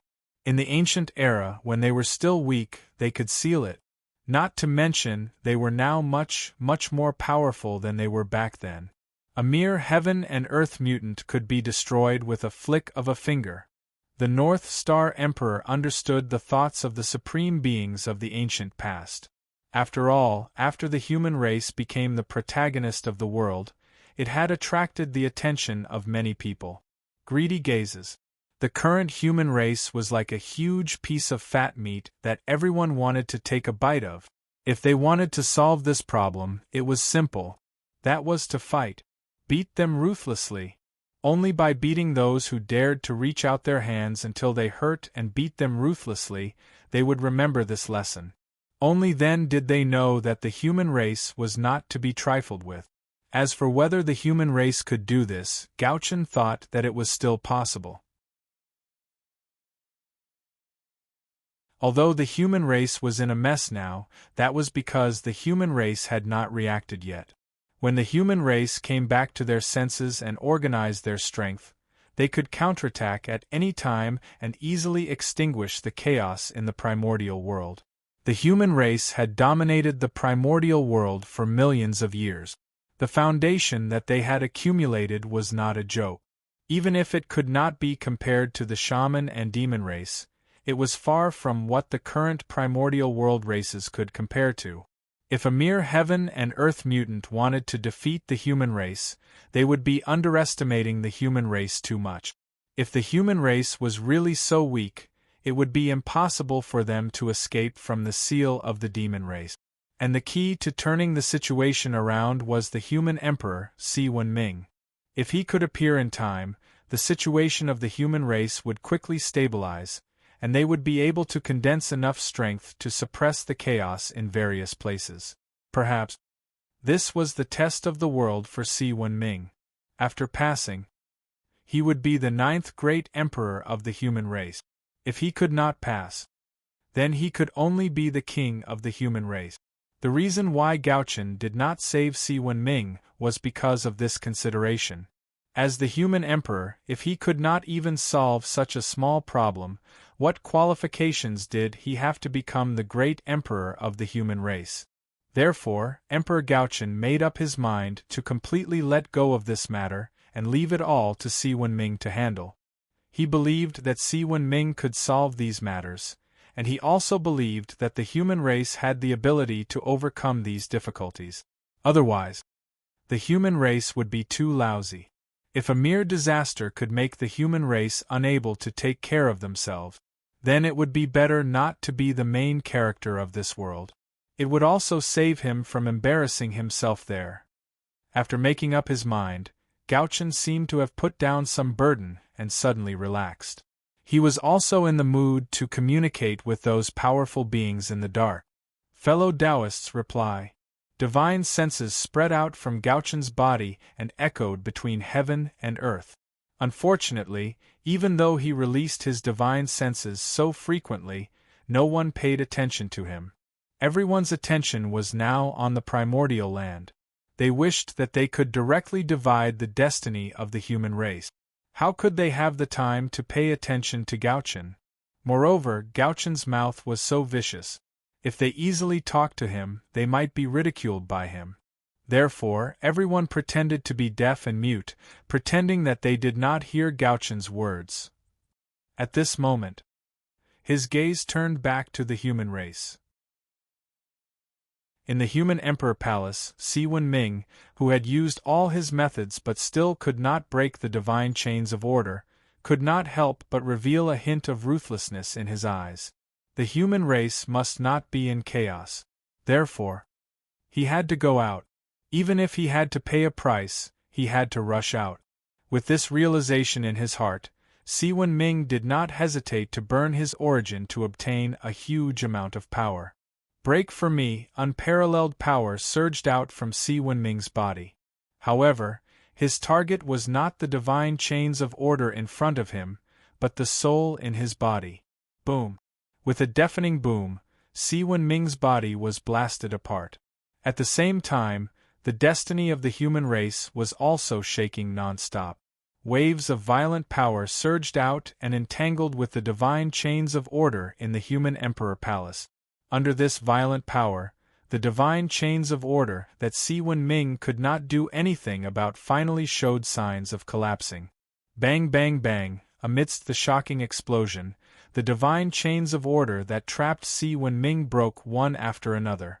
However, at that moment, as if sensing the changes in the human emperor's palace, an extremely mysterious power surged out from the void and supported the divine chains of order. Suppress. It was a light word, but it carried an unparalleled power. The instant that voice rang out, the divine sequence chains that were originally in a state of collapse suddenly recovered their original state. Furthermore, they became even more powerful. Whoosh! As the divine chains of order swayed, an unparalleled power surged and suppressed the violent destiny of the human race once again. Si Wen-ming. He was also trapped again. However, unlike before, Si Wen-ming, who was suppressed again, had extremely empty eyes without the slightest bit of spirit. You're tuning in to the Phoenix Nights YouTube channel. Don't forget to subscribe and join us on this journey to catch the most captivating stories.